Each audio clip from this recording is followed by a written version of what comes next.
open your third eye. We run the night. All I crave is elevation. Feel it in my bones till the morning comes. Free your body with me.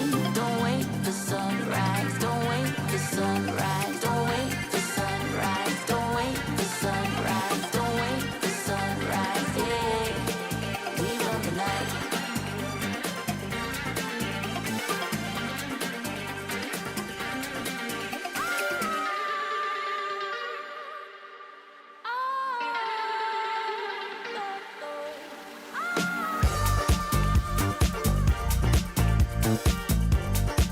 Baby, open your third eye.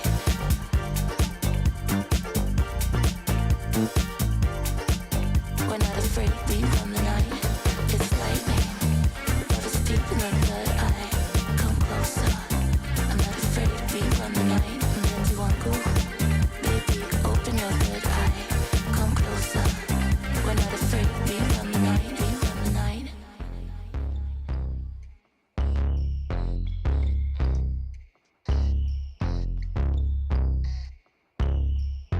Flash. Ring so big, you can't even see my face. Ballin' on the court, make 'em chase. Buzzer beater, shot clock, first place. Got 'em running plays like they running in a race. I just wanna ball. I just wanna ball. I just wanna ball. I just wanna ball. I just wanna ball, making plays. Hit a crisscross, make a fall, win the game. Break his ankles, what you doing in my lane? Hit him with an alley-oop, now they screaming out my name. Let's do it. Take it to the hoop, push through it. Get to it. Showstopper, you the champ, let's do it. Moving state to state, I'ma show you how to play. I just want a ball, so just get up out my way. I just want it all, so right now you gotta wait. I just gotta call, cause it's money to be made. Ring so big, you can't even see my face. Ballin' on the court, make 'em chase. Buzzer beater, shot clock, first place. Got 'em running plays like they running in a race. I just wanna ball. I just wanna ball. I just wanna ball. I just wanna ball.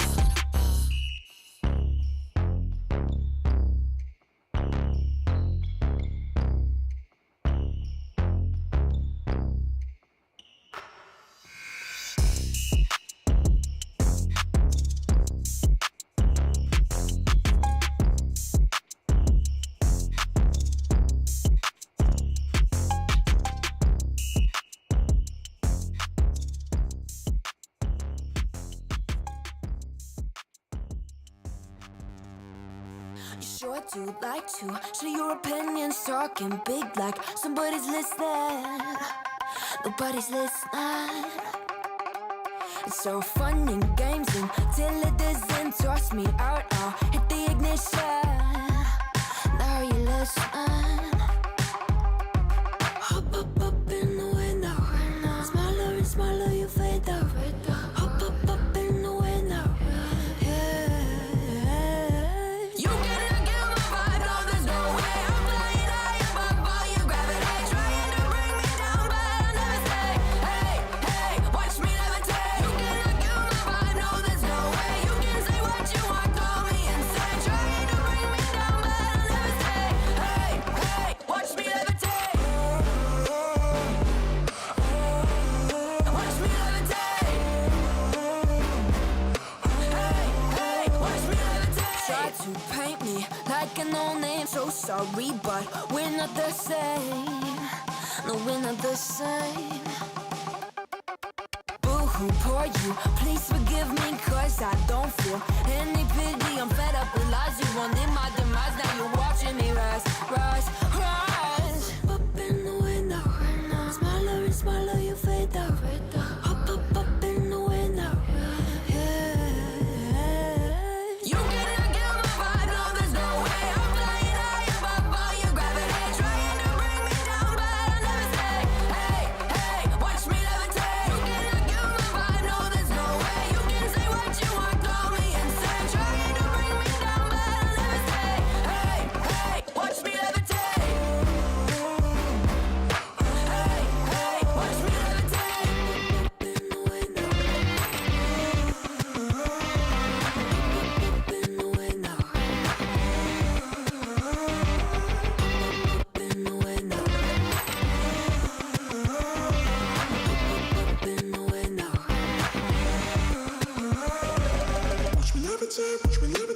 me levitate, watch me levitate, levitate. Watch me levitate, watch me levitate, watch me levitate, watch me levitate. Watch me levitate. You gotta kill my vibe, no, there's no way. I'm flying high above all your gravity, trying to bring me down, but I'll never stay. Hey, hey, watch me levitate. You gotta kill my vibe, no, there's no way. You can say what you want, call me insane, trying to bring me down, but I'll never stay. Hey, hey, watch me levitate. Watch me levitate. Hey, hey, watch me levitate. Falling back to, falling back to earth. Falling back to, falling back to. Don't be afraid. We made it to stars when they die, they don't bleed. Don't look away. Remember your face from the sky, but I'm here instead. Call you when I'm almost done. Falling back to, falling back to. Every time I said something, saw you laugh and brought me back to earth. Waving from the sky, the by detonated time. Don't cry. Falling back to earth. Falling back to, falling back to, falling back to earth. Falling back to, falling back to earth.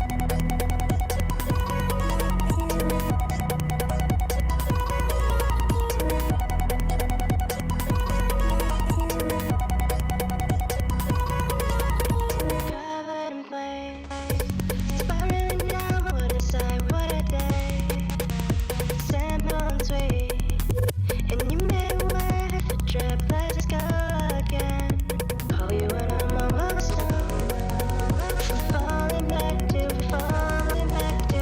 Every time I said something, saw you laugh and brought me back to earth. Waving from the sky, the by detonated time. Don't cry. 5, 4, 3, 2. Wait, can we start over? 5, 4, 3, 2, 1. Falling back to earth. Falling back to, falling back to, falling back to earth. Falling back to, falling back to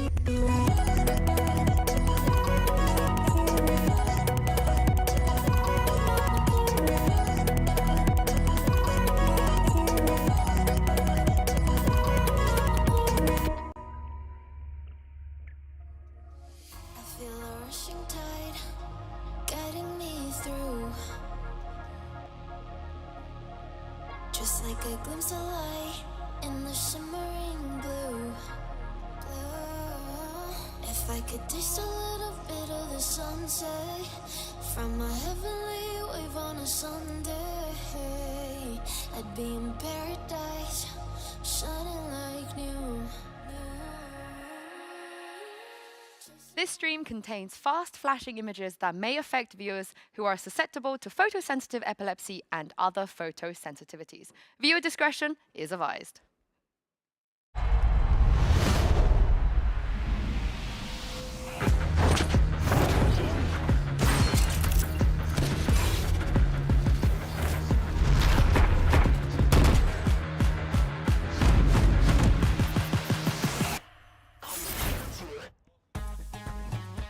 We are down to our top 4. Today, both former champions go head-to-head, and the winner will go straight to Sunday's grand final. Hello, and welcome to Day 7 of Game Changers Championship 2024, coming to you live from the Riot Games Arena in Berlin, Germany. I'm Mika Fabs on the desk today with Mitch and Mimi. I just realized we're making history right now because this has never happened before.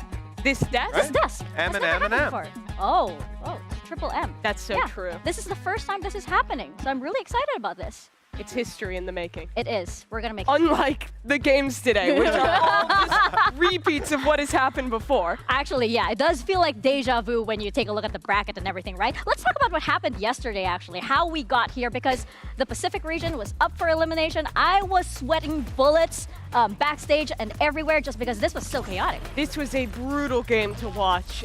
If you're a fan of Zeta, which is a lot of people after how well they were playing this tournament. But I mean, SRN was out there looking like Shohei Ohtani playing in the Little League. It was unparalleled. Just a completely dominant win for MIBR. Didn't get that reference at all, but I'm sure it made Good sense. baseball player. Okay, now I get it. The best, some would say. It was tragic. You know, for me, part of the 8.6% of people that believed in Zeta on that run, it is a shame to see them go down. I think especially without a big fight at the end, right? They fell flat, but I think I look at that as MIBR being a big contestant in this tournament. The second series, though, was an absolute banger. And if you started that second map, it looked like Zipto was out of it. But it's Visa Crew Blaze, and unfortunately, they had their crumble and kind of disappeared out of the rest of that series. It was a really impressive comeback from that Pacific squad, and they've now at least earned themselves back-to-back top fours, Mika. And as a result of that, we now have this bracket which looks all too familiar, actually. We're seeing in our upper bracket right now, we see G2 take on Shopify Rebellion, and we're now seeing Sipto, the former SMG core, take on MIBR, which is also a Brazilian team. Where have we seen this happen before, Mimi? I mean, literally the same as last year. The only difference, TL Brazil instead of MIBR, but it is an exact repeat of before. And even 2 years ago, back in Berlin, it was a different core with Mel and Alexis, but it was basically that same upper final as well. Yeah, and again, you know, looking at how this upper final is set up right now, I think it's fair to say that Shopify, even in a stronger position than before, they're looking close to flawless coming in here. A couple of close maps here and there, but Sure. a scary contestant. The thing is, though, that thus far, even though everyone has always expected these two cores, SR and G2, to clash in a final, it has never happened before. In the last 2 years, the team that lost this upper final was eliminated in the lower bracket and did not make it through. So I think this game is way more important than people might give it credence, because the competition is quite close to G2 and Shopify. You're saying there's a little bit of foreboding or foreshadowing going on here in this match, right? Very important indeed, and that brings us to today's MasterCard fan poll. We want to know which team is making a clean run to the grand final. Is it going to be G2 goes in, or is it going to be Shopify Rebellion? Scan the QR code on the screen to cast your vote, and you guys can tell us who you're rooting for with the hashtags of VCT Game Changers and VCT, so that we can feature you on the show. I actually saw one of my tweets there earlier. That's a moment of pride for me there. Well That was your big moment? Yes. I love that. You know you're I on the love that. That was my screen highlight. right now. Yeah. No, but it's nothing like having your tweet featured on there That's on the true. stream. It's Yeah, a you different should. kind of high. Come on. Be special. Come on, come on. But anyway, after GCC ends, G2, Shopify, and other game changers will be heading to Los Angeles for the Spotlight Series Americas. Here is a sneak peek. Moose is gonna stick this one. There's that drop. Oh my God, Moose! Towards the front. Alexis trying to do everything on her own.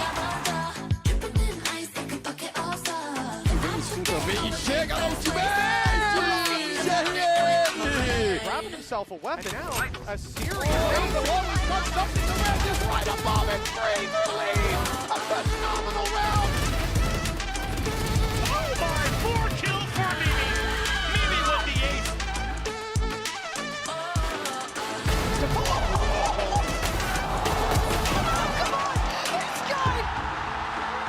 A vontade aumenta. E agora só Daiki Sayuri.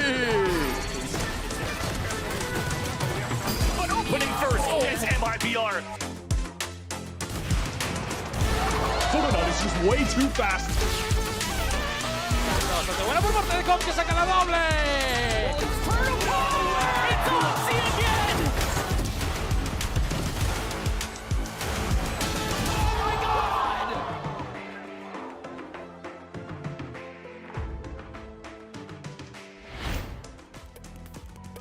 I absolutely love when you get to see so many players kind of mix it up a bit and you get into like, different kinds of rosters, which is why here at GCC, we've actually tasked the experts, Mimi and Mitch, to draft their own fantasy rosters. And, the very best of the best, I suppose, with you guys. There was only one rule, by the way. You can only pick one player per region, so you don't get to write, just Shopify and like, oh, okay, I'm done. That was my first idea. Yeah, that's exactly why we had that And rule. I'm pretty sure You that's what broke I it. did last year. Yeah, So that is why we have that rule now, because Yeah. you keep doing that, and I have told you several times not this to do time I it. followed it though. Okay. I have a very honest team. But Thank you for following, indeed. But you know what? Let's have Mitch up first for this. So Right. if you'd like to present your roster. Okay, well, the first one is an easy pick. Are we going? Oh, we're going all the way through. I mean, obviously, you've got to have Mad V. Mad V's coming in not as a specific role, but as a specific agent. I don't want to see anything but ISO. Okay. Fluorescent, one of the strongest players that we've got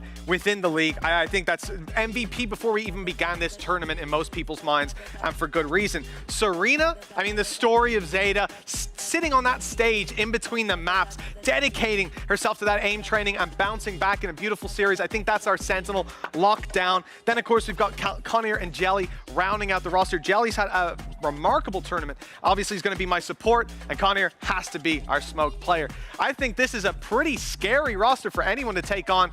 Maybe there'll be some translation issues, but other than that, I think it's Who's your pretty good on the IGL? server. I don't know. In this, we can leave it open. Maybe Serena on a Cypher could take it, but I'd go with Conir. and this guy was a GM. No, an analyst. An analyst. Okay. Okay. I don't know. Okay, I see some superstars. I see Floor. I see Jelly. I'm happy about those choices. But I don't know if I saw enough of some of these other players to be fully sold.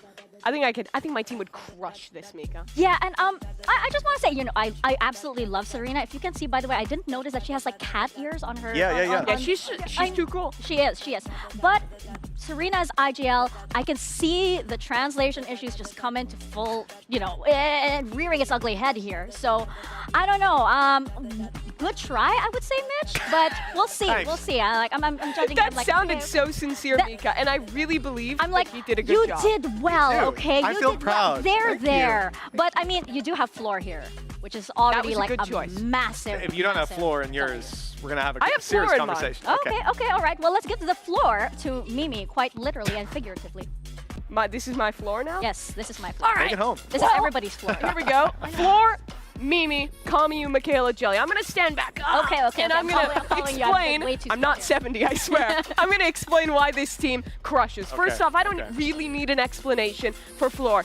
She's fantastic. We need a real leader, someone who can also communicate with the rest of the team, which is Mimi. She has led G2 through so many different iterations, has been there since day one for that roster, and is also just an insane individual. Then we have Kamiyu. I mean, if you watched that game last night, you know how good Kamiyu is. Maybe I'm a little recency biased, but I really believe she's sick. A super skilled initiator player. Then we get our representative from LATAM, Michaela, has also had an outstanding tournament thus far. And you might be asking, that's a lot of initiator players, right? That's what, 1, 2, 3, 4 initiator players? A lot of people would say that's too many initiators. I would say, Floor's on the team, don't care. Just Okay, neutral yeah. dump for her, it'll be fine. We round out the roster with Jelly.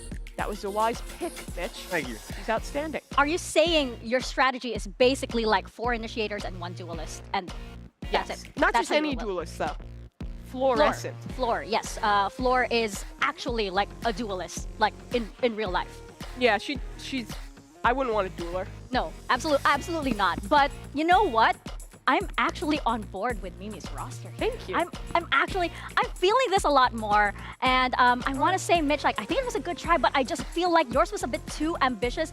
Might need a little bit more time. Maybe like next Game Changers champs. Like 2 years perhaps? down the road. Yeah. It needs a little bit more time to. I'll try to get some orgs we're to trying- invest. I think we can buy out of contracts. We'll prove it on the server, I've seen all the right? pitch deck. It's pretty good. Listen, you got 5 top-tier players. Who needs an IGL? They'll lead themselves to The victory. thing is, we're trying to win right now. That's worked in the past. It has. But yeah, I have to give it to Mimi's roster here. I'm like, okay, 4 initiators, 1 duelist. I feel like we need that kind of chaos on Game Changers. I heard floor initiators because my Floor initiators. yeah floor pills. I mean, everything is. I mean that could be the name of your strategy. Sure, why not? But Love right it. now we are going to That's the get name of the into team. That's our Floor Initiators Esports Gaming LLC. LLC. I love it. You have a plan.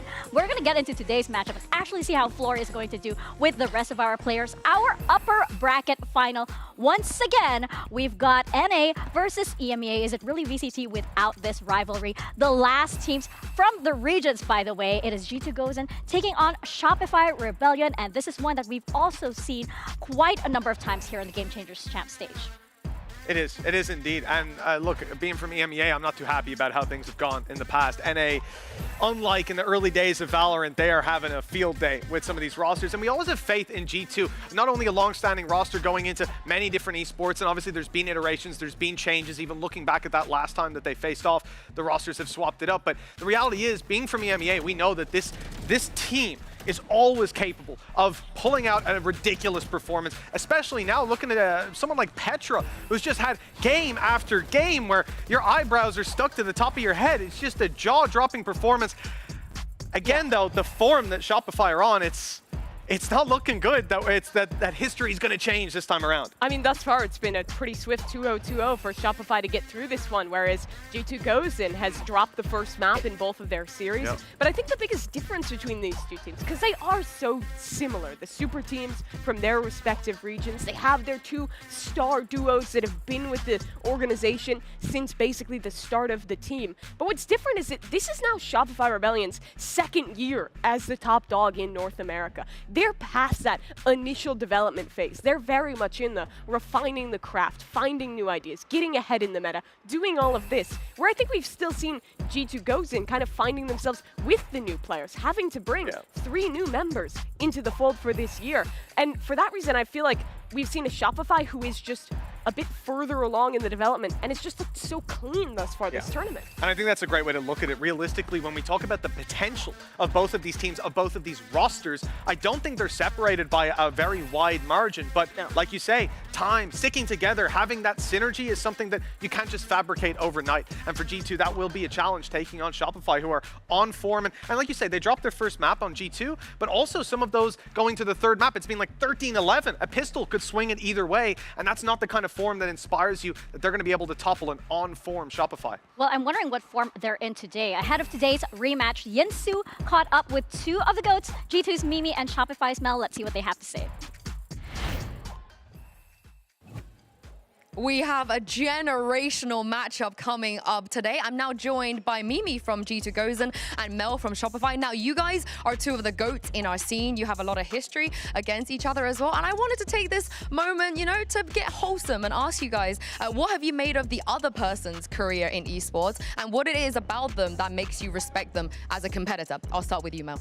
I think obviously her longevity, not just in Valorant, but across multiple games is it cannot be understated. But I think what's something that's actually really underrated about Mimi that doesn't really get brought up is the level that she brings her players to that play under her. I think she's really good at developing talent, and I think you can very clearly tell when people play under her, they get better. So she elevates the level of her region just by being there. And I feel like you can see that with Mary and Sarah, coming to this event, but on different teams, but having played under Gozen before. Mel, you never miss. You never miss. Now, Mimi, how do you follow that? Yeah, I mean, I think you can speak about the obvious with all her titles, but I think one thing for me that's really important is how all her current teammates, past teammates speak about her, how respected she is by them, and how much they admire her out of the server, but also on the server. And for me, that is what a great leader is, and you see that. You 2 are both the best. Cry. Can we just talk to each other after this? All right. I'm going to let them have a moment. Thank you very much for joining me. Oh, I love that. That is what Game Changers is about. And you really have to hand it to these 2 GOATs, right? You have 2 long-standing duos as well on these 2 teams going head-to-head. On one side, you have Mimi and Petra. And on the other side, you have Mel and Alexis, which are basically powerhouse duos all throughout the Game Changers scene, Mimi. Yeah, I mean, Mimi and Petra, they've been playing with each other since even before Valorant. Those 2 are very much entwined in their careers, but it's the same of Mel and Alexis. They've played every Game Changers event in North America and internationally, since even before it was called Game Changers, and they've only ever lost 2 tournaments throughout that. To say they're the GOATs of NA is an absolute understatement. Those two are practically undefeated there. Yeah, and I think at this point there's really an argument, and maybe this game and the next one could decide it, that they could be the best duo that we've seen internationally as well, the GOATs of the world. And look, both of these teams, both of these duos looking to do something that no one else has. Move through this upper final, take the final, and lift a second trophy in GCC. What would be so interesting, the difference though, is that if G2 does it, it's, I think, all about Petra and Mimi, and the two of them doing it with a completely different roster 100%. versus Mel and Alexis, who it would be about them running it back with Shopify and creating a dynasty, not just for the two of them, but for this specific Shopify roster. And I think that's even more important for Mel, because last year you saw in that shot, she had COVID. She wasn't with her team to lift that trophy on stage. She said in interviews that it didn't really feel like that win. It didn't feel like that big moment. Obviously it was special, but you're not there on stage. You don't get to lift the trophy with your team. So now I think this year means even more for her to try and lift that trophy again. And it means so much more for the team as well, because they want that moment for her too. They want to be beside her. They want her on stage when that moment happens. The question is G2 gonna let it happen? Because this rivalry here, this is a match that could pretty much be our grand finals here, Mitch. Yeah, and it's not just about that, right? You got to think about the fact that they're out for revenge, not just for themselves previously, but also for Falcons. We haven't seen much of the NA versus EU in the high-stakes matchups, but we've seen Falcons go down below and fall very quickly in that lower bracket. And it was Shopify that sent them there 2-0. Wasn't what we wanted in the EMEA region, and someone has got to draw blood back. Yeah, but you have to hand it to G2. As you mentioned, Mimi, that Mimi and Petra are just like amazing here, and Petra in particular on their previous series had such an amazing game, especially on Sunset, where you actually have a particular spot where she is like so memorable that I think the community has like christened the Petra box at this point. And as they should. I mean, Petra deserves it. She had a lights out game in that one, has just been incredible throughout this entire tournament. But it has really been about Petra and about Mimi for G2 thus far. I'm still waiting for some of those new players this year to step up and show us what they were doing regionally and not have to rely as much on Petra and that box. There it is. That is the spot. It is now called Petra. You know how like teams kind of like name certain spots after certain pros? It's like Fnatic will say, oh, go plant Nats or something. And now we have Petra. It's funny though, because there's only like one, at least in NA ranked, like one pro named spot in the common vernacular, Sub Rosa on Ascent. Oh, there's no other one right now to my knowledge, so it would be cool if this one could stick, because new box, so boring. Yeah, absolutely. I think that looking at the value as well in some of the games that they've been having, they're dominating on Sunset, and it's not hard to see why. Eventually, you'd imagine people are going to start to figure out, good chance the Petra's behind that box. She'll have to stop playing that game, much like you brought up Nats, and that is something that happened to him. He had a very particular style, and eventually people started to realize, I think he's behind us, guys. It's like a playing in a pantomime. Still, to my point, I want to see the other players from G2 show us what they were doing in EMEA. In particular for Rescue, today, there's a high likelihood we're going to get a couple Neon maps in this pool, which means she's going to have to go up against Floor head-to-head. And thus far, I have not been anywhere near as impressed with Rescue's Neon compared to Floor, who is, I mean, a force in her own right on that agent. Obviously, I always want to argue it back, being from EMEA, but I have to agree with you. I think that Rescue, regionally, such a dominant player, such a scary one, but looking at what Fluorescent's been able to do here on the international stage, as well as all year long, I don't think the performance has been matching up to what we need to see if she's going to be able to push past that head-to-head. Yeah, and I think that, Mimi, what you brought up about, Shopify just sticking with their roster and, having, basically, they're already clean. They don't need to iron out anything. G2, though, maybe they still do, and we've been seeing that in their performance here on this stage, right? Whereas Shopify, that hive mind is already, it's so ripe. It's 100% already. The difference, though, for this roster, Shopify coming in, is that 2 years ago, when they came to this stage, when they played against G2, they were the same thing. A couple years into that team, so comfortable with everything about them that they got cocky, they got complacent, and then they lost this upper final. They went down to the lower bracket and they got eliminated, not even making it into the top 2, which was a huge disappointment for Mel and Alexis. But you've seen how the players have changed since then and how the demeanor for Shopify is so different from Cloud9 2 years ago. They're treating every opponent as a threat. They're confident, but they're not cocky in the way they used to be. Yeah, and I mean, the same thing you talk about 2 years ago, 1 year ago, G2 got a taste of that going down to the lower bracket and falling out. It really does seem to be a death sentence, and I expect history to change now. But again, with some of the matches we've seen, Crew pushing G2 all the way to a 13-11, these are scary situations because you're going to meet some of those teams like MIBR who've looked unbelievable. That Zeta game is a defining win for them. And Zipto and MIBR got knocked down by the two teams in this match respectively. Both those games close. Very there close. were opportunities, so it's not a sure thing that you make the finals if you lose this game. This is really important for these two squads. Well, it sounds as though Mitch is saying that G2 are going to stay in the upper bracket, and earlier we actually spoke with Petra about G2's upper bracket run in this Omen player moment. Hi, I'm Petra and I'm a player for G2 Gozen. I'm feeling very great after winning against MIBR. I was expecting a tough match, and after the first map I was like, okay, I'm gonna get the tough match. But it felt more dominant near the end than I was hoping for, even. So I'm very satisfied with what happened on stage. Yeah, Vanya and I had a pretty good day, and we sometimes joke about it. If one of us has a bad day, it's usually we both have a bad day. And if we have a good day, we're also together having a good day. So let's hope for a lot of good days. And now she can tuck in that corner. It's going to be a real nuisance, low as they are to clear out. Amy's also starting to threaten. They know they've got two MIBR players trapped inside showers, and there they will stay. Jubish from heaven will look to challenges, at least try and get an update on the situation, but Amy does not let her get away. I think Shopify is a pretty good team. They have good individuals, and especially Florissant. Florissant is one of the strongest players, and yeah, their micros are also good, so overall they have good team play. I'm confident going into this match. I know we can beat them, and if we just believe in ourselves and do what we always do, play our game, we can win.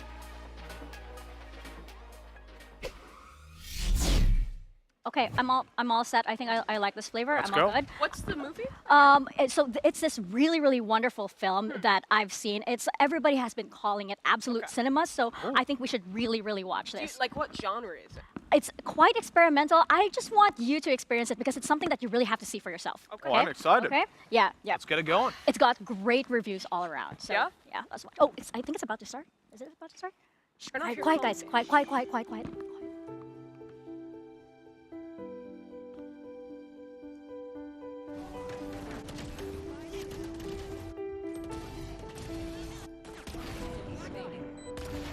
What a shot. Wow. That's 60 millimeter. This one's my favorite. Okay, you see that moment? Not scripted. That was not scripted at all. Improv? Yeah. Shut up. Guardian kills just like that. Is there anyone like her? Absolutely not. Okay, this is the beauty of this piece of art. Okay, that one. Okay, that one was not supposed to happen, but it was just pure instinct. It was just pure instinct, and she just went for it. I'm almost getting emotional about it. It's so powerful. No one's human I understand. reactions. I understand. I don't think someone's played like her before. I don't think anyone will play like her again. Wow. It's just super inspirational, and I get really emotional just watching this because it's just so beautiful. Absolute cinema. I can't believe it. Oh, it's so good. See, I told you guys this was going to be so worth it, and people are actually saying that there's going to be a sequel. There's going to be a sequel already. There's going to be a sequel to this because like everybody's wondering like, okay, G2 and Shopify, and you know, I'm really curious like what the critics are going to say, what the reviews are going to say, because we can actually find that out in the results of our MasterCard fan poll. That is absolutely right. We have the results of our MasterCard fan poll right over here. Earlier, we asked you whether it's going to be G2 Gozen or Shopify heading over into our grand finals. The correct answer is yes, by the way. That is what you need to say. I'm quite surprised that it's leaning towards G2 so heavily. I think at the moment, like we've discussed here on the desk, and I think the vibe tends to be leaning a little bit more towards Shopify Rebellion. Good form, a duo, coming back-to-back wins potentially as well. Hit me. What time is it in North America right now? Okay, fair question. I don't know the answer to that, but I understand the implication. You would have the answer to that. 10 a.m. on the East Coast, 7 a.m. on the West Coast. You think gamers are up at 7 a.m.? The real ones are. That's a good point. The real ones That is are. a very good point. That is a very good point. Also, it's like, you know, hey, we just saw that. Do you want to watch more Floor of the Rings? Do you want to watch more of the fantastic trilogy? Floriosa? No. We need more. We need more of that. Oh, how long have you had those cashed up and ready to go? I was so proud. I was so proud. Give that to me, guys. It was cinema though. There is no player like Flora. I don't know how else you can talk about her besides to just watch those clips and just be in awe. Absolutely. And they went up against Zipto, and you know it's not easy to make a team like Zipto look like that. However, when you do have somebody like Flora in there, we keep talking about it just because she's such an integral part of how Shopify Rebellion actually pull out their strategies. Yeah. I mean, she's just so important to the team, right? Like, you put her in any position, even if it's like a losing position, she's not perfectly set up. She can still make something of the rounds. And I think there's also a certain, like, fear factor around playing against Floor. She has an aura. You know what she's done to other players, that when she starts to roll, I think there is a real intimidation to that. I feel it. I feel it. She's already there, and it's like, I don't like the feeling of this when I was watching Zipto take her on, right? But we have to hear what Mel has to say about Shopify's win over Zipto in this Omen player moment. I'm Mel, and I'm the IGL for Shopify Rebellion. Our expectations going to the match versus Zipto was to expect everything, expect every peak, don't be taken like off guard or taken by surprise, because they are a team that can swing you and will swing you, and they can bail out rounds with mechanics if necessary. After our win versus Zipto, I'm feeling pretty good, pretty confident in my team. I think it was good that it was a 2-0, you know, not sharing too many maps and too much info yet. Nice underhand. Alexis outdone though. I'll tell you, a Neon with a Bucky, but how about Neuer with 3? I'm really excited to face G2 goes in. I mean, I remember I'd watch Petra and Mimi streams back in the day in CS actually. My opinion on Mimi and Petra is that it takes a lot of skill and greatness to have the longevity that they've had, not just through Valorant, but in games before as well. But I think me and Lexi stand for the new gen and what's to come for Valorant.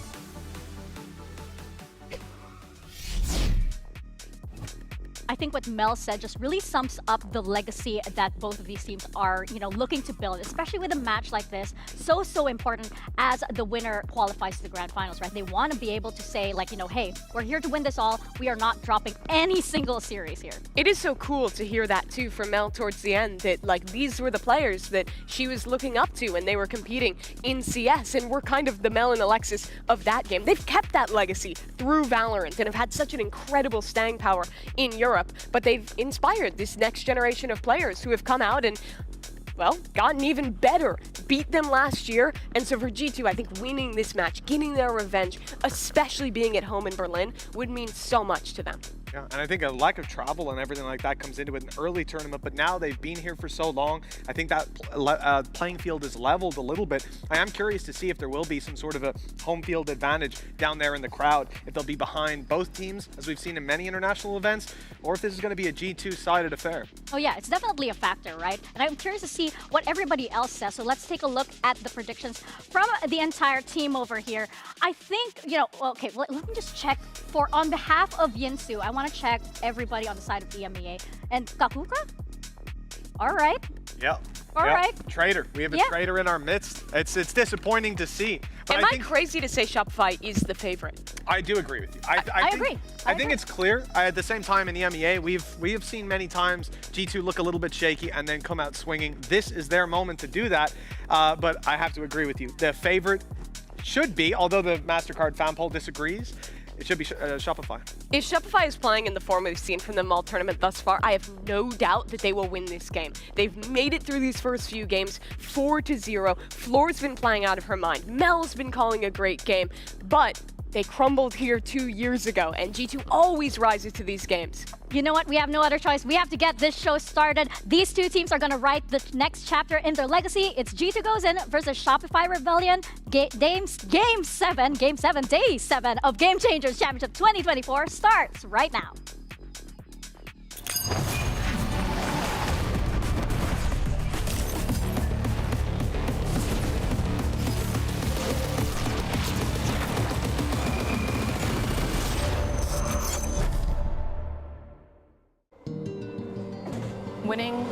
time last year, it felt like there was a burden off our backs. Shopify Rebellion are your game changers, champions! But now I feel like the weight is back on. We need to have our pedal to the gas, keep focused, keep dialing in, because it's going to be harder than ever. Shopify in the final round of regulation. Tip the scales. I've been in the scene for such a long time, and Mimi too. She's one of the biggest superstars in the Game Changers, and a lot of people are looking up to her. I remember being 15 years old, looking up to Mimi, looking up to Petra, looking up to those teams, and always thinking, man, like maybe one day that could be me.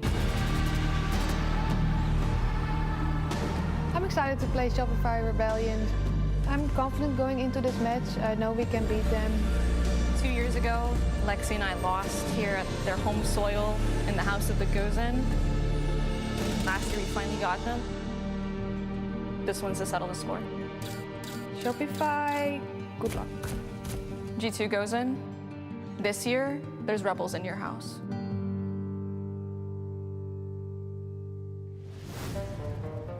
Last year, I ended up 4th place. My mindset this year was Zipto can make it to top 3. Very easy. Zipto! They locked in and ground out a tough victory. Sentimento de estar de volta no jogo. Muitos falam que é muito difícil você ganhar o primeiro mundial no seu primeiro mundial. Acredito que se a gente seguir fazendo o nosso jogo, a gente vai conseguir alcançar o top 1. A systematic deconstruction of Zeta Division. I think the most dangerous player is SRN, but of course me and NR are gonna be stronger. Eu acredito que a SRN seja o melhor duelista do nosso campeonato. Quando a gente está muito conectada, acredito que nada pode parar, tudo.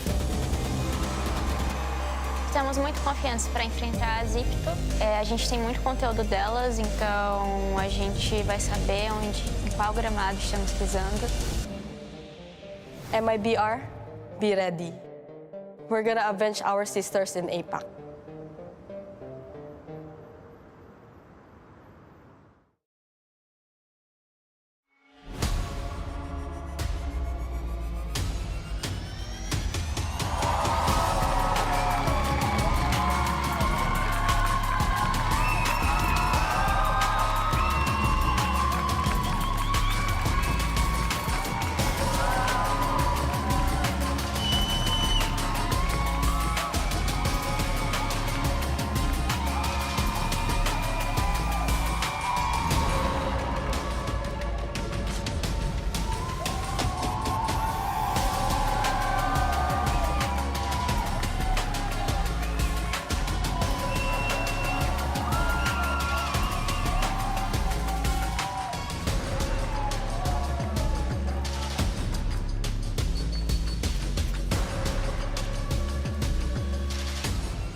It's a match that could very well be our grand finals. G2 versus Shopify Rebellion, two of the strongest teams, not just in this tournament, but on the global stage.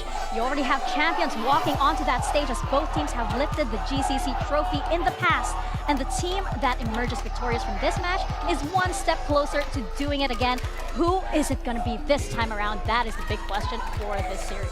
That it is. And looking at this map, Vito, my biggest question going in is how many neon maps were we going to see in the pool? The answer is 2. And for me, I feel like that is massively favorable to Shopify. They've been lights out on Haven. They've been strong on Sunset as well. I think that's where Mel's mid-round calling and Fluorescent's individual performance is at its peak. Starting on Abyss is very interesting as well. Not just a chance to see Vice, but also looking at the game up against Crew. G2 had ResQ dominating in duels on Abyss. And if we're talking about this, as we have Fluorescent up against her, it's going to be a big battle. So for ResQ, starting off on a map where she's already comfortable is a great first step in this series. And I feel like G2 maybe have had a little bit more experience on Abyss than Shopify have. Yeah, not for sure. that, you know, not that exactly Shopify don't have anything up their sleeve, but it's just that in practice, G2 just has seen this more times. I mean, they didn't even play it in Series 3 for Shopify. Last time they played this map, they were locking in a Vice comp. And Agent, we haven't seen it all this tournament, which is still kind of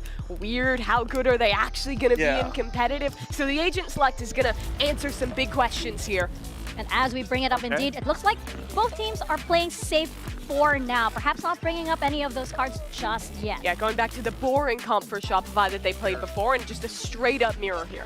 Yeah, I don't think it's a bad idea. The aura from Fluorescent was impressive, but taking this to a more conventional space, it's also not been a map that they've been banning throughout the process here in GCC. Been happy to potentially have other teams pick it up against them or run it all the way to the last of the veto. So I know for Shopify they're going to be comfortable, but for G2, I think this is an excellent start, and not least to mention that their final map of Sunset looks very strong. In my mind, this is an absolute must-win for G2 Gozen. If they drop this map, they're going into home territory for Shopify. But this is their arena. They won here 2 years ago, and this is their chance for revenge. Our teams are set, and it's time for the first game of the day. Let's send it over to your casters. Here's Uber and Wyatt.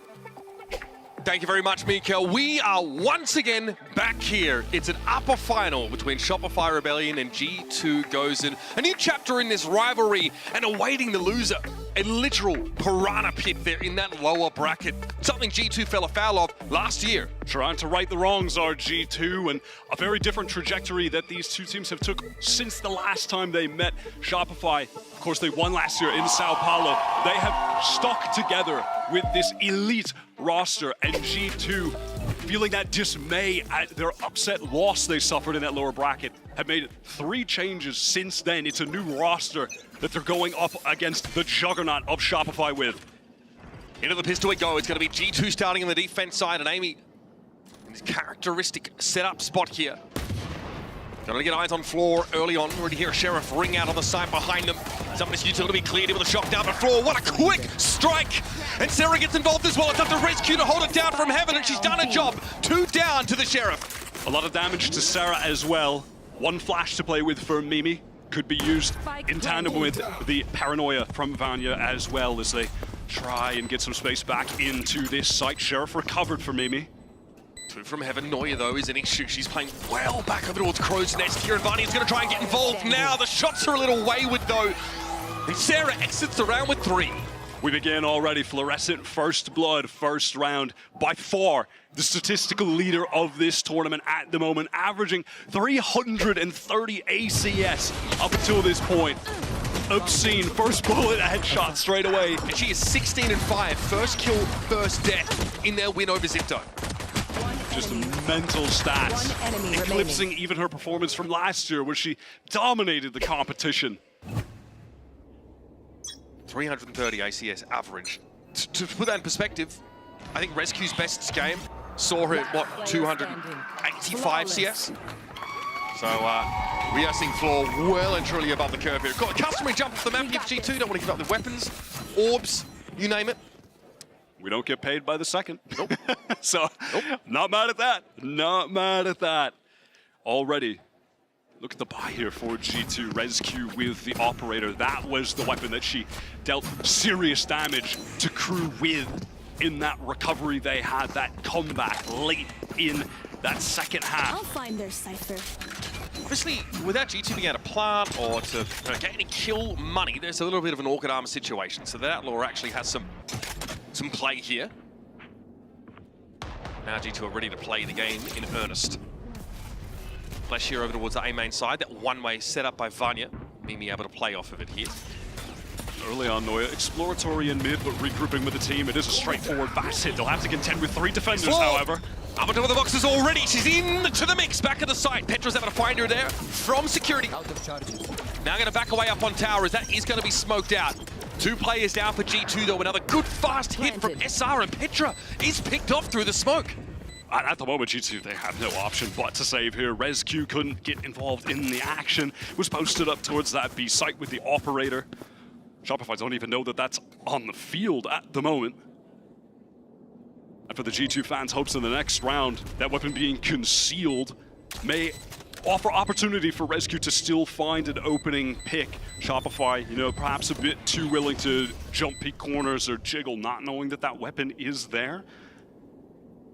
But really straightforward, right? They defeat the one-way with a cloud burst that gets Floor in.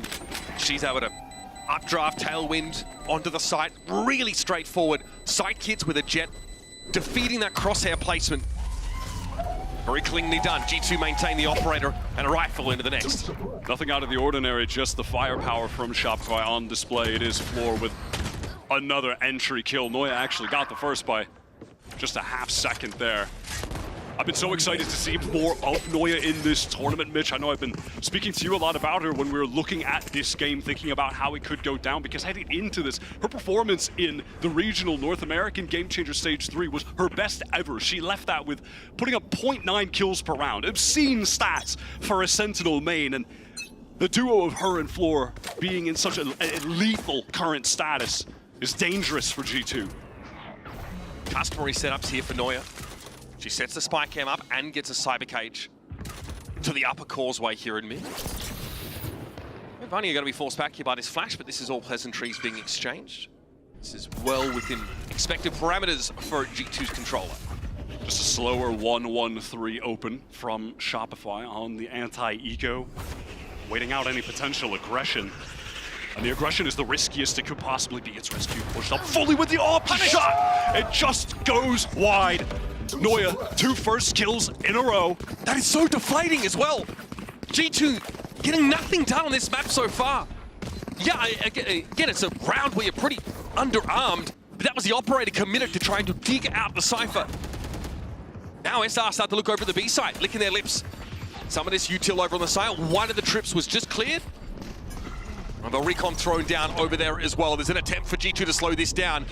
Amy's gonna have to have her wits about her, emerging from the smoke. So able to find just the one. This will be a post-fight with SR with 4 to play with, and none of those rifles left on G2. They'll have to recover the one at Heaven, but it's in an awkward spot. If he's got that one recon ready to go out, that is going to trigger the retake. Here comes that 0 point as well in tandem. Mimi has a rifle. Here they go. Mimi with the spray down finds Mel. Floor though holds her ground and receives Petra's swing. It's all up to Vanya here with nothing but a share of Floor. With the tailwind, actually gets taken down. Nice teleport across. Might be able to recover a rifle here, but from this position, it is just so... You've got to get out. Damn near impossible to win a 1 versus 2. You are joking! 5 points of hell for Vanya. That is not a situation you see the solo player win. Spike is planted at coast, time is short, double swing. Unreal. It should not be winnable. Was just trying to finish my sentence about how that should be the case. Outrageous from Vanya. A player that has been so crucial to the success of G2. Such an intelligent player. SR double facing that as well. Mental. Oh my. Do not forget whose house you're in, SR. Absolutely mental. Was feeling a bit deflated for G2 as well. What a way to capture some lightning in a bottle. Start feeling good after not getting anything rolling up until that point. But doesn't strike twice. G2 at least now have the weapons, the full buy to work with. Shopify, of course, at a decent run. Economically chilling. Okay, that Shock doesn't clear any of these trips. They're a little bit deeper onto the A site now. It's going to be an Aldrone that heads on in. Floor. Standard play, up on the top of container, both cloud bursts expended, and G2 only have players set up in tower here, none in security. There was a double kill trip set up as well, but it was nullified by just the single shock dart. It's very straightforward from Shopify, but success getting onto the site. Full 5 versus 5 retake. 0 point's going to spot Floor out. She doesn't want to be on such an exposed angle now without access to her abilities, so backs up. Okay. Now Command going to be committed to the fight by Alexis here. This makes it a little bit harder for G2 to get in. And Floor is waiting. Rescue's also gotten in now. SR playing mostly though from main in a bit of a post-plant spray down position. So Rescue's got no choice but to go for this. But again, none of those abilities, no tailwind available. Mel with the spray down through the smoke. It's good at it. Amy's down to 8. Has to give away a position. It has to get out. No choice but to run. Fluorescent just playing forward on her lonesome. Finds 2. Average Floor round. The rest of the team biding their time in main, ready to just play around the dark cover. Running into that null command at the post-plant Wyatt seems brutal for G2. Absolutely. That momentum snatched away immediately. It is a very straightforward game plan at the moment from Shopify, but these A-site hits do look quite well drilled. And unfortunately, it was a G2 trying to just play off of the kill trips fine, maybe one spam kill while they're going in and then have a 5v4 retake, but a single shock dart from Sarah removed both of those defensive utility pieces. And it wasn't even the first shock dart that came through. The first one was for the close trips at AMA. There weren't any there. Sarah was able to find them. When G2 two players, yeah, they want to play off the trips, right? But they're both sat up in tower. Nobody on the site, no one anchored there, no one in security. The G2 fully forced into a retake from that point, and, well, Floor did 4 things. Forced now onto a bad buy as well, aside from Amy, who has that hero rifle. Amy has been such a force in this tournament, really a standout for me. Has just been reliable for G2. When her sight is being hit, she will usually get you that 1, maybe 2. So consistent at getting that first duel win. When things have been tough for G2 and the games have gotten chaotic, she has been the bedrock. And on a map where Sentinel is as important as it is on Abyss, certainly looking to her to continue that performance that she's had up until this point in the tournament. Alexis only with the stinger here. I'll find them. Bladestorm up for Floor. Might see that Vandal given over if there's an extra pair of hands to hold it, if Bladestorm becomes relevant. 10 assists for Alexis, by the way. Okay. Right here. Shot dart. That is the standard Alexis stat line, if we're being honest. Cam cleared. Okay, playing a bit more forward in G2 towards A main, at least trying to play around that orb, but they do secure it. It's Mimi getting 1 step closer to a null command, which would be great to stuff these fast attack side hits, but won't be online this round. 0 point for the reclear from Shopify Rebellion into A main, gathering up for the hit here. Again, a couple anchors to deal with. These hits have been so good. Can G2 really stop them on the bad buy? Okay, Mimi's ready for this. Floor! Can she get there? Petra's able to avoid this. Oh, that is hard work! Floor is slowly going to sink down. Meanwhile, though, Petra's been felled. Bunny has to step forward in the dark cover, but it's going to be Mel and Sarah that get there. Floor eventually has to give it up, but Amy will again be in the unenviable position of having a retake against SR. Okay, we slurped the silly sauce that round. That's fine. The G2 are really going to need to find a good timing window to stuff this Shopify Rebellion A hit in the choke. Perhaps a well-timed 0 point from Mimi or the null command that she's going to have coming into this next round. The bread and butter of Shopify are these straight up hits. Their scaling is so precise. And there's no side util on that side. There's no risk of running into the trips. Amy's operating. Playing right now. Holy No, and that is the iconic Alexis Valorant, that real Discord kitten gameplay. All assists, floor go kill. That was the idea when this team was created. You have the 2 experienced vets, the duo in Alexis and Mel, setting up the talented young Fluorescent. Is that not what G2 is looking for as well? To set Rescue up to be that player for them. It absolutely is.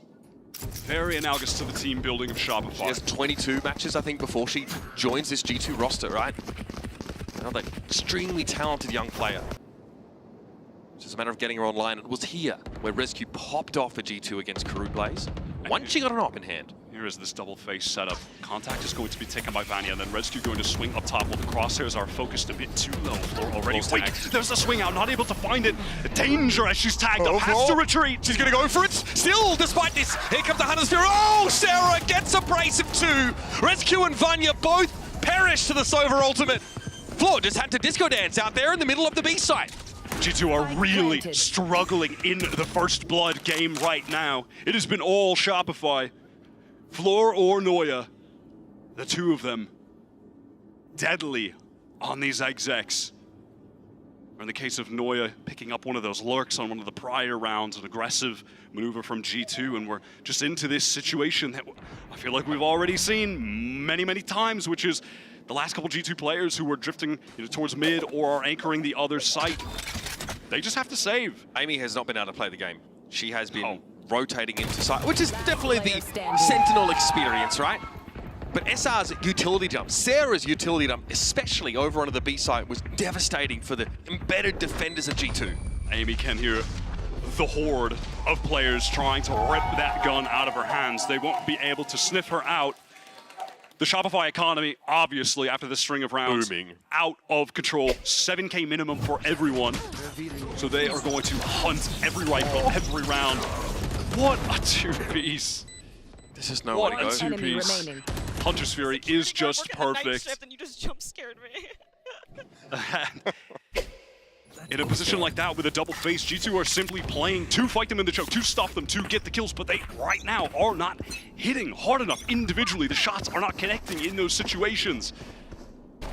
Okay, we actually have a dark cover additionally committed to mid this round on top of the cyber cage placement. Mimi cannot play off of Vanya here. Vanya also can't clear that. I'm just going to keep her off the angle for the time. It's all. She's jump peeking to try and get back on it here with Red Q. Blades are at the ready.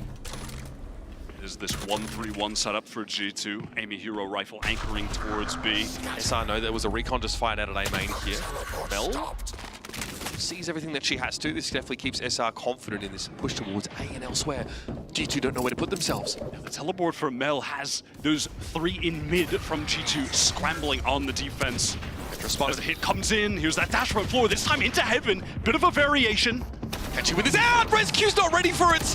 That is devastating! Petra, no, you know. Oh, okay, moving right along. It's Mimi with yet another one. And Mimi with 3! Utter pandemonium on the A site! But as the smoke clears, clown noses or otherwise, it's G2 who emerges. Gravity is the worst enemy of Shopify when it comes to the A site, evidently. Second time. Just wants to keep him down, man. Someone has taken a little fall off the map. Those shots for Mimi were outlandish. That adjustment up top. Explain this to me like I'm an average slicky chatter. You are joking. And that was after Shopify conditioning on these A execs with Floor doing that standard dash updraft onto the center box, this time into heaven through the dark cover. Mixing things up, looked like it was going to work to a T. Explain that to me more like I'm a TMV chatter, but I'll take it.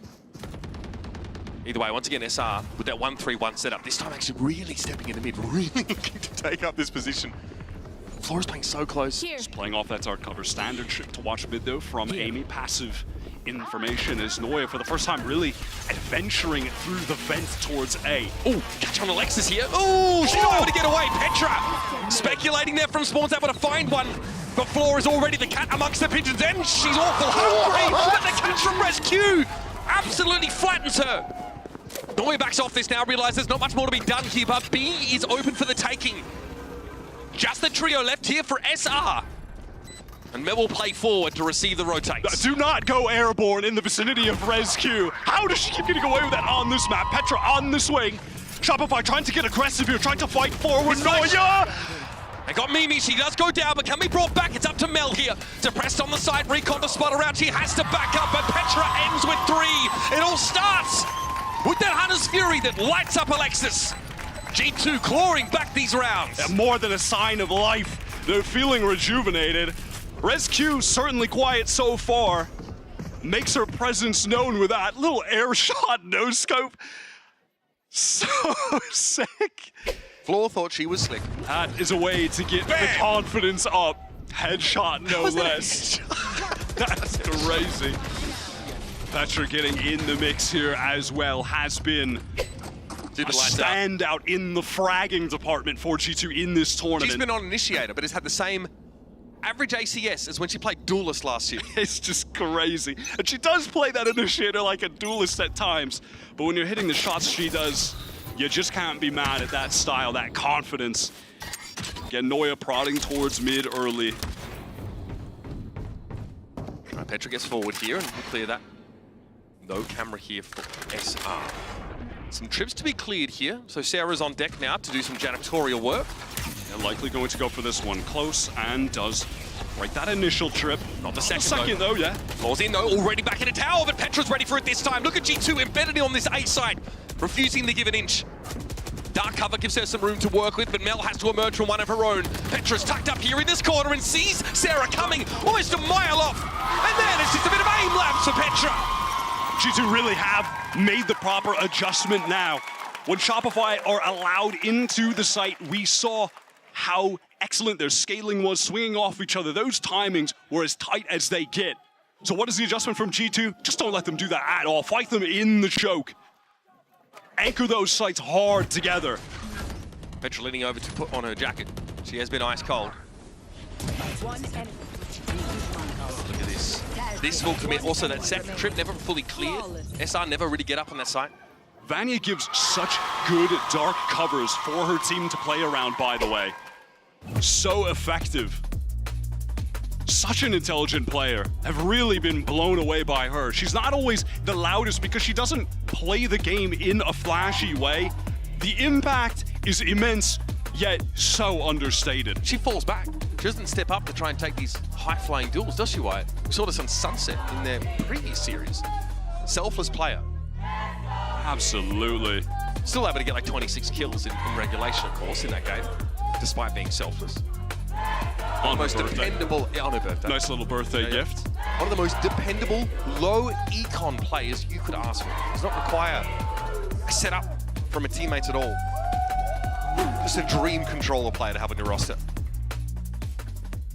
And how do Shopify adjust out of this timeout? What does Effie's have to offer the team? Clearly these straightforward hard A hits are not working. Perhaps they'll try to exploit the rotations in that way though, now that G2 are intending on really stacking, fighting some of these sites aggressively. Could attempt to manipulate that. They have another buy, their economy has just been so good, making it challenging as it could possibly be for G2. And Amy's really been varying these trip locations on the A side, so Sarah's had to really use her noggin to try and clear them with these shocks. Slower start to this round here for SR. They know there's a good chance they're also running into the op.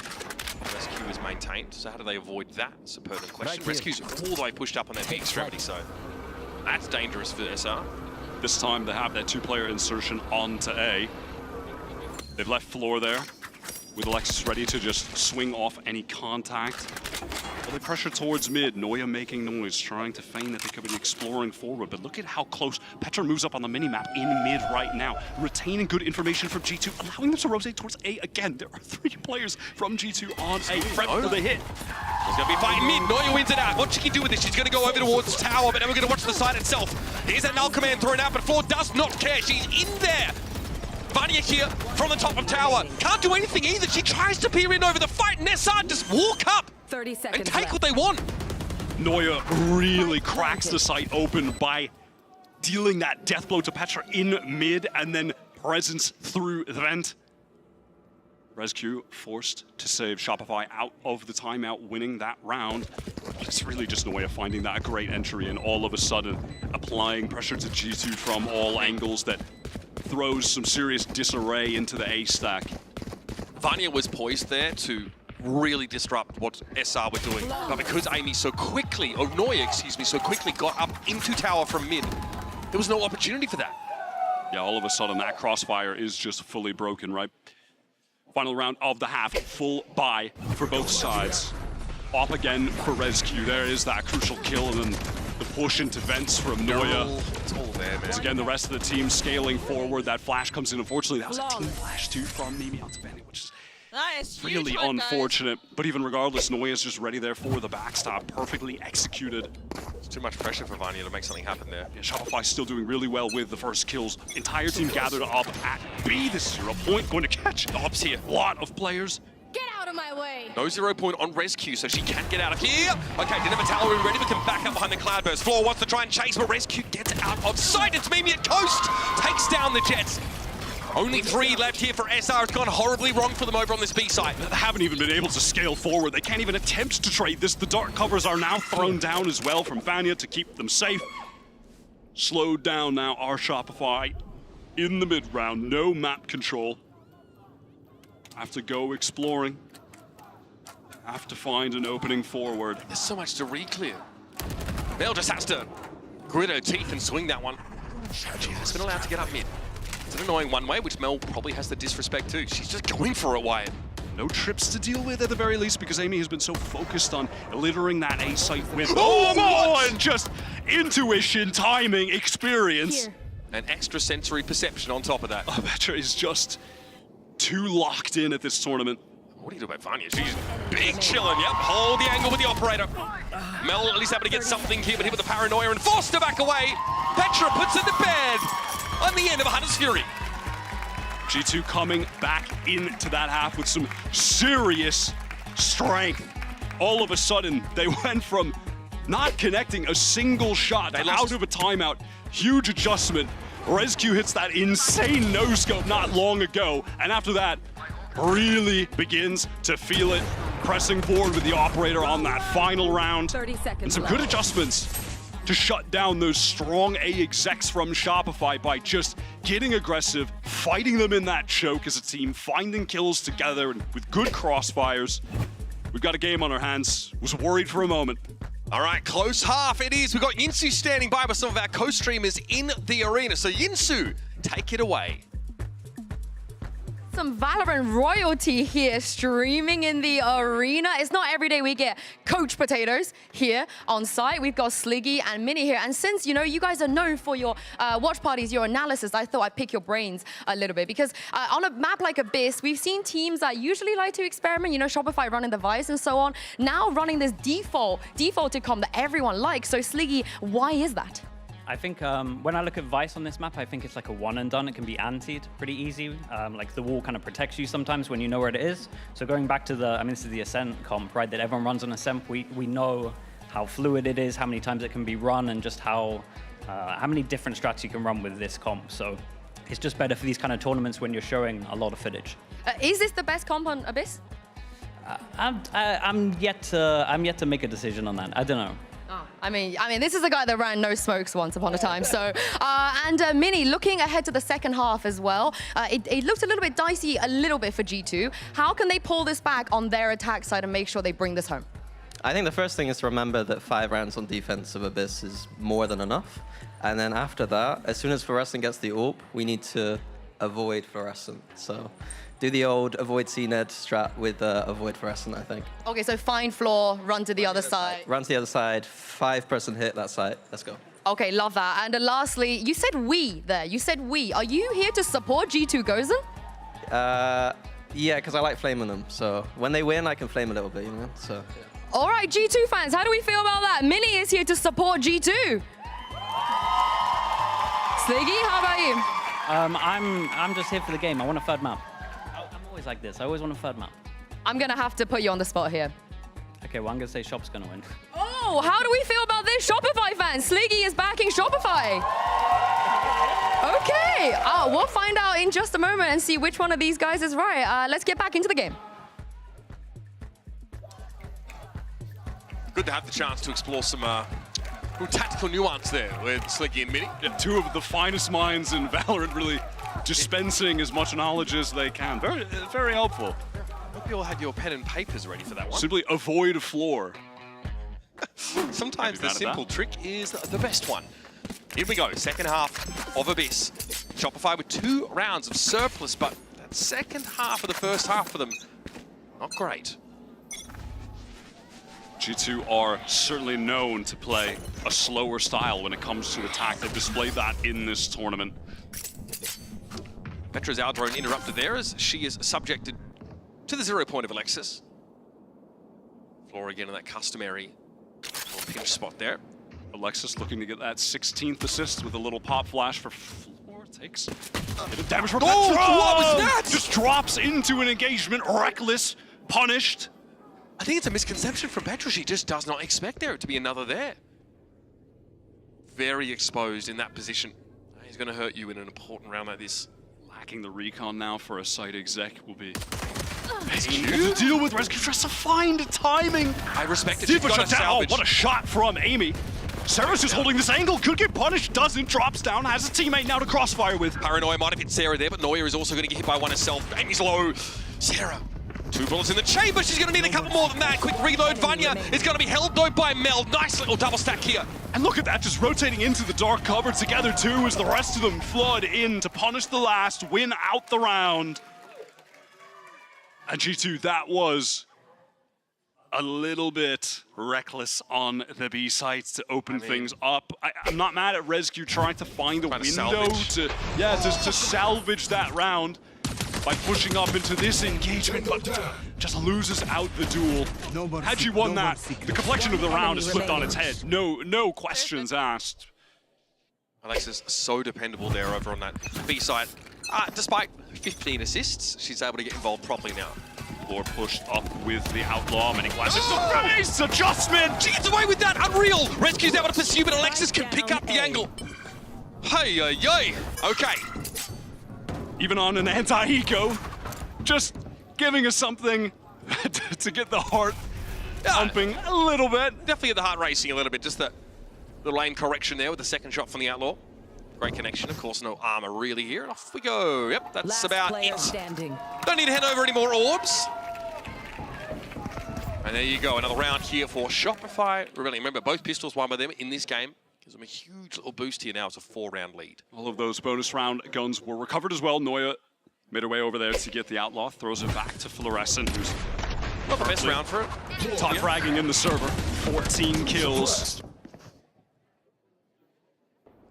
And now, of course, Fluorescent needs to be hitting the headshots. They have Mel's respect. I think she has to respect it. Okay, into the buy round. All heavy armors for G2, so they're not susceptible to the one-shot of the Outlaw, which is positioned over on the B site. Drone getting cancelled by that 0 point from Alexis, who again just has his pop flash ready for Floor to maybe swing wide or off. But currently he's just watching towards heaven where Petra is getting flick shot! Just goes awry, forced to drop down. These have to be headshots from Floor here. Well, they should be happy with a bit of damage, but G2 unscathed, been able to push right up to the line of scrimmage on this B site. Alexis knows she's about to get some action. Reveals herself there, has to. Rescue's already pushed up on that left side. Either way, she's in trouble. Good pinch there from G2. What a well-timed Molly, and in the middle of the map, Amy biding her time. And now look at the response from SR. They're so concerned about where she could be. And just going to fall back. Play this a bit more passively. There is Amy now emerging into the double face. Okay, 1 for 1. That's not bad for G2 on a round like this. Still 4 rifles to play with. See Fluorescent, no real reason to maintain this weapon into the next round. See what she can get done with it. Mimi crouches into that one. Paranoia comes in, Floor trying to reposition behind that cloud burst. She has a crack at this. Ooh, she had a shot. Rescue is able to stop her in her tracks though, and now Mel on the late flank will fall. Seeking to do damage, but shut down by Petra. I love that mid-round adaptation from G2 Gozen, slowing things down after that initial foray of gunfire coming in from the defenders. They contact into the site. The molly was perfectly timed to just rout Alexis. Ends up going straight into a couple crosshairs from the other side of that G2 push. Lovely stuff. Amy was able to do so much through mid that round. SR though, of course, can buy. Big action in mid. There's going to be a deep flash from Alexis as Floor deep past the smoke. Recon as well. Look at these abilities in succession, but it doesn't result in a kill. Now Floor realizes I think she's done the best she can there in mid. Takes a chunk of damage. Now give up a lot of the map here. SR move back to spawn to try and give themselves decent leeway in terms of rotating these sites. It's a very embedded Noya over here at 8. That's the kind of play that G2 really never went for on defense. They never did something as proactive to kind of instill that fear in the mid player. Amy has to be weary when she's solo there that an early push like that could come. I mean, SR don't want Amy trying to take liberties in that part of the map, so some conditioning early is important. There's that same molly. Looks like it quite hits there. Mel is unperturbed there, sitting behind those boxes. Petra makes her way in, knows there's a camera up to the right. Noya has to get ready here from security, but there's a recon that needs to be cleared. Here's Sarah trying to light them up. Noya's actually tried to get back into the site right now, fighting off the cage, finds the first. Okay, Vanya's able to trade it at least, but Sarah's still undetected here playing from tower. She knows heads are going to be swung in her direction though, but she takes the first clean off the shoulders. And there's Rescue and Vanya having to face this down. You cannot be letting Sarah get so much value there. 2 kills for the defender, and now it's up to Rescue. Spike in hand, sure, but 3 assailants to stave off. And there it is, Floor gets it over with real quick. There was just simply never be an opportunity to plant the spike there. What confidence from Noya to stay in. Sarah trying to fight from heaven, but can only spray through the dark cover. Things just get sloppy with the gunplay, man. That's really all it is. She's got to be dealt with faster. And Mimi was trying to go for that late flank in mid as well. And Mel had the awareness, heard that rotate. We're going to get the timeout called as G2 are in some serious danger. at the end of this game. This is an SR timeout here. Knowing that they've kind of... That's an SR time. Yeah. Wow. They've knocked G2's economy down. There might be a set play in the works here for round 18. Oh no, okay, it goes to timeout. We've had a correction there. Never mind. Small correction. I was going to say that would be a crazy time for the timeout. Yeah, it is Gozen calling this. They're headed into this with an eco. They're going to have a bunch of sheriffs. Of critical note, though, is how close several of their players are getting to the ultimates. Crucially, it's the null command, the initiator ultimates, right? The null command and the Hunter's Fury. They're going to want to try to feed the orbs over to Petra and Mimi. The dynamic duo, the one that has been the beating heart of G2 Gozen over many years. Two that have stuck together and had teams built around them time and time again. For the one purpose of a Game Changers Championship. They've had it before, they tasted that victory. 2023 was a bitter pill to swallow.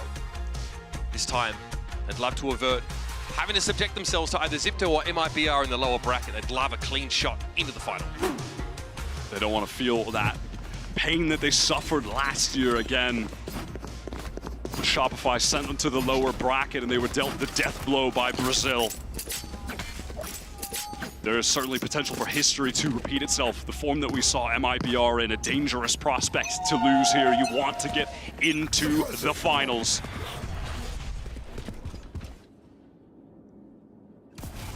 Mel here, about to see a smoke being placed towards her, but the one she's anticipating, and there's some pings around a potential trip location. What a stunner from Mel. She's solo in mid right now. Just some awareness, but also why not go for the spray when you've got the Phantom through the dark cover? Play off this at all. Okay, there is a ping. Amy locks it down there for that long range, but Sarah's at least going to be there for the trade. She is low though. Just feels the need to fall back. Here's that drop down from Petra, who's just trying to pre-fire. A little off angle. So hard to rattle Sarah. She was ready for anything there. This is scary for Shopify. G2 have a fair bit of map control, getting so deep in mid. SR looking to re-clear Sarah on the peak. That is on the move. So dangerous. This is enough to keep Rescue interested. She knows that she can drive a wedge here between both halves of SR's defensive resources. Floor, getting ready here. There's a ping, there's the shot, it's 2 shots, 2 kills with the Outlaw. And now it's up to Rescue, will got away up mid. Very much into the cookie jar here and is dealt with Floor. Now has to go over to B, recover that spike. This is so winnable. So winnable for Rescue. One of the new additions to G2. Their most inexperienced player. Alexis was so flush with utility here. Sarah's also got 2 shocks. So here's the molly to keep Rescue off this line, but instantly she reassumes it. This might catch SR off. The swing is perfect! And the young Turkish duelist comes alive when it really counts. And that just feels like a repeat of history from that first half. The 1 versus 2 double spray down that Vanya had to keep them in the game, and now Rescue propelling them back into things with a broken economy. 1-to-1, the same situation. Sarah solo on HP there. And it's a trip around the world for Rescue on that round. She goes all the way up mid. Watches the last 2 teammates of hers sort of get flattened by Floor and comes out with 3 kills for a beautiful MasterCard Thrifty. And you mentioned it earlier, a player that had only competed in 22 matches before joining G2. Has never been on a stage like this in a game with this level of magnitude. Petra not interrupted this time. There's no 0 point to stop that Aldrone. Neuer also loses her camera at B. So lights out a little bit here for SR, but the trips are still in place. That one there is an anti-jet trip that Petra will just limbo under. That's a lot of cyber cages. A lot of defensive utility, yeah. Shopify could really be rotating all the way back site towards coast. Petra finds Neuer on that exact rotation floor with the Blade Storm. Dangerous for G2. It's wayward, it's haphazard though, Flora. Not able to take any kills with those. Alexis playing up close with the Sheriff here. There's an opportunity, a timing to be found. One is good. Rescue able to hold it down from Coast though with that op. Still no plant. Spike not yet down. Oh, Amy's all about it. That's all right. G2, they slow things down. They allow Shopify to flood in before overcommitting to the site. And they deal with the Shopify players with those superior weapons playing at that long range. Do not let Rescue get rolling with the operator on attack again. They were down against Crew earlier in this bracket. You felt like they were on the cusp of being dealt that upset loss straight away, but it was ResQ dropping 18 and 8 on their attack half to bring them over the finish line. She's doing it again. 15 and 11 for ResQ, that operator has been the difference maker and is still in her hands. Floor playing close, looking for a timing off this. Yeah, Amy's just got too much to juggle there. The rest of the Hunter's Fury just used for reconnaissance purposes. ResQ considering a fast hit here, but at 0 point comes in. Her wings are clipped. Now has to play boots on the ground as Alexis is unsure which side of the container this swing is going to come from. ResQ's inching forward. Tailwind gone, of course. Mel going to sit here behind that dark cover. Eventually, though, that's going to be an issue. They need to find a way to force ResQ off this angle. Yeah, G2, they are embedded in the site. Look at this position from Vanya in heaven. Will have to deal with the drone. She's going to have to go off in this position on her own. Dark cover to play with now. G2 fighting forward. Jimmy's the shot. ResQ doesn't quite connect now. The blades are out. She's going to try and go for it. Oh, somehow Alexis gets lucky there, but eventually ResQ claims her. Blades refreshed. Time to go again, but Mel gets it in. Vanya's still up there in tower. Petra holding it down from main. Floor gets in, but it's a 1v3. And not even Floor thinks that she has this. There's just no way. Recovers the op, has to run, and G2 fighting forward with confidence, playing the crossfires in sight, not allowing SR an inch to get back in. They play to the win con when you've got the deficit in players. Stopping power of that operator is definitely going to be relied upon for Shopify Rebellion in this next round because they've got not much else to buy up around it. This really feels like the first time these past couple rounds in this game where Shopify are actually in economic danger. They've been in such control, especially that first half. The string of round wins they were on just meant they never had to eco. They were never in danger of that, which has made this such an uphill battle for G2. And finally now, at the critical stage of the game, they are breaking the economy of SR. Wild to see what Petra gets to do with a bit of space. She's like a turret sitting there in A main while the rest of G2 just push up for definitely a wise timeout moment here. Null command pretty close here for Alexis. That's something to think about for round 21. Can the op of Floor do a Olympia level amount of lifting this round? Always a strong danger is Fluorescent even on. I mean, it doesn't matter. Eco round, gun round, buy round, whatever. Fluorescent can always make something happen for SR. The top-rated player statistically right now in the tournament. By far, the stats are just outrageous. I mean, 330 average ACS over the entirety of GCC. Absurd. It's just not reasonable. We'll see if she can take this round over while the rest of the team are relegated to the Sheriffs.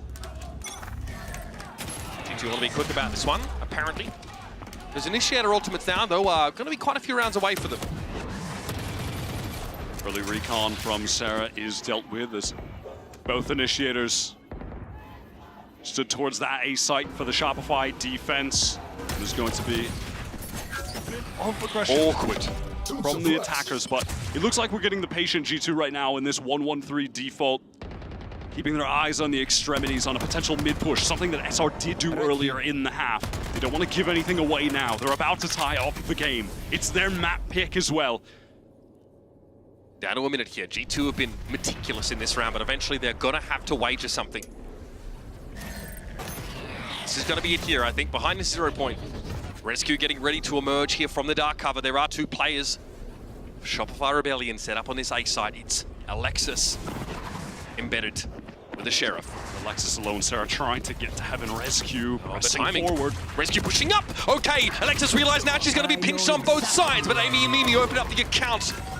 That'll be the A side under full control of G2 Gozen. They bide their time, G2, to just the right moment to get into the site. There was that delay after the 0 point came out, and it just sent the Shopify defense scrambling. They didn't exactly know where to post up. Floor, though, wants to find a way back into this operator. Can't get the flick in time. Petra too fast with the reactions. And ResQ cleans up Noya. This duo have come to life. They are activated for G2. And for Mel, she did at least get the operator, something that maybe instrumental here. Surely Rescue gets a glimpse over there, down mid. Mel's about to have her hands full. There's one. Here's the reload. That's just too much. Eventually overwhelmed by G2, and now we have an even game. 10 apiece heading into the 21st. Operator ripped out of Mel's hands is really unfortunate for that low economy Shopify. They can't afford it into this next round. It's going to be all rifles.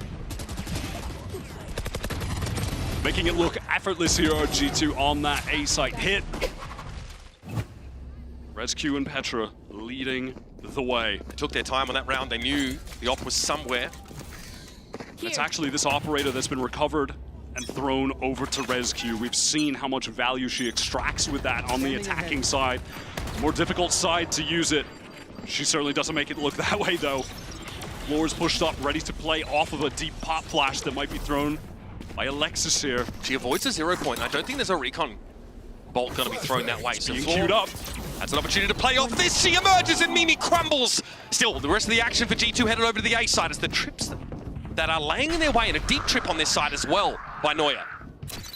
SR not offering up a thing here in terms of kills, so they want to get back in. Yeah, they do. They want to anchor this. They are so proactive at getting back into these sites. It's Sarah and Neuer.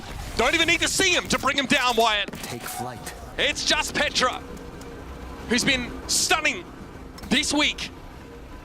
And has had a great Abyss as well. Up against 5, just as G2 really start to get their motors running. SR are going to be allowed a chance to re-establish their economy. Keep those weapons going. May have timing that, Jerome, but even still, as good as Petra is, this is just impossible. SR stabilizing, flawless back round in the of that. lead. And it's just a simple aggressive play. They are mixing in so many more of those defensively than we saw G2 opt for. And at multiple points now, they've caught off players early round towards B. It's been fluorescent. And just those little setups from Alexis. That is the driving force, really, of this team. It's the idea that the team was built around years ago. Just getting this superstar duelist, who at the time was rather untamed in their play, and setting her up with picture-perfect utility from that experienced duo of Mel and Alexis. I mean, what is Alexis at in the assist now? I think it must be at least 20, right? Yeah. All right, G2, of course, still with plenty to buy up here, but no operator this time for Rescue. Thinking about the longer game here as we are getting towards the end of regulation.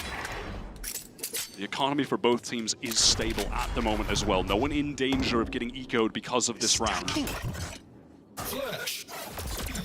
Okay. Yeah, they have been drawn on quite a big rotation. Sarah is droning out into the B site. You know, it is possible that G2 could be pushed up all the way there, but no, they are going through the vent. They are getting into the A site. Fluorescent is all the way over in A main. This is the one part of the map that Shopify Rebellion were not set up to hold, but they're second-guessing themselves. G2 have an immense amount of map control. They're pressed up to the trip. They might catch a rotate here.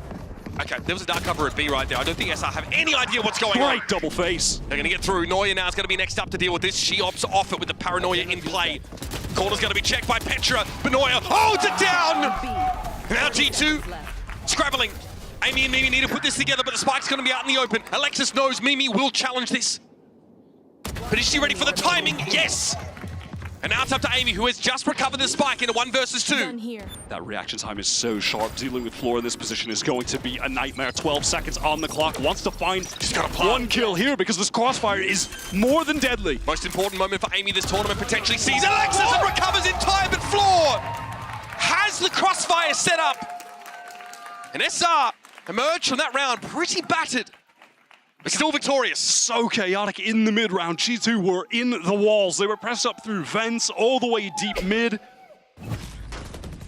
And amongst all of that chaos, disarray in terms of the positioning, Shopify are still able to retain a semblance of control. Floor rotated around the map wonderfully there. This is gonna be... It's a tough break there for G2 now. They have to play for overtime.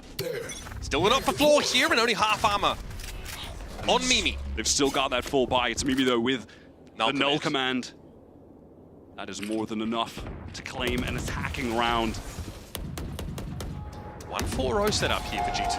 And notice because of that null command, look at Neuer's positioning. She is so far away from her trip setup on B right now. So she won't get pinged by the range of the null command, won't have her utility shut down. This, of course, does require you to give up a bit of that mid-map control. This is a good setup right now from SR. I like this a lot. They have the op controlling A main. They have those trips not in danger of being deactivated towards B, where they have this crossfire set up between that core duo that's been competing together since the beginning of Valorant. Alexis and Mel trying to close out this game. Here they come. Malcolm are going to be thrown in. The trips are going to be an issue, but Rescue's up on top of the container. Finds one. Mel, though, with the Phantom from below. And his timing might be perfect. Petra's not going to be ready for this at all. Chalk up another one for Mel. Now over to Coast. Trip did catch Mimi, but she's able to respond and find the kill. Sarah doesn't wait for reinforcements, instead wants to go for this anyway, and almost takes Vanya down. 2 HP left on the Omen, and she's TPing out of there. And in the meantime, Amy in mid, now rotating over towards A. Mimi is caught, though, by Noya. We're down into the 2v2. Neural Theft has been activated. How do G2 opt to play this? Vanya has no health to work with. Amy is going to have to step up in this situation. They have separated from each other entirely. This is cheeky from Vanya. Sat in her own dark cover. G2 didn't have the time to set up because of that Neural Theft into these post-plant spots. Floor only with an operator, by the way. He's ready for this. 2 health and a dream and a headshot. This leaves it all up to Floor. And she's off the map. Are you kidding me? It is Shopify's worst enemy. Gravity comes back for a third. That's 3 on the scoreboard for the map, and they're all against Shopify.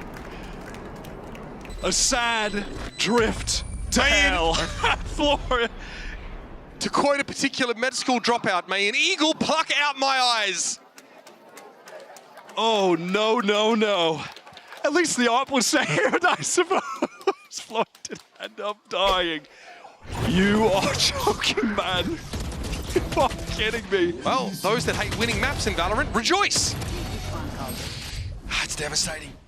We gotta move on. We gotta move on from it. Perhaps, you know, if they didn't show the laugh, tactical maybe, tough. Crossfire only had an op, ends up saving it. Tactical decision from Floor, in my opinion. Yeah, I love that. Oh, and here's that same play with the recon with the flash D, but this time it does catch Amy.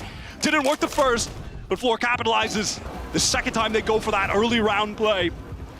Immediate response from G2. Do they try to get into A off the back of this? They do. Rescue into heaven. Oh, I love that. 0 points going to force her off that angle. Kaba still held by SR for the time being.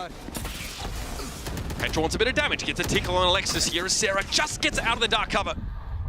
There is a ping, of course, on the Sova playing close there, but Petra's aware of it. She's willing to fight anyway. 4 versus 4. Inching forward onto the site now. Okay, flash drive thrown up. Barney might look to follow up on that briefly here, as looks like the plant will be interrupted, as it was only a fake anyway. 0 point for Mimi, sees 2. So scary for G2 to try to find a timing to plant right now. It's off the dark cover cycle, that one-way drop from Vanya. Paranoia. It's a big one. Okay, doesn't catch Rescue though, but she gets brought down on the corner. Petra, wild swing. Spray takes 1, takes 2, and Noya's gonna get there. She finds a couple of her own, and now Vanya, clutch queen, has it all to do. She TP's back to the side, but I think Noya knows it. She was aware, but she wasn't sharp enough. And Vanya bails G2 out again. She's just too smart, man. Vanya is one of the most intelligent players in this tournament. The double teleport fake out. Unreal. And Noya seems to be aware of it, but she has to be second guessing herself. Vanya could be anywhere there. Not just the chaos of the moment, but the pressure of it in regard to the entire tournament. And G2 again stabilizing by slowing things down. So tough to find a moment there where they can plant safely. It comes when that dark cover is cycled from Vanya, placed into heaven. And then again, it just comes down to the gunplay, and there's no one better than Petra right now when it comes to the raw aim. Bar none, she is right there at the top echelon. Suffice to say, we are getting more than we bargained for today on our first map of the series. At the end of regulation, we are in lockstep. And a timeout is called by G2 Gozen at the very start of overtime here. They're going to be on defense to begin with, clearly planning to try and take a swift 14-12 and get the heck out of Dodge before this gets out of hand, if more than it already is. It is their map pick. Bear in mind that we head to Haven next, which has just been a go-to for Shopify forever. They love playing on that map. Couldn't ask for this series to be going any other way. The definition of big fight feel. What a banger. what could be a preview of our Game Changers Grand Final. Well, either of these teams able to navigate the lower bracket right now. They seem to be the two best we've got here. Where oddly enough, neither have actually faced each other. Neither of these teams have actually duked it out in the final of a GCC. It's always been here in the upper final. The two most iconic duos in GC, Petra and Mimi versus Mel and Alexis, overtime on map 1. Remember, G2 took a timeout before this. So what is the plan? Trips over on that B side. The smoke towards tower now, as Petra will look to simply augment their vision. In gets Floor. Just a straight up hit. SR really just need to avoid the tripwires. Losing any players needlessly on entry. They're gone. They cleared the tripwire. Floor now is free to start to press up to these extremities of the B site. Our drone, though, will be of importance. Floor looks to reposition behind the Cloudburst as a result of that. Paranoia whistles through, but Petra's a little bit too slow to follow up, and it all of SR grouped up behind that container. Sarah with eyes open for heaven, but that dark cover's a problem for her. She cannot see past that. Mel TP'd into it.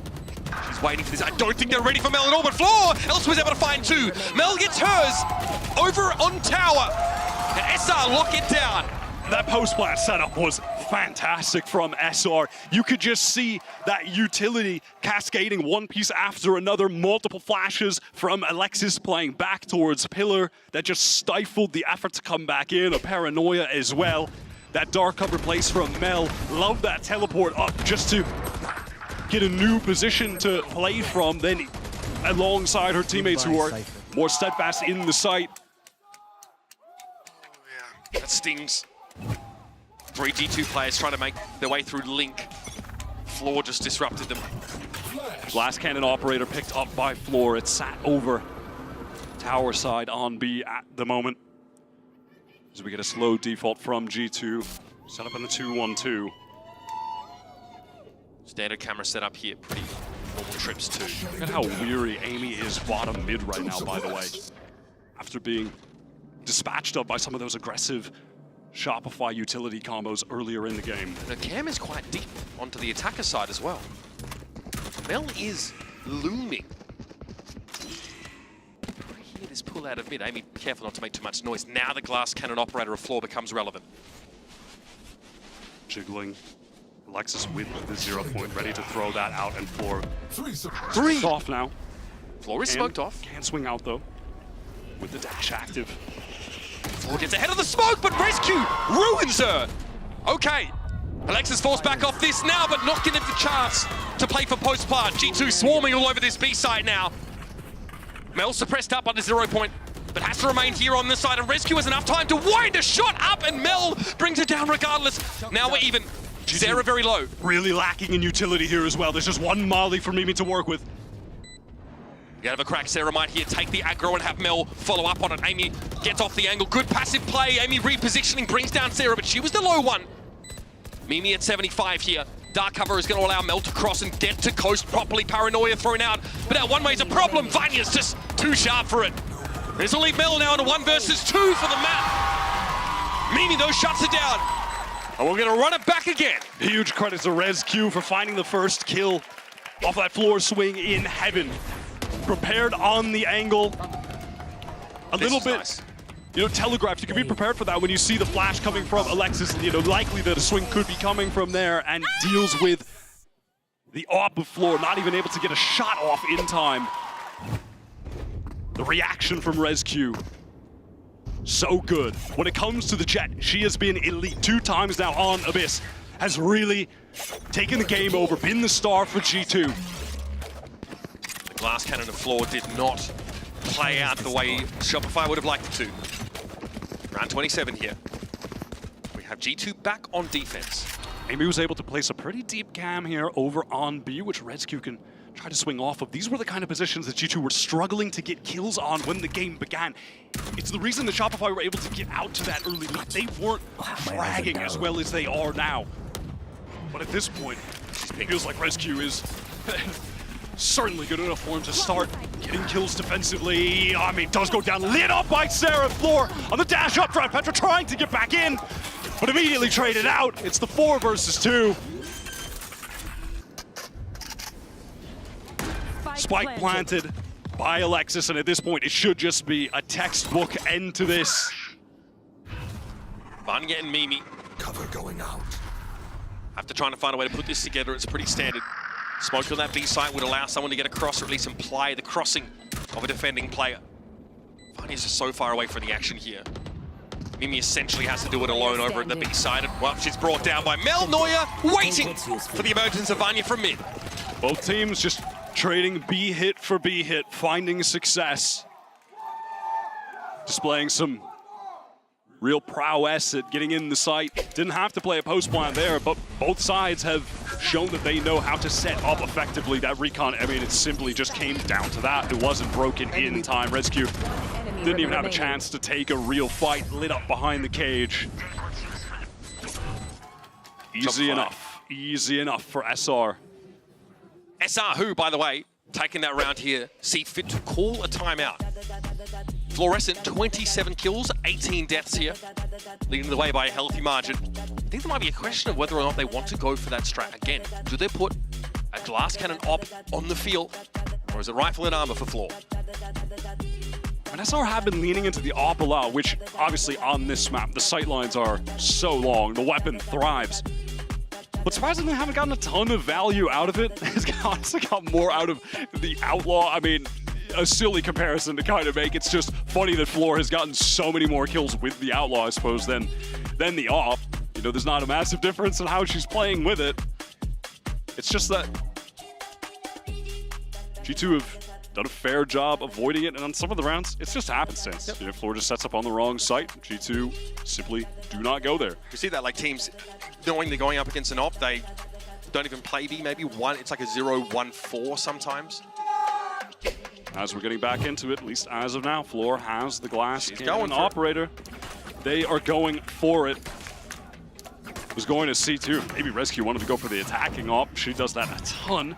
But no, it's going to be all rifles, all of G2 set up at B right now. Again, Alexis to contend with has been that consistent B anchor for SR. Her flashes have been so good at stopping pushes, setting up her teammates. Can they anchor this? I don't know. I mean, it looked like they were setting up for retake. Rescue is in and catches Neuer unawares. Yeah, Alex is completely overwhelmed there over towards the container, and SR with 3 now. We've seen this quite a few times. Have to find a way to retake. And again, here's Floor with the wrong side. Oh my God, Sarah just cracks that open. No one to trade for Rescue. All of a sudden, they're getting back in. There's a chance. Still no heaven presence though here for SR. They're all coming out of Link for the time being because Mel is looking behind her. Sarah inches up now, a little bit further. Vanya with another dark cover. This could be a problem. The paranoia will go through. And as Petra dealing with Floor, it's just a lot to ask, I think, from SR, as now Mel would have to make it happen herself in a 1 versus 4. Not too shabby, but not close enough. And at some point here, someone's got to start playing this Cypher retake. It's time to stop anchoring. The execs have just been so good from both sides that these anchors are having a tough time getting a single thing done, overwhelmed by util, forced out of the positions they're intending to play on because the initiator recon utility here is so effective. Well, like SR also not too sure whether they wanted to pull off the site and play for retake there, got caught in between. So we're back to even. All attack rounds, no one has been able to win on defense in this OT. Early shot comes out from Petra, deals a bit of damage to Neuer, who's set up that standard mid-cam to gain passive info for the attackers. She is catnipping 3 SR players right now, at least. You can see Neuer as well. She's placed that trip for a late A push out. Or, you know, if they do hit A, it obviously protects as well from anyone blanking late in the round down mid or from B. Look at this lurk, though. Is sending up a drone towards B, dark cover towards heaven. SR are saying, we're going to try to pressure towards B. It hasn't actually called any rotate of serious significance though. A main now taken by Shopify. They're ready for the split. Look at Noi's positioning on the map. She's in the vent. She's ready to explode out of there when the hit comes through main. So one way that's going to keep Mimi off that angle. She has to respect it. Dark cover thrown here for the defenders. I think just trying to clear. We're going to be pinged out by this, so it has to teleport, and in comes Floor. Right. So, Upper tower taken over by SR, and Vani's already fallen. Mimi just has to try and hold this corner, but the flash drive is going to catch her out. This is clean as it gets. Now Amy and Rescue, who are a long way from the action, need to dial in. Spike planted. Shopify have really displayed the depth of their playbook when it comes to this map. They've shown so many small variations of this A hit. Oh, bro. Much to do about that one there. The null command, of course, committed because Alexis has had a heck of a round. And Amy has absolutely nothing to work with on the util front, just raw gunpower.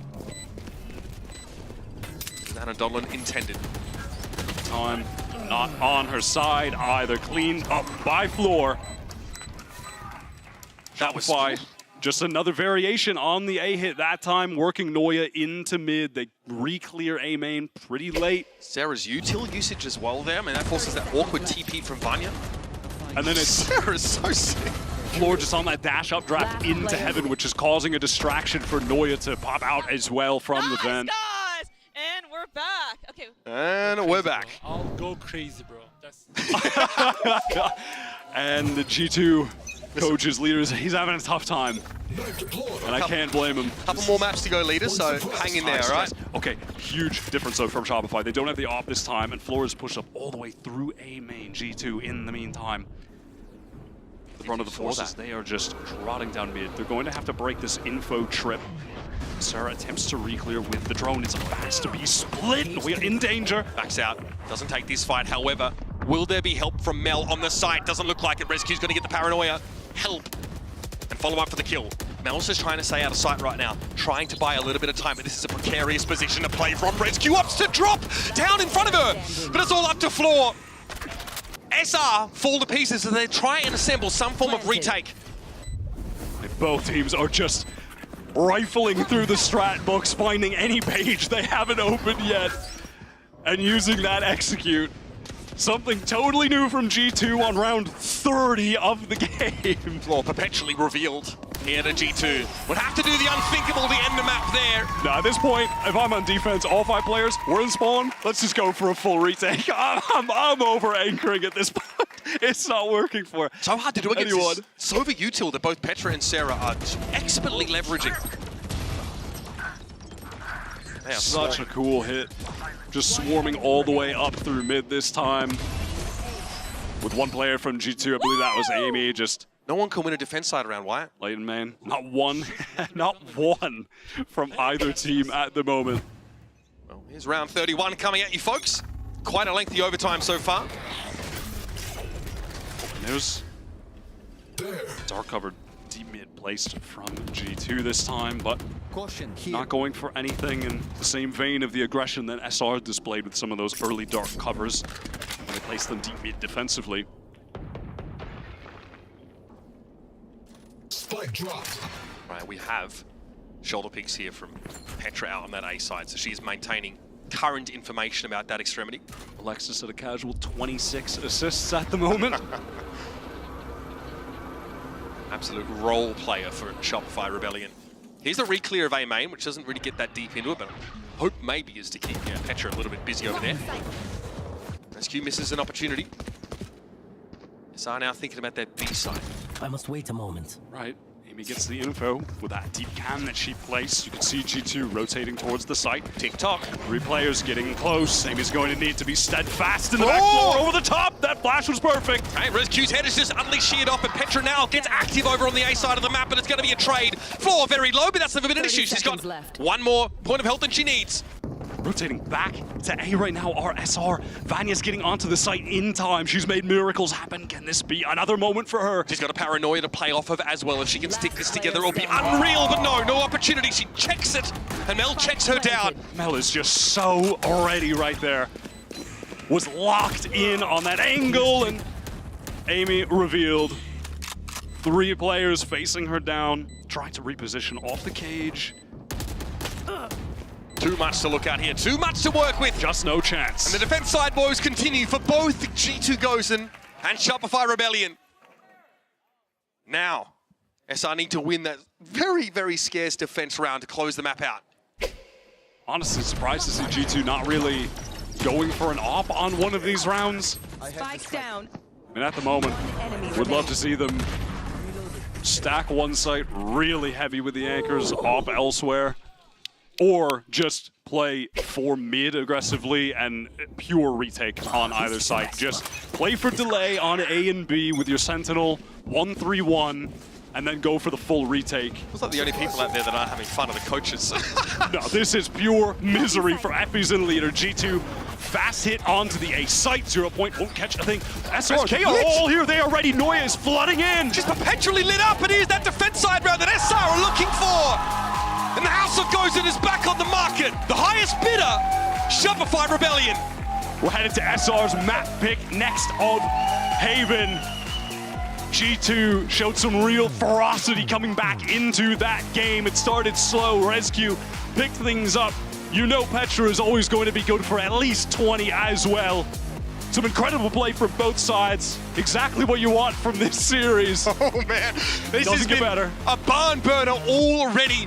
Classic floor performance. Mel looking incredible, especially over towards that overtime. And Noya showed us some great Sentinel moments over the course of that map. We get to see Rescue also come alive a little bit. Leader looking frustrated there. We're going to step aside, but next, Mika Fabs and the analyst desk will break down map number 1. Bro, like, I don't want to, like, say this, but I think Petra's the best player in the world. No, I've been saying that. Yeah, no, I believe it. I believe it. Like, I don't want to, like, say this because we're playing against her. But this might be the go. I mean, Sarah, we love you.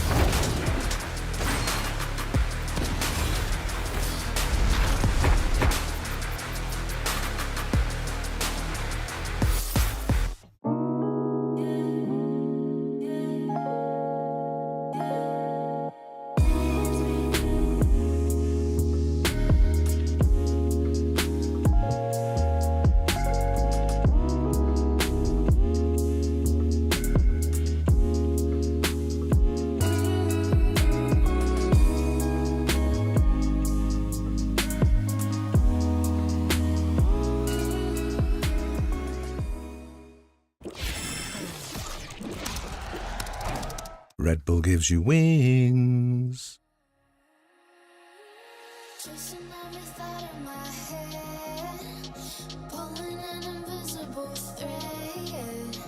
Dreams that keep me out of my bed. I feel it all, take it all high. Feel my heart, save my soul. Come alive, lose control.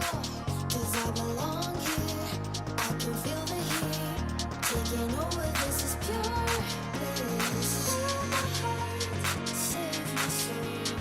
Come alive, lose control.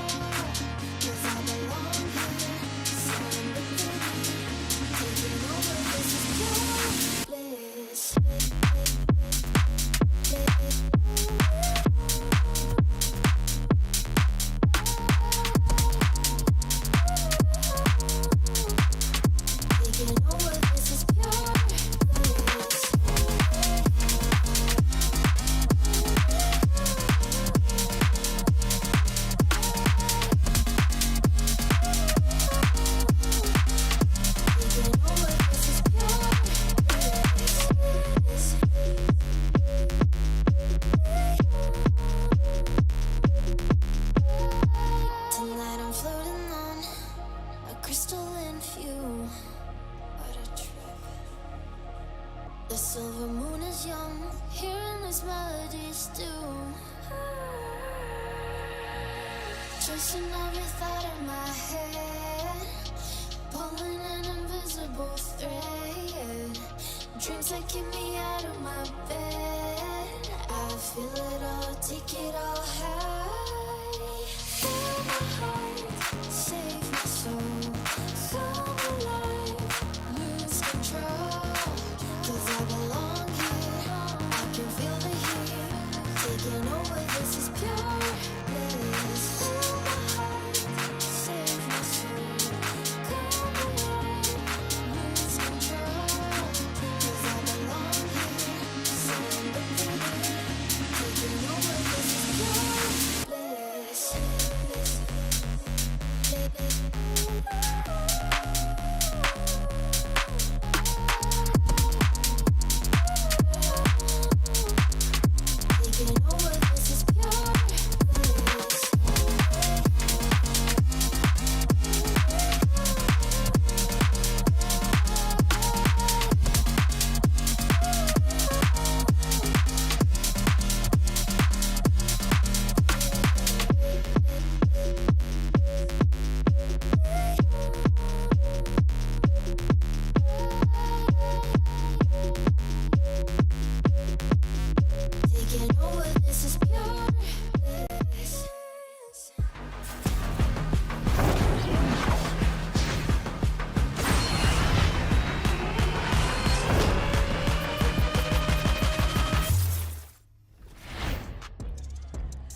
What a way to start our day here at the upper finals at Game Changers Champs. I'm now joined by the coach of Shopify Rebellion. It's Effie's now. Effie's, I wanted to ask your reaction for when Floor accidentally fell off the map, because there was a world maybe if she didn't fall off the map, you wouldn't have to go to OT. I thought it was actually pretty funny. I'm not gonna lie. Floor is actually, like, she looks very serious, but she's actually, like, a very funny person. Like, she just laughed it off instantly, and, like, the vibes are still good. She saved the op. Oh, yeah, she did indeed. And going into that overtime, I believe that was the longest overtime we've ever seen here at GCC. What was your mindset like in that overtime, and why do you think you guys are the ones to be able to close that out? Well, my mindset is, like, I'm always super nervous. So, like, whether it's, like, 13-1 or, like, 15-17 or something, I'm always, like, stressed. I'm always super stressed. I think we just had, like, a lot of good ideas, and then we knew how they were playing towards the end, so that's what helped us close it out.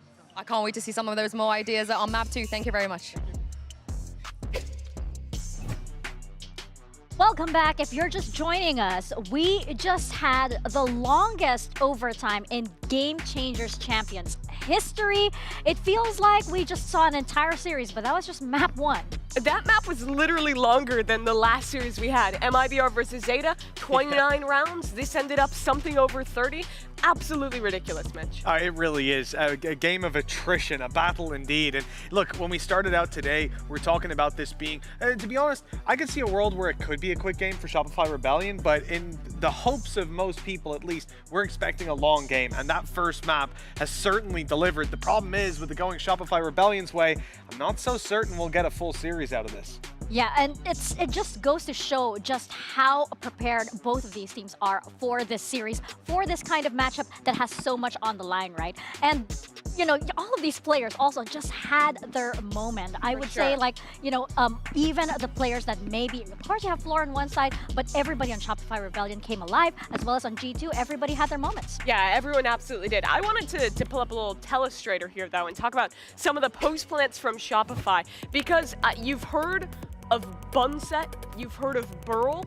Get ready for Abyss. Because Shopify Rebellion, no matter what map they're playing, they have a way that they like to play, which is the super cringe, spam-heavy off-site post plants. We start off this round, G2 is playing the very classic spam defense. You have a couple players in heaven, you're hoping to get something off your dart, but watch how Shopify is pathing into the site. They're committing pretty much every member here, Floor dashing in, you have all the util going in, but once they realize this site is open, they very quickly shift into their post plant setup. And as we watch the map, not even before that spike starts ticking, literally everyone is off the site except for Floor, who sticks around. The only reason Floor is here is just to buy time. If she gets kills, that's amazing, that's sick, but she doesn't even need to. All they're hoping she can do is buy some attention and pull resources from G2, and she's gonna do exactly that. Waits for the drone, gets spotted out here with that KO utility, and manages to get 2. But even if she hadn't, this has already set up Shopify in a winning position. They're actually going to smoke themselves off, and they do this on other maps as well, right? When you watch them play Sunset, they go B main, they smoke themselves off. You watch them play Pearl, they go B long, they smoke themselves off. They're always doing this because it's just so advantageous to play that spam when the time is on your side in the post plants. How do you beat this? The obvious answer is to fight through and try and go past these smokes, get something done. G2 attempts it, they get absolutely cooked in this round. But overall, it really has to force you to change how you play your retakes, because generally speaking, you want to be putting all your forces into the site, dumping a bunch of utility to just get back into that site.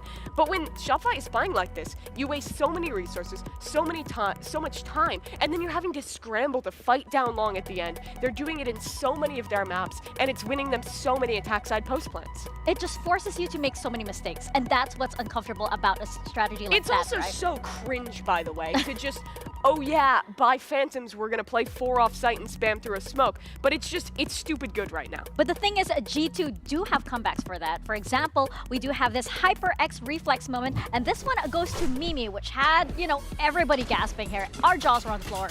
Yeah, I'm not sure this is something you plan for, although you'll see some good components to it, like the paranoia that comes through to help on the second engagement. First shot, pure skill. Second, good reaction. And a little flick up top to put the real cherry on top. This is what I like to see from G2. And in this moment, I think this was a necessary play as well to give them that little bit of momentum to fire back into the map. And I think they really didn't lose sight of it either. Despite the fact they went down 6-1, we would still see things like ResQ getting hyper aggressive on B, maintaining a lot of control in an early round for their defense, allowing those rotations from the rest of the squad to go to the other side of the map where, as you said, Mimi, more often than not, the hit was coming in. And eventually when ResQ did face those challenges, she was hitting her shots. That's the more impressive thing, though, looking at the other side from Fluorescent. In those deep plays, the example we saw in the Telestrator, there's no one there awaiting them, right? Those players are pushed back and they play the retake. And you start to wonder, are you still going to be able to deliver when it comes to 3 players on the site ready for you? And as we saw throughout this game, yes, she absolutely was ready for those plays.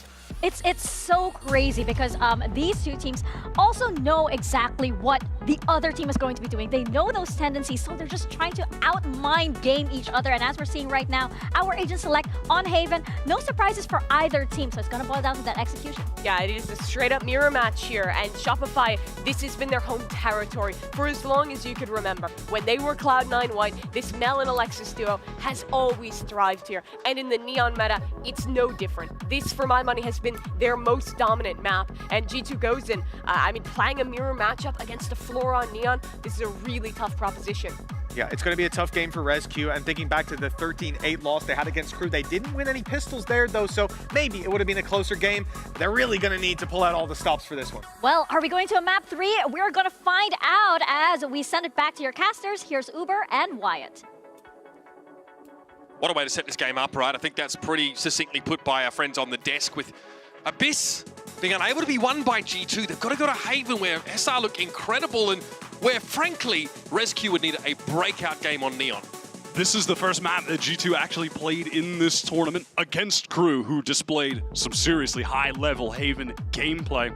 All the way back then, Petra, after that game, in interview had said, hey, we came into this feeling kind of nervous. We were off today. We're not feeling those nerves anymore, though. They're going to have to display that today because their Haven was just not up to scratch. ResQ only dropping 9 kills in that game. The team play looking off. We need to see a new G2 right now to steal away Shopify's map pick. And what a way to start that new look then on the pistol. Floor has already pushed up pretty close here to Garage. It's making a little bit of noise, rattling the cage somewhat. We've got the cheat up from ResQ all the way at the top of A long. Yeah, you've got Mimi taking contact here, and then ResQ going to fight off the distraction. Zera, though, perfectly equipped to clear this. ResQ tries to get ahead of it. That doesn't quite go the way she's planned. I think hit by a recon and now has to run and dodge away down A long. Meanwhile, we've got pressure now going straight into the B side. Fluorescent wants to get in here behind this relay bolt, but Vanya was unaffected by it. And there's a double face here. Right click, Mimi from behind Vanya's also able to find Floor.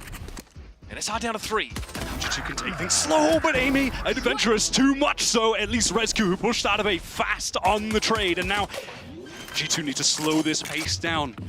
Play to the numbers advantage and the utility advantage. With Mimi still alive, they're going to have a fault line to get back in. Vanya, one dark cover as well. ResQ trip forced to be broken. Noya maybe in the perfect position. Always hearing so much of this Vanya. Unaware, but Noya gives her position away. Oh, she's going to try and pick up the pieces, but Mimi was ready for it now with advanced warning. Mel's got it all to do here in a 1 versus 3. Vanya crumples early. ResQ challenges from the right of the box. And just gets away with their life. G2, counter to the narrative that we heard from Mitchman on the desk, get themselves a pistol on Haven, crucially. And ResQ starting hot here. Neon has not been her best agent at this tournament. It has been the Jet, which she certainly displayed back on Abyss map 1. This is going to need to be the breakout map for her. Fluorescent has been utterly dominant on the buff to Neon, taking over every single map. It was something that Mimi pointed out as well, the danger for G2 when we head to the Neon-favored maps of Haven, and then if we get to map 3, Sunset after this. I'm ready. All Neon for the rest of the series, in theory.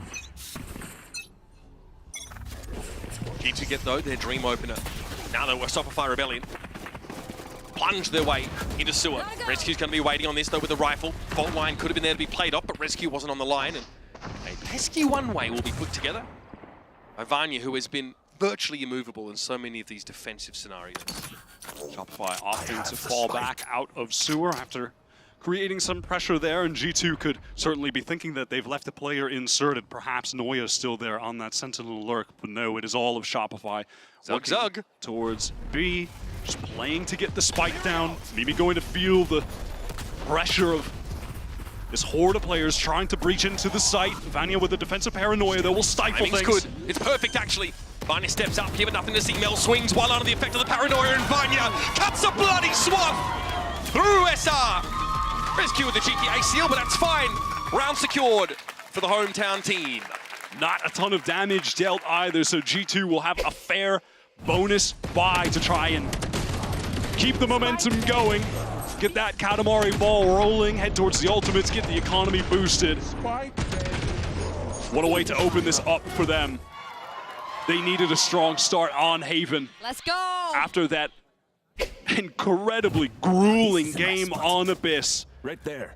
I just love the util put together, the stall util from Vanya, followed up by the paranoia, man. Very clean. Very textbook. SQ, the best weapon on the battlefield for G2, has that Vandal. It is pressed up in sewer, trying to take an early engagement. She's a weapon herself. Early advantage, yeah. 3-0 for her. Interesting for Mimi. Going forward, tucking into the cubby towards B. You know, unorthodox for a role player on this team. Still flash for Amy to play off, though. That corner. Just a sheriff to hand for her. Rescue right now pushed up all the way in sewer, allowing the rest of G2 just to stack elsewhere. Noya maybe walking into a trap. Cam is watching C, so not relevant here. Mimi just caught by that one. Noya can fall back behind a cyber cage and get all the info that she needs. Petra, oh, now they know. Now they know the rescue has gotten up behind them, making no shortage of noise there through mid-window, and is just not aware that Noya might be lingering. I want to see if G2 maybe try to pick Noya off, or do they fight the site right now when it's more of a 3v3? A lot for Amy to look at here. Big pings though, as Amy's going to be forced away by the relay bolt. Aftershock as well to keep her at bay for now. Petra gets into the side from the back, and Vanya with a bucky cleans Alexis up. But Noya has the timing, she snuck up through mid, and that's her third for the round. 3v2. Vanya wants to challenge this, and my goodness, she just don't miss. What a shocky though from Sarah. Vanya too low to withstand that, and now 2v1, it's clean as it gets for Sarah Cat. Clean behind the ears. Really all about Noya's play in that round, though.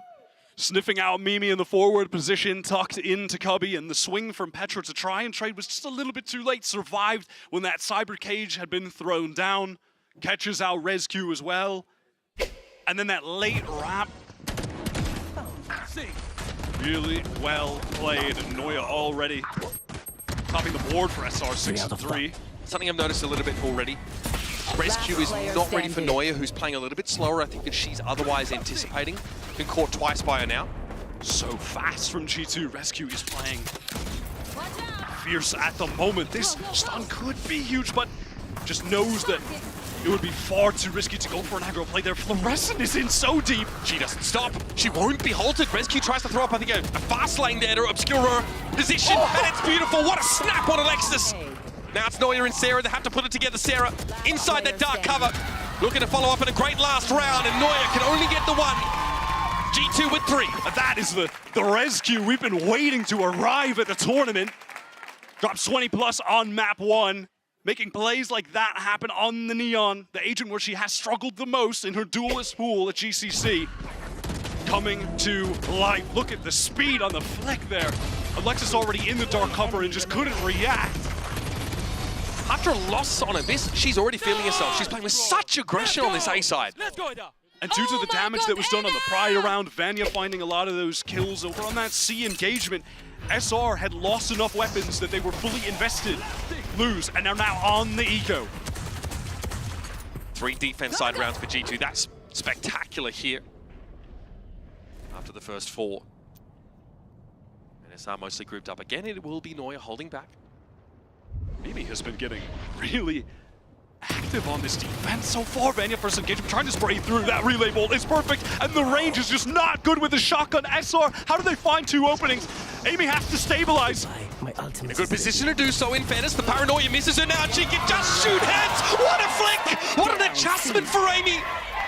Noya dragging herself into this to give up the ace to Amy. G2 lock it down. That is why Amy is the foundation of G2. ever present on this Haven defense. We had seen this earlier in the tournament. She was the one dragging G2 through the game against Crew. It would have been a blowout if not for her. Her play on C is so solid. Shot on the floor, the adjustment, and then, oh my god, it is just... The numbers are so good though for Shopify Rebellion. They're in a 5v3. Amy is literally 1v4 on the side. That crosshair placement is picture perfect. So ready for that final swing. That is so unreasonable. I mean, I'm sorry. They can't have beyond unreasonable. SR, they were gifted 2 kills. That was such an awkward scenario for G2 with the relay bolt connecting onto Vanya, Rescue. I believe they just had to judge, but were fighting at mid-range, so they were cooked. I mean, G2 had just gifted them 2 nice little rifles, and oh my god. Was a nasty relay bolt there from Flora. I think that may have hit both G2 players. Vanya tried to spray, and she... Well, the stars aligned a different way. She could have found a lot of damage from that position, but it doesn't matter. Rare micro mistake from Vanya, but yeah, ultimately irrelevant. G2 goes in, are here to play. And you shoot the head good, and it doesn't matter if you've made a couple slip-ups along the way. It's nice when you're up 4-1, and Petra hasn't even really had a need to be in the action so far. That's when you know G2 are in rare form. 4 out of 5 in the first. All of these defense rounds so big for G2. The timeout has been taken before what could just be an explosive round 6, factoring in the number of ultimates that are in play.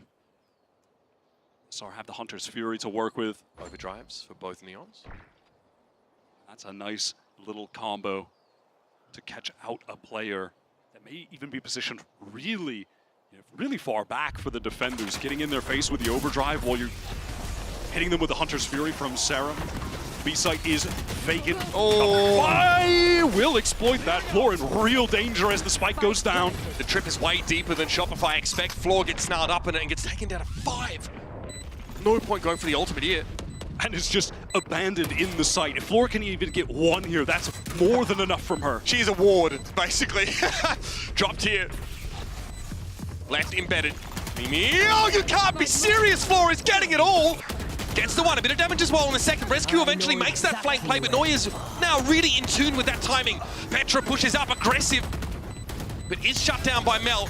Vanya over the top. Noya cannot see her right now. It's going to be a Hunter's Fury to try and stop this defuse. Amy thought to stick it. She gets it a half. It's going to be enough, but it's time on their side. Noya catches Vanya. Now plunge into the smoke. It's Amy dealing with her. She might just have it. Oh, Sarah, what a shock. Just at the final moment, enough delay from that Hunter's Fury as well. Down to the wire is a goddamn understatement. Just hear Mimi in the background. Yes, SR like to play for these cringe post plants. So cringe. With all the spam, so all the cringe. Oh, that is a tragic way to start, by the way. In the midst of everything that happened after. That neural theft ping was everything. 0.23. Shock comes in. Oh my god, so much damage dealt. We're still in the economic danger zone for Shopify. Rescue with the overdrive. So deep into C, chasing, hunting down Noya. Mimi here knows she's about to see it all. Alexis not ready for that. Mimi gets a lot of damage as they're able to fall off this rescue. Neuro side to the rescue, gets it on the side. Alexis dealt with inside that dark cover, but Sarah emerges and Floor is there as well. Singer, Sheriff, Vandal all need to go to work here with surgical precision for G2. Scared for Sarah there for a moment. Susceptible to a shock. Dark Floor is so close up with the Bucky, but is forced back because of that Silverjord. Has to reposition to default now. Laurie's lit. This is a little bit awkward. She was hoping to take a post-plant position as well, but now she hides in the smoke. Here's the spray. Floor takes a hit, but they're not convinced anyone's in here. Petra Shocky licks in the feet of Fluorescent, and there's a finish off at Mel. Of course, in the post-plant setup's able to deal with Amy. Oh my god, they're sending the Hunter's Fury. Is there going to be a catch? Vanya looking to get it to half. Noya in a great spot to disrupt this. And there it is. The planters, the defuse as well is taken down. And SR climb back to 3. A crucial rewrap from Noya getting out C-Long and then back into Garage to punish Petra out of the Hunter's Fury.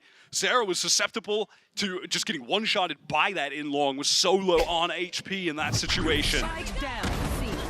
Noya seems to have taken upon herself as well to be shutting Rescue down whenever possible on these aggressive flank timings. One enemy And remaining. again, it's Sarah who interrupts the defuse once more.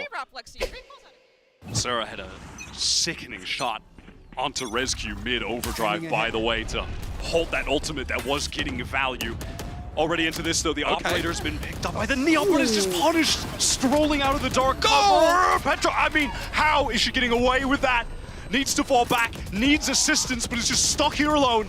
She gets the one, that's not bad, but she's forced to anchor this now. Much like Flora in the previous round. She will actually be allowed to get out. Through this attack side of dark cover, SR are waiting for a moment here, a bit of a syncopation. And it was the right decision to get out. Mimi has the Rolling Thunder here. They can play to the retake right now. They have the superior utility. Alexis gets this down though.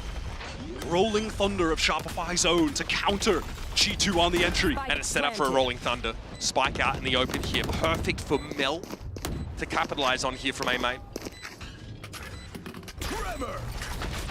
But Mimi has one of her own, Wyatt.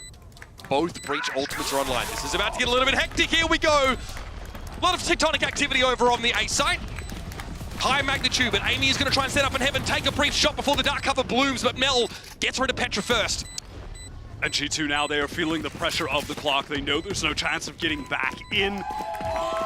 Alexis just had far too much utility for the stall. Ultimates exchanged, but when the spike is down, obviously that is just a trade in the favor of Shopify. They're able to lock up the round because of that, and after a relentless start from G2, the score has tied at 4-4. They've called these rounds back. It was a very slow start. SR only winning one of the first 4 rounds. Now stringing them together. G2's economy at a point where they can now start to make a grab for an extension of their lead.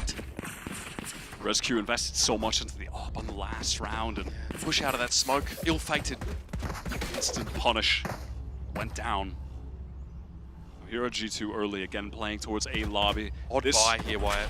Very odd. This comp obviously excels with controlling that area of the map when you have that breach and utility to work with. That standard dark cover for control placed by Vanya as well. Noya is determined to be Rescue's sleep paralysis team in this game. Gotta go. Using everything at her disposal to slow this Neon down. Slow from SR. Prodding towards C. Looking to explore back into mid, perhaps. Toby's cam is broken. Oh my god, the triple spam, that does a bit of damage. Yeah, a decent amount. Floor dropped to half. Noya basically with a light armor. They are looking to make some things happen here defensively without exposing themselves to too much risk. Yeah, without an overcommittal. That's something they never really fall susceptible to. G2 are quite a patient team. Mimi is actually stuck on the B side here with a fault line. Maybe she used it to get in. They're going to be fighting for it, but relay bolt from Floor connects. Amy going to try and get in as the spike's being planted. She's found 2 quick kills. Alexis has to try and find a way to get out of this sticky situation. But Sarah's going to be brought down. It's just Noya. We are in a post-plant here, but there's a lot to ask from your Cypher player. And they're lit. Neural Theft comes out. Noya almost makes it 3. Just pulling up short. That was some sick precision with the Phantom from Noya. Amy so fast into the site though with the Vandal. Remains the rock of G2, finding that timing window to take a couple 1v1s in succession, winning them out while Alexis was trying to get the spike down, wasn't swinging onto her. Kill onto Mel, so crucial. Then they double face Alexis. The flood onto the site was executed to perfection. G2 looking so much stronger on this map than they did earlier in the tournament. They've leveled up. This is Shopify's home, and they are testing them on it. Someone needs to tell Tyson to lock in. Shopify need the energy here. Fluorescent at the 4 here. Petra not willing to give up that corner entirely. Mimi would cover her either way. That is forced to stall for Shopify. Oh, Petra just a raw swing? Oh yeah, not off a flash even from Mimi. No audio cue from SR. Risky, reckless, shut down, and Petra's duelist instincts can't be quenched, I guess. How often they can't. This was honestly one of the issues that G2 were having in their game against Crew. Petra was going for far too much on A when, often it's the role of the Sova to just play that site for retake, not take risks. Lost a whole lot of key utility now. Yeah, this situation was obviously a little different. She had teammates there, but still caught. Oh, and Vanya is in trouble off that neural theft. She's going to have to pop off right now. Dodge the flash, does get one, almost two. Always Vanya getting some unreasonable value out of those situations. It hasn't really slowed up SR too much, though. They are here onto the site. We're going to have two coming in from CT3. In fact, for G2, fast they're going to be thrown up. They're going to get about it quickly. Rescue flattens Mel. She cartwheels into the wall. Alexis steps up, though. Now she's getting involved in the fragging, and Sarah goes for the Hunter's Fury. Mimi down to a paltry 70 points of health, and Noya is on the rewrap, as she always seems to be. It's a matter of time. She's lurking, and she cleans up G2. Always on that backstab. Her positioning has been so good. Her timings have been at the exact moment where G2 just typically have no actual chance of paying attention to her. She's just getting free kills, right? I like that G2 still tried to get in as the spike was being tapped there. It was their best opportunity when there was, you know, that kind of faux 3 versus 3 that Rescue was able to slide in. Alexis really wanted to get into the game there. Why? And what a time to do it. It was the round that broke the economy of G2. Gets her first couple kills. And it was in a situation where if she had just gone down, that round might have been over. Yeah, G2 ready to flood there from CT spawn. So now, economically speaking, we actually have a round finally where G2 are fully without the capacity to bring rifles in. Remember, they win what I would call a thrifty round with, I think, 2 or 3 Vandals and Sheriffs. That ridiculous Amy push onto the site whilst the plant was going down on B. What's the plan now for G2 goes in? Yeah, going to take a peek at the ultimates when we get back into this. I mean, right now I'm just looking at the scoreboard where the Cypher on either side is topping it for their respective teams. And this is just the danger of this iteration of Shopify right now. Noya has leveled up in the past several months. Purely presidential showing here.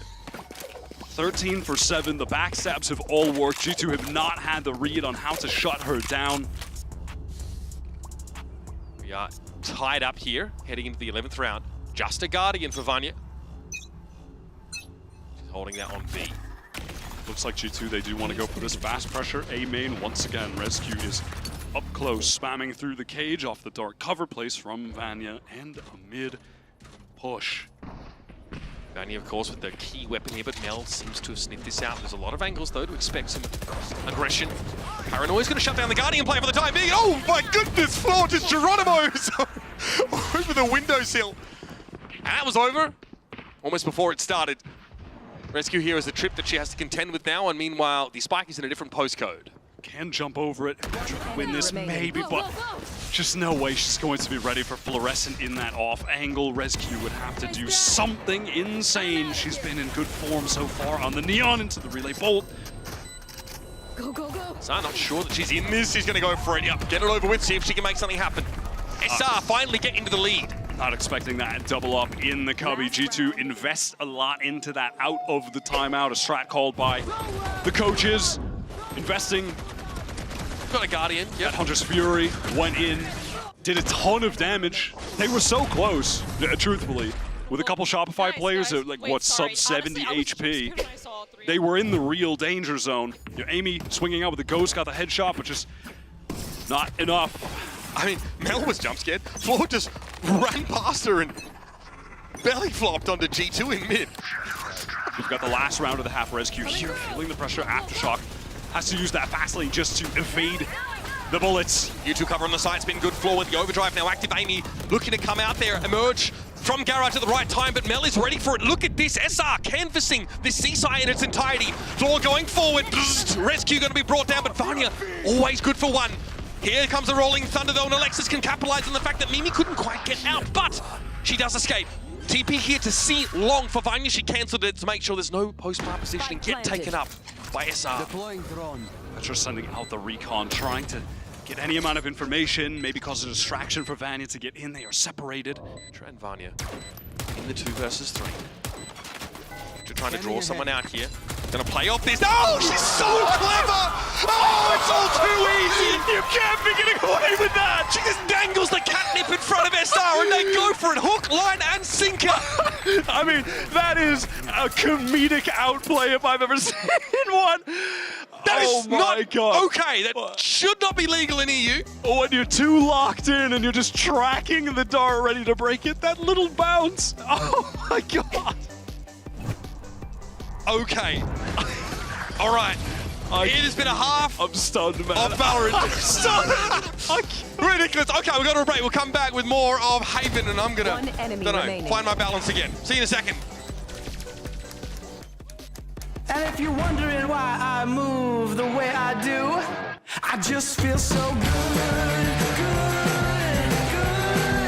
I just feel so good, good. I just feel so good. Red Bull gives you wings.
The G2 goes and lose their map pick. Abyss in overtime. The doubt, the worry, the fear starts to creep in, but they put together a great defensive side on Haven. They get to 6 rounds, complete with everything you could ask for, including the heist of the century from Petra in that round 12. We are even coming out of the break wire. And frankly, I was afraid for them on this map. They've only played it once in this tournament so far. It was the very first map that they played. It was against Crew, and they really struggled. If we didn't see a level up, it felt doomed. This is Shopify's go-to. It's been their go-to whenever it is in the map pool. And G2, they've stood up to the test. They have been quality on defense. They have to be even better on attack to close this out, to get to the decider of Sunset. Noya watches her sandcastle get kicked. That trip is cleared out of the way. G2, for the time being, seems happy enough with that. They have a trip as well inside window, interestingly enough. Lest Floor gets a little aggressive. Maybe gets on a forward cam placed towards Garage. Getting information if there's some kind of deep mid push from Shopify. Not the case, though. Got a simple setup towards B, where that fault line is ready to go out from Alexa's back site if the pressure comes there, and then Floor can fight off of it. And Sarah's duty here is simply to get information, get out, and we'll play A for retake. Well, I think that's pretty illuminating, don't you? 3, 4 people spotted by that recon bolt. Yeah, G2 knows this is going to pull a big rotation, so they say, oh, we need to be elsewhere here. They said, never mind. I mean, speak of a big rotation, that is all of Shopify vacating the C region of the map. Amy immediately says, let me go through Garage, and we're just trying to get back in fast. It's a flood from Shopify. Hey, they're in the back of the site here, ready to fight. Relay bolts, though, going to be connecting. Vanya get to emerge, but Petra's already gotten herself onto the board, and Rescue's in the back corner of the site. It's a massacre! It's just Sarah left standing, and Amy finds her third and puts her down. And the G2 don't win pistol round allegations. Defeated. They're gone. It's done. It's a wrap. They are winning pistols today. Heads up from Amy as soon as there was that call of the Shopify rotation coming in when that recon connected. She knew it was time to start getting some space of her own. Begins to clear out Garage so the G2 rotate can get in.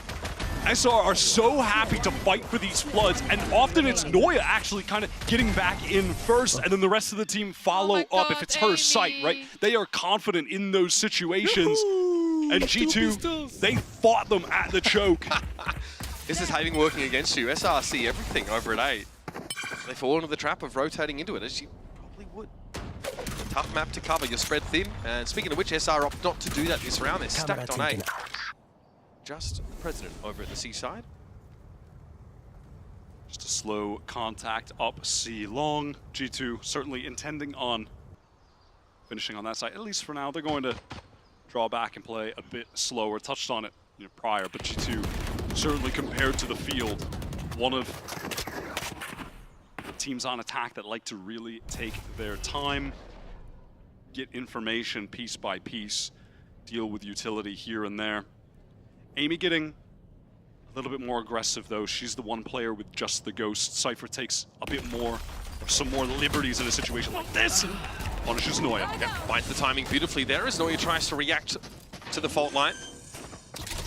So what we should expect to see in a situation like this is SR grouping up towards their spawn, just close enough, of course, to perish to the spike blast.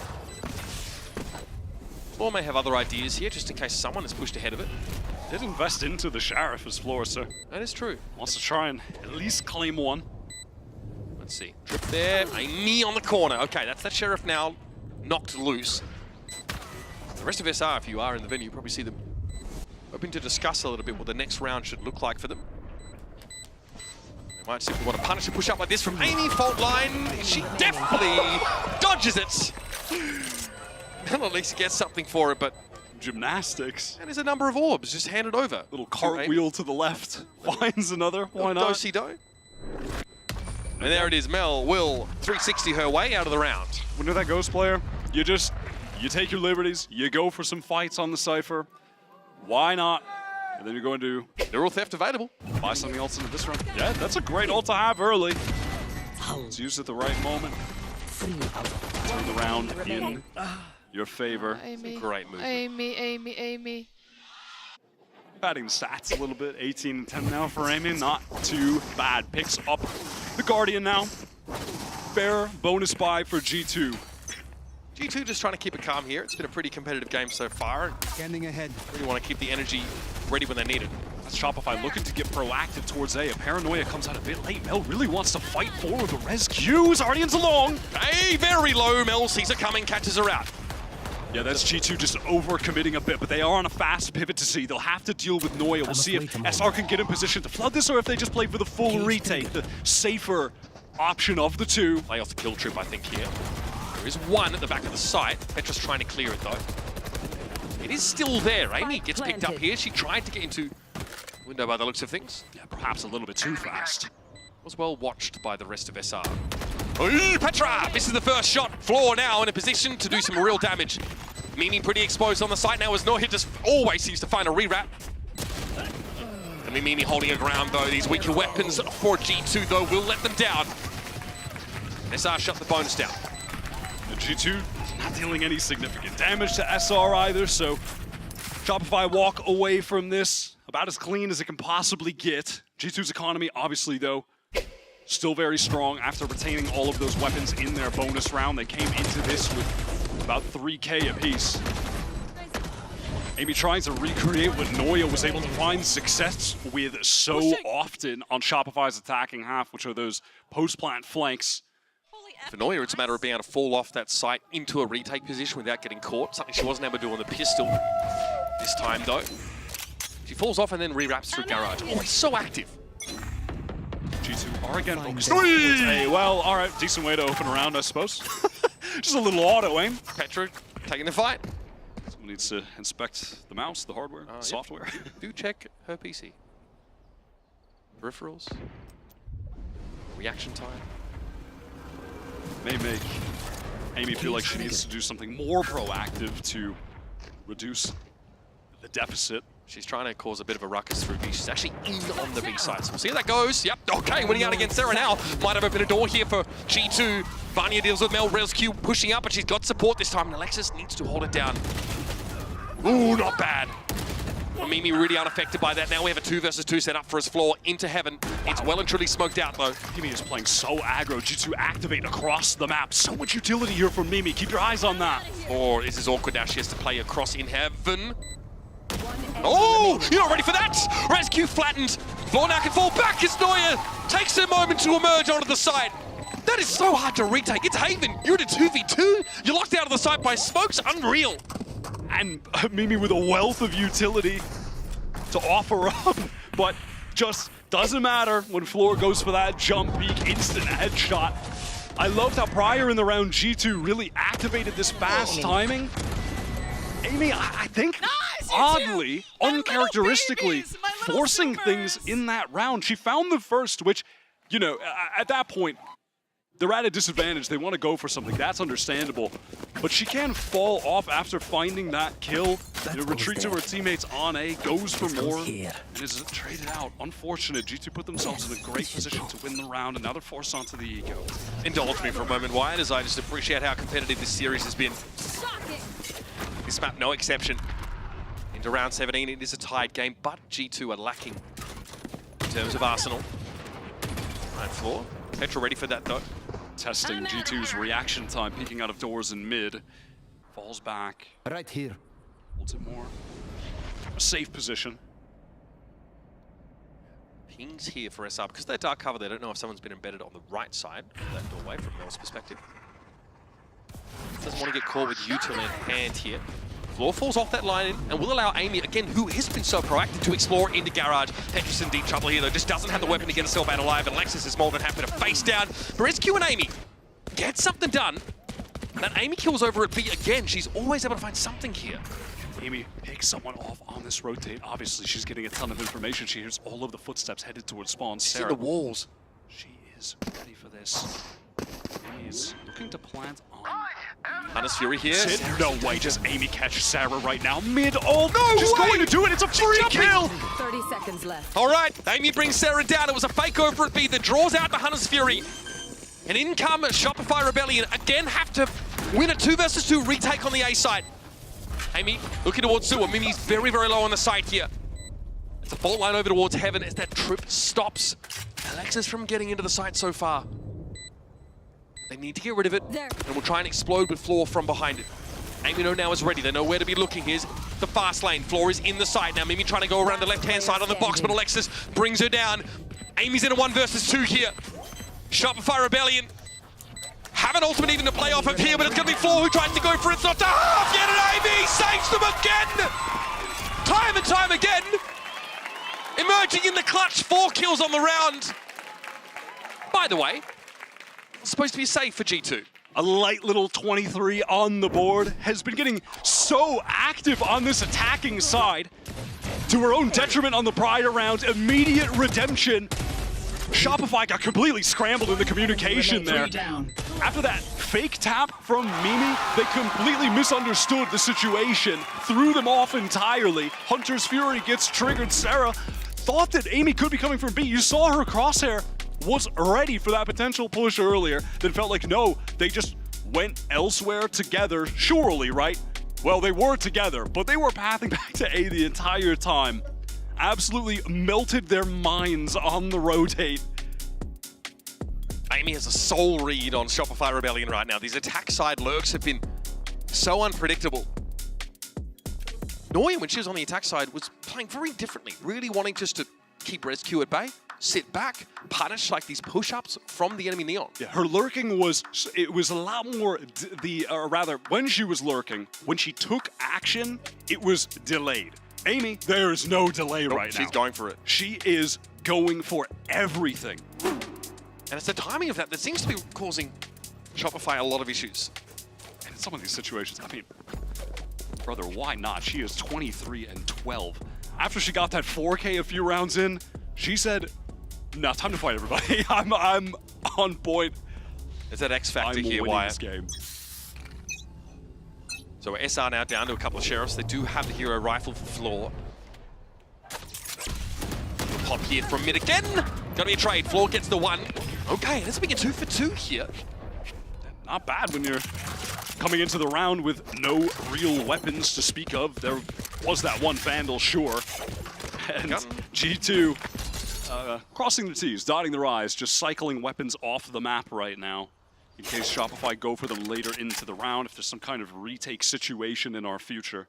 See, SR really racking their brains to try and give themselves some semblance of a stack at an important site. Mel might be caught off the timing here. Yep, Mimi finds a 3rd. Just wants to get info more actively, shut down for it. Walks into the stack. They do have a crossfire here if G2 try to force B, but they don't. They slow things down again. This is so good. Oh yeah, wings it out somehow. And she sees a spike go loose. No time for a neural theft on that corpse, by the way. Too far away from it. That is really tough for Mimi. Just can't be losing that. If Neuer's allowed to get in a rewrap position, yep, there's an Neural Theft coming through now. G2's plans will be laid bare. And SR know it's at C. There is some counter info there, though. At the very least, G2 know they can get into C, right? Nobody's there, so they're getting into the site. Neuer right now, though. Amy totally unaware. Oh, no. Into it. What? Forced off by the aftershock. Tried to go for safety, but landed in the jaws of Neuer. Oh, no. No. Talk about buy one, get one free. Wow, these two teams drifting each other back and forth. And the air has been sucked out of the room, at least temporarily. Let's look at how this goes down. So, stealing that away. Early defensive pop. Noi just wins an unreasonable fight there against Mimi. Sees the smoke go down and... Oh, come on. I do not think that is remotely reasonable, personally, but here we are. 9 apiece here heading into round 19. Rolling Thunder up for both sides. Guns, though, looking pretty stinky for G2. He's got that rifle. We'll see if it ends up being heroic or if she just can't extract any value from it. Take this engagement. Oh, wow, and does win that against Floor with the Outlaw in hands. Live long enough to become the hero, apparently. Rescued lit by that one, though. Alexis able to swoop in. Snap up her. Pretty straightforward kill. Nick RHBR Mel is, she is actually, dropping down, gets one, okay. Here's the Neural Theft. Amy's built a lot of those, and Neuer, no! It all goes wrong for Vanya 2 rounds in a row, how frustrating. GT still have 2 players to work with, and Hunter's Fury in a post plant. It's gonna be a Rolling Thunder, though, that's gonna stop a plant from going down. Amy's caught out in the open, reeling now as Alexis waits. She'll actually take the swing. Forces the shot from Amy, but Alexis has no backup, had to win that, and she stands tall. Petra's got to cross a lot of map to get towards the spike, and Alexis gets a 3K round. The last few rounds have been ridiculous. Oh, things are getting messy. Perhaps the nerves of this situation becoming a factor. That should have been so free. That would have been a rifle recovered. The site wide open. Mel took a risk there dropping down. Vanya was just so certain that was going to be a headshot. And it connected to the shoulder. Alexis wins with that pre-fire jiggle swing. Oh, Mimi looks stunned on cam. It's getting a bit muddy, Wyatt, I'm going to be honest with you. All right, we're straight into it here. What the hell? Floor has a quick push out. She also used the relay bolt to set up that pick onto Rescue. Explosion there from SR leaves G2 wondering now how to fill the gaps. That Floor just slips right out of there as fast as she got into bottom mid. Mental speed, Amy now. We'll see if she tries to get as proactive as she's been in these man-down situations. On the previous round, she really tried to go forward and find a duel to take. But Neuer has played this site very passively. It's just about retake here on A for Shopify. Yeah, it's all about maintaining the backside of the A side behind those trips, so cam is cleared. And Amy is pre-firing heaven there because often when it is just the solo Cypher on A, they will be in heaven in a cam. Okay. I don't know if SR want to be forced into a retake here. They are setting up.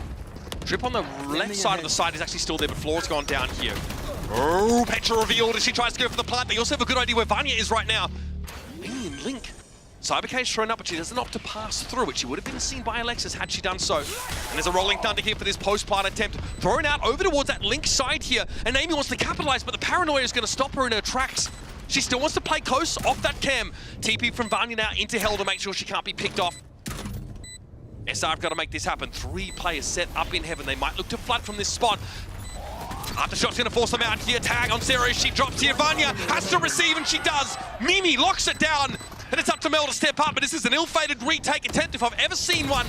She'll be brought to heel, and G2 get a crucial round back. It seems like any G2 player that makes a mistake, they're ready for redemption the very next round.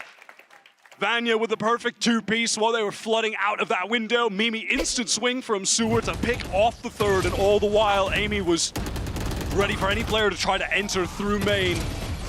3 versus 4, but they make it look oh so easy. Out of that, Effie's calling the timeout for SR as we head into a pivotal round for the North American side. It's their entire economy on the line. And we've seen G2 go back to a little bit more of a simpler approach there, Wyatt, right? Amy's just determined to ask for a little bit more. As she explores that A site on her own, when she gets the Cypher camera, she says, you know what? They're not on the site. They're not anchoring here. We are going to force them into a retake. We've got all our util still. Mimi sitting there by Sewer, ready to cover any sort of positioning from heaven. And again, it's the same woes that so many defensive sides face on this map. Retaking A is a nightmare.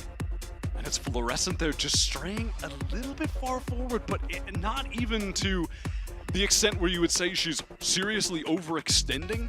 It's just running into an Amy that is going to press the issue on every round right now.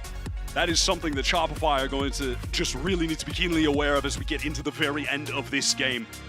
She is exploiting the holes that she's finding in their defensive setups, finding the important picks, 26 kills. This has been a game of ciphers. We're in an econ danger zone here for SR as well. So a bit of an inflection point now in the later part of this regulation. It's one round that might be worth 2 here. We're going to have a big clash in A main. Fault line ready to go from Alexis as Fluorescent pushes up long, standard recon to recover. All of that regular control utility coming out from the defenders. She's going to be forced to re-clear at some point if they want to head back into the A side. And honestly, a lot of the extremities of the map have been taken over. Mel's pushed up deep on C side behind that camera of noise she can play off of. A lot of work to be done for G2 in regard to the map control game. Headed towards Garage, breaking the trip there would certainly be a start as the drone clears things out. Mel has a TP to play with here. Great for info or to reinforce a site that does get pressured. Daniel wants to find that camera, but unaware that it's positioned so far and long, as you mentioned, gaining some very crucial information for Shopify to control their rotates. Petra really does not try to do too much on that C side. Checks it briefly. Floor's about to get busy. No coverage inside Sui here. Turns the flash and in comes Res-Q. Exposes herself immediately to Floor, who now looks to reposition and takes down Amy. That's not exactly what G2 are looking for on the A side. Now they're opted to go over towards Garage. Vanya has gotten deep though. Garage is the only place that they know is really open. Noya opts to play on the site. She's under deep threat, of course, towards Spawn side. Floor doesn't check. Bam! Petra's ready for it. Elsewhere, Alexis also fell. That was over on the B side here, so G2 aren't in there. They've been able to pivot. This is a wonderful call from Mimi. Spike is going to go down. The plant position is a little bit awkward. No natural place to spam it. Sarah also on a late wrap here. Through mid. Crowd getting loud for the home team here. This is one round that could be worth 2 for G2. At this point, it's just about duels and crossfires. Mimi wins the first. Mel feels like she's going to go for a TP onto the boxes here. She's here with the paranoia, but they don't know if she's there yet. She's inside the dark cover. Sarah trying to help her out with some vision on the side, but Petra's going to bring it down. Led by the recon, but it's up to Sarah here to try and dig her out of that corner. The shocks just aren't going to cut it. Eventually, she swings out and falls. Sarah's only got 6 in the chamber. 6 bullets. Concentrate, Sova. And not a lot of time to work with here. Mimi gets ahead of it. And G2 get to 11. And that was a masterful rotate at the very end. They had no control of the map, but exploited what they did have access to, which was Garage. It was Vanya finding that pick, and SR over-rotating, thinking that they were going to be headed through Garage to C, but Petra took a risk not being with her teammates to some extent, but it did pay off. Catching Floor completely unaware and setting up in the site together, forcing Shopify onto the eco, as you said, a round worth 2. Yep, to avoid the overtime. Well, this could get very dangerous for G2. There are many Shopify players ready to go, stacked up on C. Here we go. Okay, fault line, they're going to go for it here. The relay bolt thrown out defensively there by Rescue slows up SR, reveals the plans to G2. They're going to force the issue wide. They're going to go for it. Floor pushes up. Petra sat on the corner. Brought down. That's 1. Elsewhere, though, what are SR doing? They're all grouped up here. Their eggs are in this basket outside of a paltry minimum presence over at the B side. Is Rescue really going to stay? Okay, she does hear the rest of SR falling back. This is dangerous. Faces a drone. Sarah also thinks to double back. She does have that Hunter's Fury. And in the meantime, G2, Vanya, they've placed the dark covers over onto this A site. The camera is broken. They'll have to deal with one more trip, but the spike should go down. Still superior weaponry, but down in numbers. Quartet of SR now rotating back to their spawn. Full retake. It's not what they want to have to do on this map, but they've got no choice now. Mel has TP as well. And for G2, Mimi has her entire kit ready to go to stifle this retake effort. And there's not much time here. SR have gotten to the side pretty late. At some point, they're going to have to throw caution to the wind and go for it. It's going to be an overdrive here, getting popped by Rescue now, holding the door, but Mel's found Mimi already. Hunter's Fury coming into the side. Mel gets there, sees the TP from Vanya and looking for another target. It's Rescue fighting 2 with the overdrive. 3! What can't she do? They're all burning down and a clean ace for Rescue. Apparently, lightning strikes 5 times. Out of nowhere, we called on Rescue at the very top of this map that she needed to step up. The Neon has been where she's had struggles in this tournament. Overdrive popped to rescue this round that SR had no reason to try to really win. I mean, horrendous buy into it. They committed ultimates. You can see what this means to everybody rooting for G2, from the fans to the coaches. My God, SR on the full buy now to catch their breath. They could taste an upset win in that round, and their hopes were dashed away. Taking us to sunset, which really feels like a coin flip. SR picking Haven, feeling confident. It's a map they've always called upon in times of need. This time it's not a safe haven, hostile territory for them. Amy is just trying to passively control A while the rest of G2 work towards B. Mimi eyes on Garage as well. Paranoia's entry in. Rescue Tifa punished. Sarah here ready to receive that. Petra though is just going to squeeze that corner. Get a good amount of damage onto Sarah, but not able to bring it down ultimately.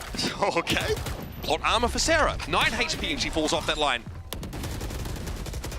Recon now out for Petra as well. That went towards the B link. Doesn't spot anyone out. They tap the spike. They want to see what the reaction from SR will be. A utility extracted now from the defenders as Amy picks up the angle, finds the shot. Amy just wants to take these fights. Look at her push into this. She's not needed on the spike location, but here comes Floor to try and save the day, and it's up to Mimi. Leader of G2 to try and close the map.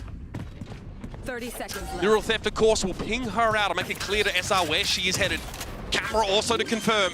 This is a nightmare. Here they come. The cavalry arrives, and SR stay alive on Haven. Both teams are so willing to fight as a unit against each other in link. It looked like it was all going so well for G2 when Amy picked up the angle, found that initial kill. I'm out of here. Alexis swung.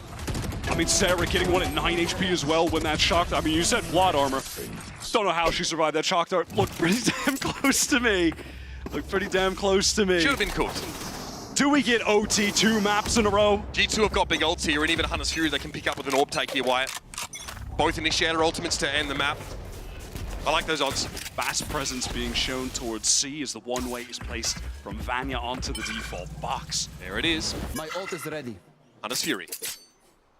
And now you have both initiator ultimates to work off of as the G2 side to close this map out. They have the advantages that they need. They even have some better weaponry. There's Guardians on the side of Shopify as well. SR look like they're reading this rotate to some extent, though. You have Sarah wandering closer towards A. You still have the setup between Alexis and Fluorescent. The dynamic duo of SR, they are ready on this A site to fight. God, it's an outside chance, but if Alexis finds 2 kills here, she has a Rolling Thunder of her own. Look at how deep Noya is inserted on C right now. It's allowing SR to drift elsewhere. Here they come, Rolling Thunder for the attackers. Rescue stunned up on the fault line, so it won't be the first in, but Amy's more than happy to take these kind of fights. Hunter's Fury from Petra, what a connection. Alexis brought down, that's the opportunity for a breach ornament for SR taking off the ball. What was that from Sarah? Through the smoke gets her 1, that evens up the numbers. Here's the Neural Theft now. They're all going to be lit. Mel playing on the other side of the cyber cage, has to keep moving and drops the spike carrier. It's Floor versus Petra in the 1 versus 1 to force overtime. The spike is out there on the site. You can't ask for more fiery 1v1 than this. 2 of the best aimers that we've got in the scene. 10 seconds left. Petra stands up, looking to deliver, but Floor will take us to overtime on Haven. It's just not enough time for Petra to work with. Too many angles to clear, and Floor not going to miss a shot like that. We talk about this. I mean, there's just no reason in hell that Sarah should be able to get a kill there. Just a tap. Just a tap. Yeah, so I find myself in agreement. Lovely fans in the arena. Oh, Coach Leader just stunned. Oh, I mean, stunned. Yeah. They had the game in their hands. That utility combo of the recon and the fault line, that had both of the anchors for Shopify lit up into the Hunter's Fury, it should have been Raps. Sarah gets one there, maybe, because she's Sarah, because she can hit that crazy shot. There's just no good reason she should be getting two. Here comes overtime on a map that's been a cure for hypertension. Sees G2 on the defense side. And Rescue already taking a foray down sewer. And she sees a lot. She's called this out. She's seen multiple bodies there coming out of lobby. Meantime, Rescue's just eyes on sewer. Petra has been caught in this situation prior, but will back up there. 3 players from G2 who are ready to fight. Uncomfortable fault line floors in there. Very aggressive, but Rescue's able to find the foul. Petra, a lovely little swing. And now down to 3 RSR. They're committed to this now. They are 2 feet in. Alexis finds one coming out of sewer. Noya also good for the singular one. And here it is. Another for Noya.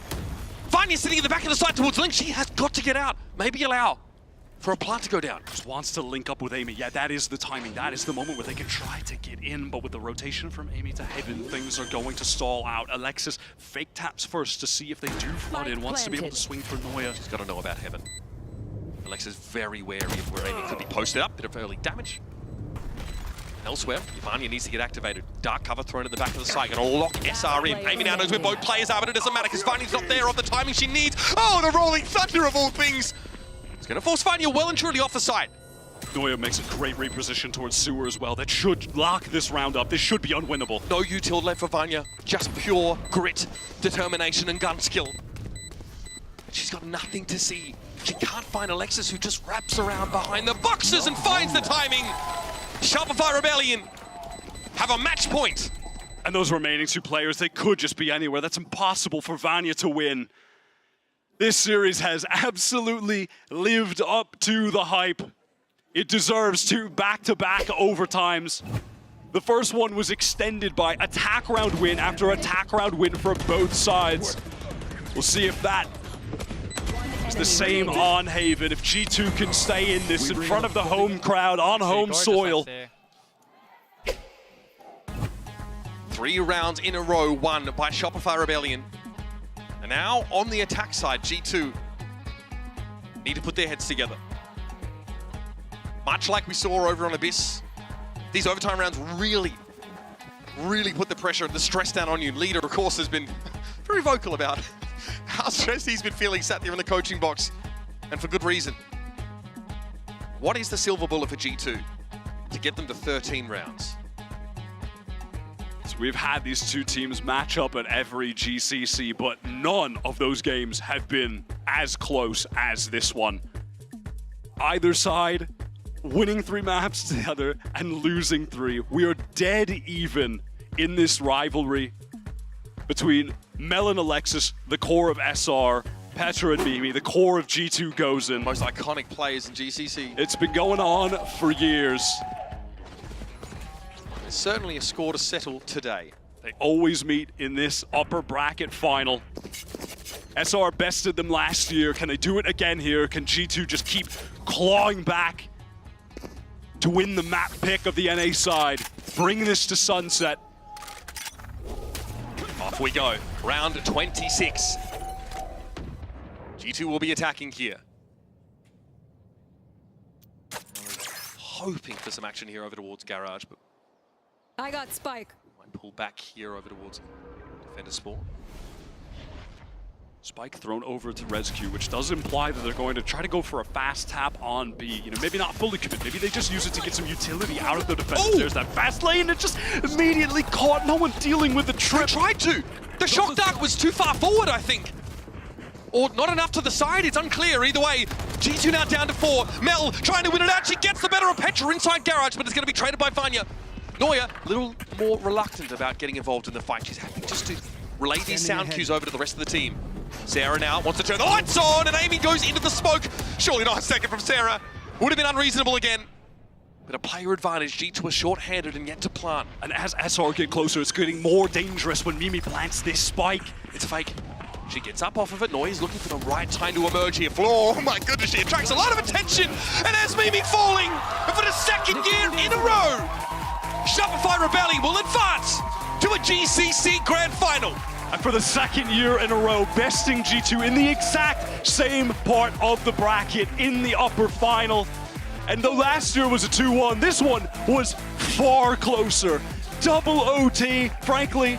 Mitch, that's what we deserve from this absolute iconic rivalry, not just between the two teams, between those two duos that we mentioned. Mel and Alexis, who've been together since the beginning in Americas. And on the opposite side, Petra and Mimi, same in EU. What a banger. Every player stepped up in crucial moments. Amy went insane for G2 on Haven. ResQ as well on the Neon, stepped up in that game, had her moments. And what a showing from European expat Neuer. Ends the game 25-17, tasked with trying to keep ResQ quiet, keep her at bay. And that Cypher performance was one you're going to look back on fondly. This Shopify team is so deadly in their current form. It's an iteration of this team that isn't just the fluorescent show that people try to attribute them as, right? It's also a team that has Neuer in the best form she's ever been in. She came into this tournament off of her best run in a regional Game Changers tournament ever, putting up 0.9 kills per round, which is goddamn insane for a Sentinel player, and has continued that now against the best teams globally. Well, we have gotten everything we could have asked for except for the extra map in this series. Talk about two teams leaving it all out there, and the tough news for G2 is they've got to turn around and look towards the lower bracket that features Zipto and MIBR. Two teams salivating at the thought of an opportunity to fight against them, to make their way into a grand final. SR are going to be looking on, prepared for whoever comes their way.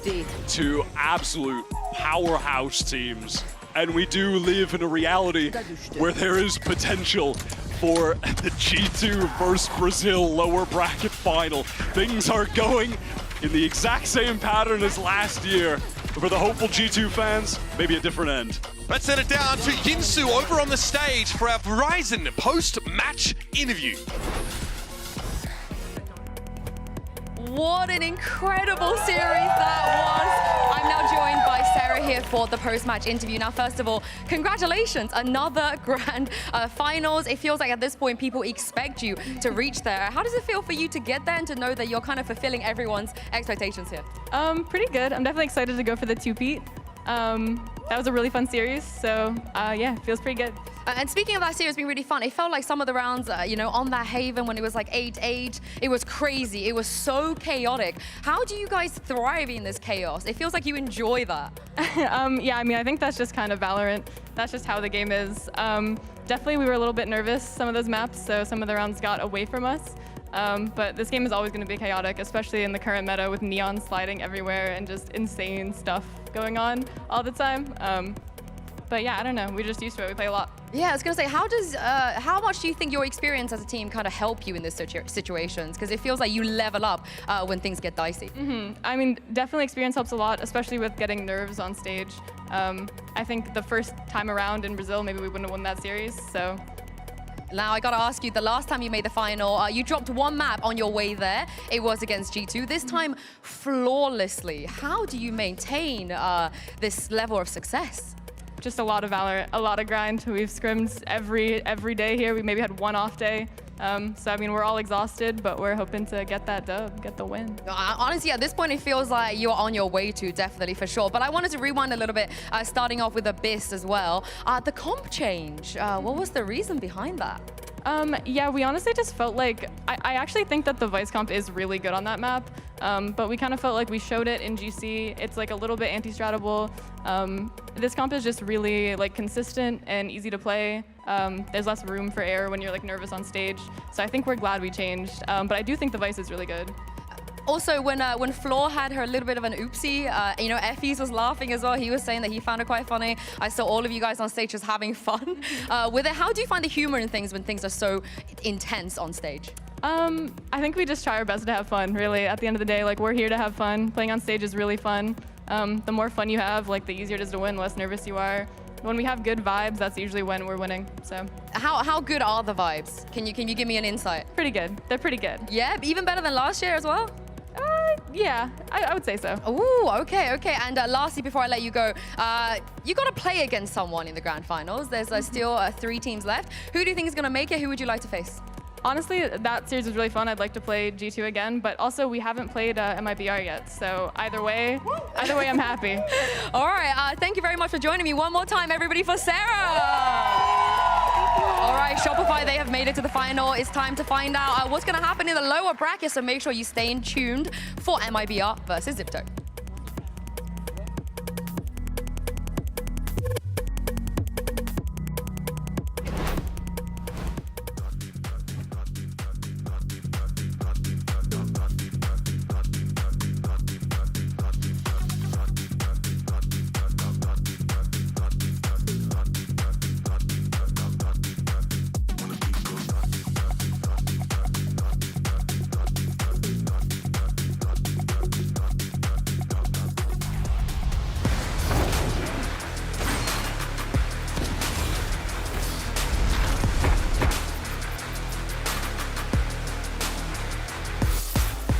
Welcome to Rebel Homeground. 홈그라운드 2023 챔피언!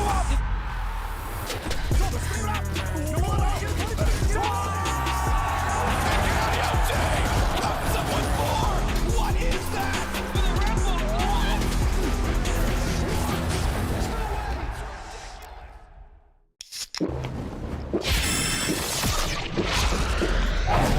Red Bull gives you wings. The human body was built to move. Not trapped at a desk in one singular posture for 12 hours a day. It's time your chair evolved. This is Secret Lab Titan Evo.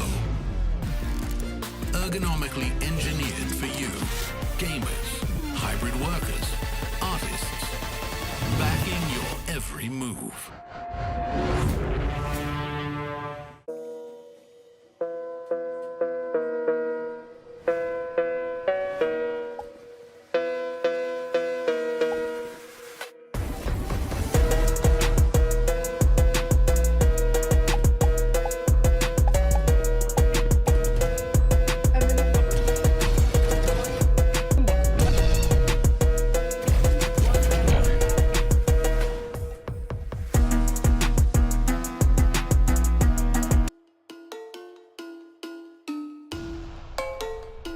Okay, you know already it's Tai Chi. Tell 'em, captain capability. You pray for head and I pray on you. Can't tell my control is blue. Ain't safe in my Jimmy Choo. New boo, you ain't used to. New shoes, where you going, babe? Be here and I won't behave. Get here and I won't be. Make you say, oh, is that okay? 69 took my 808s. Time to shine, get down and rewind. Kick back, relax and recline. All black on my fish bones. All tied up when I stay home. I like yayo with my afros. Pop that pussy like cane rolls. Okay. You know you made this fit in. Somehow it feels so real. You know you do it to me.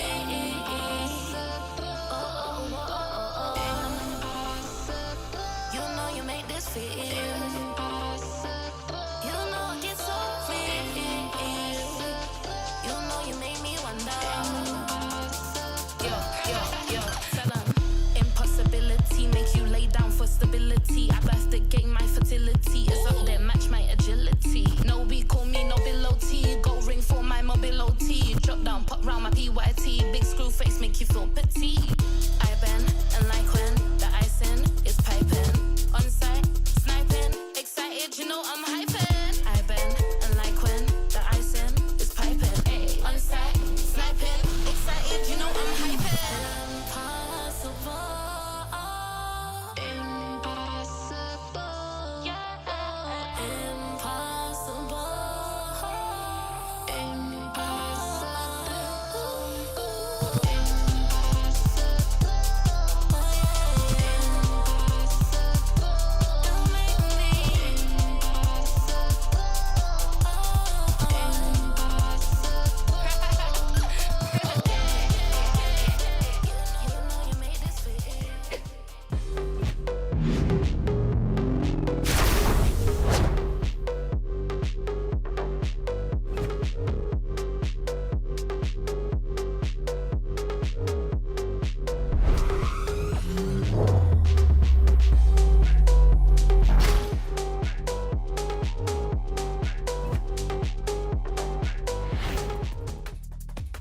Welcome back to Day 7 of Game Changers Championship 2024, where we just witnessed an epic battle between G2 Gozen and Shopify Rebellion. We actually thought the series would probably never end with the amount of overtimes that we had, but as you can see, Sarah's signing some, signs for the fans. That means Shopify Rebellion. Over there? You want to go over there? Yeah, I want to. I mean, it's not that far. I mean, sure, go ahead. Next time. Okay. I like that you decided that. I'm too scared to go this time. Why are you scared? I don't know Sarah like that. I would cover. I mean, she's pretty cool. Sewa's pretty cool, I think. As are the rest of Shopify Rebellion. You're intimidated too. By Sewa? Yeah. A little bit. You stumble over her. Let's move on. Anyway, we did see, so many great plays here, and Mitch, you just were on the edge of your seat then because it was so tense, especially in those last few rounds. Yeah, listen, there were at least some of us on that desk were rooting for G2, and I at least wanted to see a third map in this series, right? I really believed they'd be able to do the damage there. I didn't think this would be as close as it was. Let's put that plainly. We talked about it beforehand, and a big reason that it was so close was Amy was able to just hit this phenomenal form. That was a funny little jump through the stun. But all throughout this, it felt like G2 were just about to let it slip, and then there would just be this lights out round that managed to restore fate. This round she started with a Sheriff, ends up killing someone using a Hunter's Fury, pulling it into a 2v2, and then getting both of the last kills. She was keeping this team alive. I mean, this series was one that you had to keep your eye on every single round because you just weren't exactly sure who would take it. I mean, even at the very end. Yeah, I mean, it was an incredible series. I'm very hopeful that we could get a game like this again in the finals, but I think it's a lot harder to get back there the second time, right? G2's going to have to play a best of 5 tomorrow after playing today. Even if they win that, they then go into a VO5 where Shopify has a double ban advantage. So it's really going to be an uphill battle for whichever team has to face SR in that final. But the one thing that's at least inspiring some confidence is looking at that veto. I thought, especially after the first map fell to the side, that, okay, this is done. It's going to be 2-0 for Shopify. Maybe there's a chance when we bounce back. But now we've seen that even on maps where I wouldn't estimate G2 to be able to deal quite as much damage, where we're looking at Fluorescent against Rescue and thinking that's a weighted battle, they're still able to dig deep and put up serious numbers. So there's a chance, but it is a much, much tougher challenge now, like you said, in that BO5. Well, hey, congratulations to Shopify Rebellion. They do make it to the grand finals right away. And for G2 Gozen, who do they go up against? We're going to find out in just a bit. But before that, GCC is a great time to join the community and find your future squad. Just scan these QR codes on the screen to join the LFG Discord or the VALORANT server, which is exclusively for women and non-binary players. When you have friends, someone will fill smokes. Am I right? Yeah. Sure. Queuing is so much with friends is absolutely elevates the experience. But I want to give a real vouch for VALORANT, the server on the right there. The first ever casting gig I got was from in that community, from people I knew. Someone dropped out, couldn't cast a match. I didn't even really know it was something I wanted to do. One of my friends who was like a mod at the server was like, hey, you want to fill in and do this? Yeah. I did, loved it, and then kind of went from there, and I'm now here doing this at GCC years on. So it's a really good community. There's a lot of great people there. So that's amazing. You should join it. That's amazing. So you have this amazing connection to the VALORANT server, and you would not be here. Yeah, I don't think I would be if I hadn't joined that server. What, 2020? Wow. 4 years ago? That's deep Mimi lore right there. Yeah. Yeah, that's amazing. But we're going to get into this matchup right now. It is Brazil versus the Pacific once again. And this is bringing up some unresolved issues for me because we have seen this happen last year when it was the SMG Core and Liquid. And currently, Brazil is 3-0 versus the Pacific teams in GCC.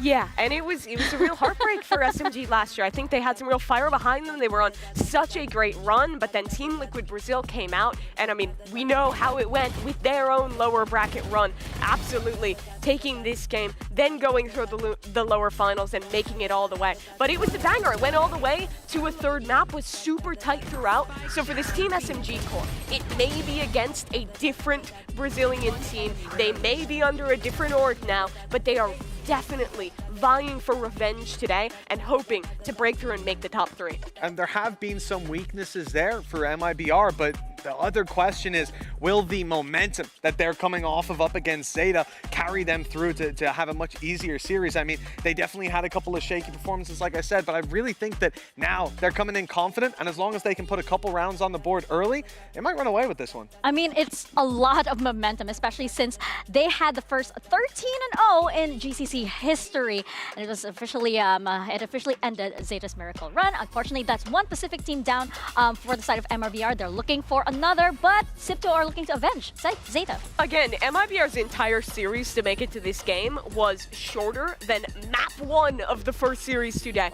This was an absolute stomp. And I actually think it's kind of hard to rate MIBR's form right now because of how one-sided this game was. But suffice it to say, while other games have been about how good their team play is, how well they play off each other, this was a game about the individuals. Jelly and SRN were just having a absolute field day. I love Jelly. SRN set the kill record, right? There's a 3-way tie for that, and SRN is in regulation, 29 kills for regulation, 29 kills to 9 up against Zeta on Sunset, and a good chance to get to see this. 13-3, by the way. Yeah, In terms of ACS, though, record's broken in terms of ACS for SRN. Yes, indeed, you're correct. So, you know, at that point, again, it comes into the question of momentum. Everything is going right for this team. Although, again, you could look at that for Zipto. They have a chance to be that hurdle that puts a stop to this run.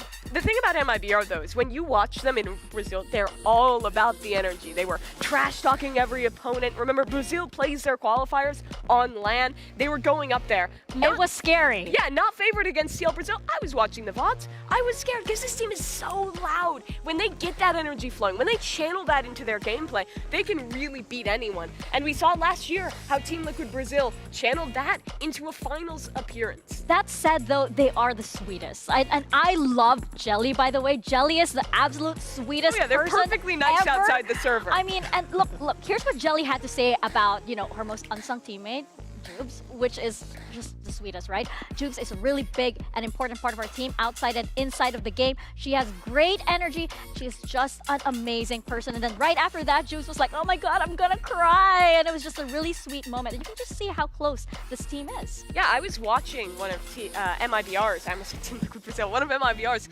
vlogs at the beginning of this year when they put the team together. And in the little sit-down interview, Jubes was saying how she was really intimidated to join this team because there were a lot bigger players who had been established in GC before, and how nervous she was to get to kind of play with people she had looked up to before. But it's clear how at home in this roster she feels now, and how much value she's providing, even to her more experienced teammates. Yeah, and I think this, again, being able to come into a roster like that where you have experience around you and still manage to uplift people, it reminds me of the interview at the start of the day, what Mel had to say about Mimi. She was very complimentary about how Mimi's obviously an incredibly talented player, an IGL for the squad as well. The ability to take talent, take these players and get the most out of them, elevate them to another level of play. It's not an easy thing to do, and it's a very, very rare skill set to have. Oh, absolutely. It's like mentorship, right, in another level. But for MIBR, I think we're forgetting also, just because they're doing so well, that this is the first time this roster is here on the champion stage, right? Yet you have somebody like SRN who also had a map for the history books, right? Setting a new record for GCC on the ACS with 512. That also ties Suzu's GCC record for the most kills on a map during regulation with 29, which I believe Camille also shares now. A game of records, really. Yeah. Scoreline as Game of well. You're records. 13-0. It really puts it in perspective, though. Well, today we'll put it in perspective, I should say, because the question is: was this Zeta under-delivering? Was this them underperforming on the day, or power level mismatchup, or have MIBR truly just hit this god-tier form? And then, well, we'll find out today whether they can be stopped. Disgusting stats for SRN. SRN, I think, is the only player at this event where if you showed me a VOD of just one player's POV, you took away all the information, the player names, the context of what game it is, and just showed it to me, they're the only player who I would guess fluorescent for, besides fluorescent. Yeah. Like, the resemblance in their style of play is so uncanny. This incredibly snappy aim, excellent movement, consistent performance across a variety of different duelists. SRN, this is their first ever GCC, but they are already going out and make themselves a superstar. Speaking of which, we may need to make an extension for the flow chart over here, or the floor chart. What do we say? Flow chart? Floor chart? It's Flowchart's a real thing. That's the problem. Yeah, I do know that floor chart doesn't really roll off. It's a flowchart. Okay. It is. It's my bad. It is. I didn't graduate. I feel like we need to move SRN. Like they need to go. That maxes out at 400, by the way. Yeah. There's a lot of space in that margin over there. I think we need to get them higher. Rescue is all the way over there. We have Ineri over there. We have floor here. Where does SRN go? Pretty reasonable. It's just got to be like through the roof, no? Yeah, I mean it's past the top of this graph, I think. Yeah, That's where we've got to put them. ACS can be kind of fake, but there's nothing realer than the floor chart. I mean that honestly, and let's put her on. Yeah, we're gonna move SRN up all the way beyond, or maybe it's not even possible at this point. Perhaps we have broken the system. We have broken the flow chart. Oh, there we go. Oh, there. Oh. That's maybe that's a bit too high. Oh, we can't see them anymore. Goodbye. I see a little bit. I see a little bit of SRN. Oh, you need to see. That is it. But you are absolutely right, Mitch. I wonder if stats like these are going to continue against a team like Sipto, right? Because it can be very, very different. As you mentioned, it might have been just an off day for Zeta. Does that momentum continue in that way for this match? I think this should definitely be a bigger barrier for them to jump over. And I think going back to SMG, who were in a very similar position a long time ago, this is essentially the same roster, but they're not performing the same. Kamiyu has reached an entirely different level to what was presented at previous GCCs, I would even say regionally before. And if that can carry forward, that level of performance can be brought to a team like MIBR, I don't think we're in for another 13-0, let's put it that way. Yeah, I mean, yesterday, I'm not gonna lie, I got really, really nervous because, this former SMG core really had to dig deep to make it back to the same spot that they were at last year, right? Especially against Crew, because Crew really did an amazing job. And Sipto, I would say that their strategy isn't entirely flawless. It's funny because I was like reading the comments and stuff in the chat after this game, and it's like everyone is just like, this is Paper Rex. It's the exact same experience for these APAC teams to come out here and just absolutely give people heart attacks because they look out of this series. They lose map 1, they go into a map 2, down 8-4 at the half, and honestly, not playing anywhere close to their usual standards. And then they lock in, come back on map 2, and show up big time on Pearl as well with some massive performances, especially from Kamiyu, who you already mentioned. It was just an unreal recovery for them to stay in this tournament. We need to talk about Cams. We need to talk about my girl here. Like that? Yeah. Okay. Of course, because she was so instrumental in Sipto's win and even managed to, tie in for the Suzu and SRN's GCC record for those most kills, right? 29 currently. I feel like this number is going to change over the next few days, by the way. Well, I mean, it's a good opportunity. We've got 2 players on this server who are both currently holding the kill record. Why not settle the score here? Someone's got to hit 30 at some point. I can feel it as well. I mean, Kamiyu also really wanted to go for it, and then when I saw her backstage, and when she knew about the 29, she was like, oh man, I was one short of 30. Yeah, she was so close. This was also in what, a 13-9, by the way, that she pulled that off. Anything more, and I think there's no doubt she would have hit the 30 bomb. But yeah, Kamiyu is incredible. I think for this team, you're oftentimes looking at an Ineri, but being the second entry when you're playing a lot of Neon comps is such an important role. Because a lot of the time, the Neon is just going to die, is going to get traded out quickly. Yeah. Being that second player in, you are more often than not the one put in the position to actually get those multi-kills. And having a player like her who can deliver it round after round is such a boon for this team. When you hear other players talk about them, it's always talking about just how scary the aim on every one of those members is. Well, I saw how fired up you guys were in that previous series. It's now time for me to get in there and all that action. Time for me to be on the edge of my seat because we are going to get this match underway and send it down to the stage. Let's bring out MIBR and Sipto for our second series of the day.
The pride of two regions comes to a head in this match. Sipto versus MIBR. MIBR, the newest squad in the tournament right now, in the top 4. With every match, they show everyone what you think you've seen about this squad. You haven't seen anything just yet. And for Sipto, they've been in this exact position before. Can they rise above their past and go further than they have before? This is an interesting veto. Bind up first. You know, one of my main concerns would be someone like SRN. They usually have a field day on a map like Bind. Last time that they played it up against G2, by the way, not a terrible team. 7-2 in opening duels. Just getting in your face round after round, and that is going to be an immediate pace set for their opponents. And I think where MIBR looked so good in that G2 game was their attack side in particular, which is where they're going to start off here. I think they have really good ideas of when to slow down into the mid-round, when to just set up for these really fast executes. I think Sayori's in IGL has felt so comfortable there. And for MIBR as well, we talked about this already, but coming off of such a stomp of a win over Zeta, only giving away 3 rounds in one series, I don't think the confidence could be higher. And I imagine it helps that they know that the last Brazilian team at a GCC did this last year. Team Liquid Brazil went all the way to the finals. They could not win. MIBR's sight is on that trophy, and Sipto's just another team in their way. And I just say how exciting, these head-to-heads are as well, because we had, Melon Alexis and Petra and Mimi in the first match. Now we have, somebody like SRN and Jelly versus Ineri and Alexi too. So that's going to be very exciting to watch out for. Going now into our Agent Select, I feel like, again, those head-to-heads that I pointed out, you have Ineri and Alexi in the Duelist Initiator duo, and the same for SRN and Jelly. For sure. I mean, it's going to be a straight-up mirror match here. Both teams flying into the classic 100 Thieves comp. For Zipto, I'm going to be really looking to see if they're a team who wants to give space and go for these aggressive re-clears on defense that this comp thrives at, or if they're going to have Ineri going out there trying to take SRN on in these early engagements. I think that's going to be so important, especially at the extremities of this map. Yeah, I think getting those duels on the board early, bringing the fight to MIBR, because if you don't, we know that SRN will be in your face, and not many have been able to survive, especially not on maps like Bind and Sunset later. Well, it's do or die for both of these teams, and a spot in the lower bracket final is on the line, and we've got just the casters for the job. It's Pansy and Potter. Thank you so much, and a wonderful lead into this absolutely belting matchup. Christine, there's a lot to be said about these two, but I'm terrified watching MIBR at the moment. They look just a force to be reckoned with. Zipto, hard to not love what they've done so far, but is this that step too far? Talk to me about the win cons here for both sides. The win cons, I mean, the desk really touched on it beautifully. SRN, it does seem like a one-man team, but she's been playing it so well. Just such a carry. And for the side of Zipto, it's a question mark, right? They had questionable start. Alexi had a whole half where she held on to the Hunter's Fury. So I think coming into this series, they've got to be ready to roll with the punches, improvise, because SRN is certainly going to be in their faces. Looks like Ineri, she wants to control this hookah. They've got a double setup here. Want to set up a trap, and you can see 2 players at A, very forward on this short. Some TP pressure, a lot of good damage, but that's info shown. That's very nice, and a little bit of a burn of the util as well. Ineri not going to fall completely away, still has that paint shell to invest. But you've got that pressure up long. That's what you're going to be looking at now, is that SRN has made it towards the site. Jelly goes down, but there's still Alexi here. Still 2 Prowlers, no opportunity to invest. And MIBR just flood the site. Just overwhelming. Power in numbers, and now look at Sayori. Perfect positioning, refreshing that smoke. And both defenders, they've got to just 3-2-1 get through this with the Dizzy. Yeah, high flash, hope for the best, does clear first, but the numbers. Good trade. This is, that through the smoke, I think a little unfortunate in the end, but MIBR, let's kind of reflect on how that looked and how I feel like this game may go. Power in numbers, confidence, happy to just brawl on towards the site, and just look like they have no fear. Yeah, and that's one of the dangerous things and why MIBR lean onto this map so heavily. When your Raze is that aware and that confident, they're immediately able to identify, okay, this is weak side. You know what? This player is playing a little bit too passively. I just bullied him off the line. Let me take a little bit more. So having a duelist that's able to just read the room immediately like that is so dangerous, and MIBR certainly have that weapon.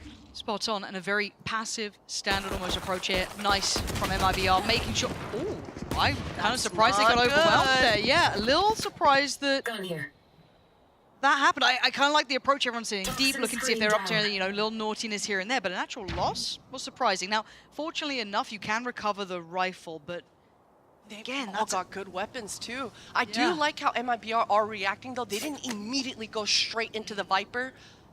That's just looking to delay there, but this three-man push, it's just re-aggressing again from Zipto. I love this 3-1-1 almost as well, just kind of, I say 3-1, it's like a 3-2 split basically, but the two very passive at A, keeping some space, but not much. You know, they're going to give up the site, but look at this timing on the flank as well. This is just gorgeous. Tara's got a molly in her back pocket. She's going to be able to delay just slightly. That could be good. I don't know if that delay is actually going to be coming through at all, no. So plant's in, and the post-plant, 2 towards short, 2 towards showers. Where does the pack decide to split towards? Still got the boom bot, a lot of kit, but the timing feels like it's starting to dwindle here.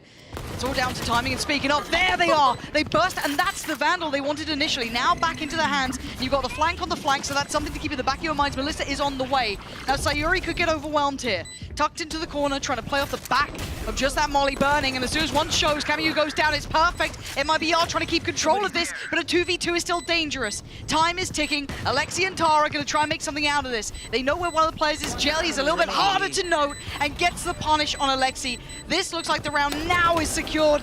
Damage done, absolutely, but a round for MIBR nonetheless. Oh, nonetheless, indeed, and thankfully for MIBR, they're on the attack side of things, so they got the spike down the first and the second round. That's going to give them a little bit of cushion, even with all their teammates falling there. But I gotta say, they've got to wake up a little bit. That awareness should have been going through their minds as soon as they went into that A site. Not a single soul, no bullets whizzing past them. They got to realize at that point, wait, something's happening weird here. It's a little too easy, but Jubes getting completely caught off guard there, not good enough. Great opening for Zipto. That's 2 times in a row now that we've seen they're not willing to give up this hookah. They want to fight it. They want to get a deep line. And I talked about the money, but MIBR, they are working with scraps. Just pistols, 3 of them. Yeah, and that Guardian remaining, and then the Vandal as well. But Zipto, okay. Christ, SRN is something else. No. Just eviscerates 3. Wait, whoa. Okay, Alexi ain't letting that happen. SRN not going to be able to bully either side, but now down so low, surely dead. And here's SRN, takes the crown back. Shirazi, a mile away. And a potential ace in round 3 for SRN. And MIBR have been so good about getting this bonus just ready to go. 2 orbs away from the ultimate. But SRN's not going to be able to actually get the spike down. Looking, okay, jigs up, now they know. Double swing. My word, that wasn't meant to be converted like that. I mean, I want to watch those shots back. I'm sure we'll get it on the replay. But again, when you're looking, kind of what the desk was talking about, when you look at the impact and how that aim kind of like comes into play, that could have been a floor clip that I'm seeing on Twitter. You know, like it's so clean. SRN has got such lovely impact to the plate. And credit to Alexi for trying there. Hell, she got 3 of her own. Not enough. Yeah. And you saw that Zipto, they were always gonna have that shower trap rather, in play, in motion. It's unfortunate Neri had that nade out in tow. Her teammate just got annihilated way too fast. Ooh, whoa. Aggression. Ooh. And, I mean, Zipto trying to bring the fight here, right? Trying to be aggressive, trying to be in their faces, keep their heads held high, but SRN is hungry for more. This is a slaughter! Jesus. What on earth? SRN is a cut above the rest, and Zipto sadly right now are feeling that pressure. MIBR looking lethal in this game. And Zipto, they've got to be able to sustain these openings, start talking to each other, set up some better high lows or double on the same line, maybe a bait and switch for themselves, but MIBR are just getting away with whatever they want on the side of the map that they choose. It's just, that's a mid-range jumping shorty around the corner. It's just so much confidence. If you're watching SRM play, they're just running through people. You know what I mean? It's just next target. 7-1 and that in showstopper round 5. It's on the board already. Brim ult in the back pocket as well. Now the defenders, they've got to just play completely differently. They don't want to be in U-Haul. They don't want to be doubled up in hookah like we've been seeing. You can see only Alexi on the off angle, but she's got the ultimate in her back pocket. She doesn't want to get picked off. See how Neri does here. Spotting that angle.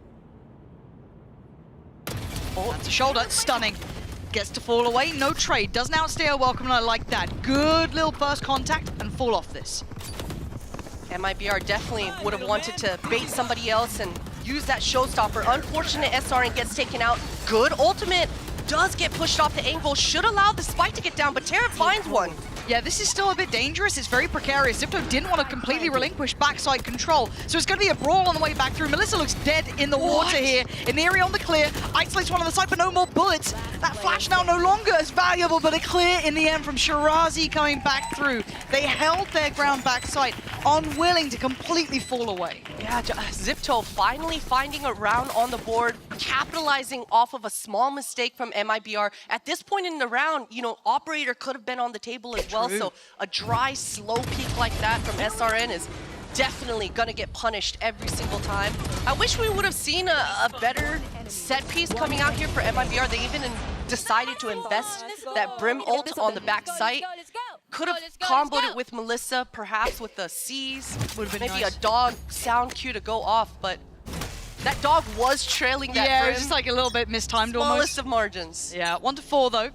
Can they now string them together? Talking of ultimate, Zipto has plenty. You've got. I mean, this is light work for observers. Just where's SRN at the start of the round? What are we looking at? For now, a very passive approach towards the B side, giving up a lot of freedom here.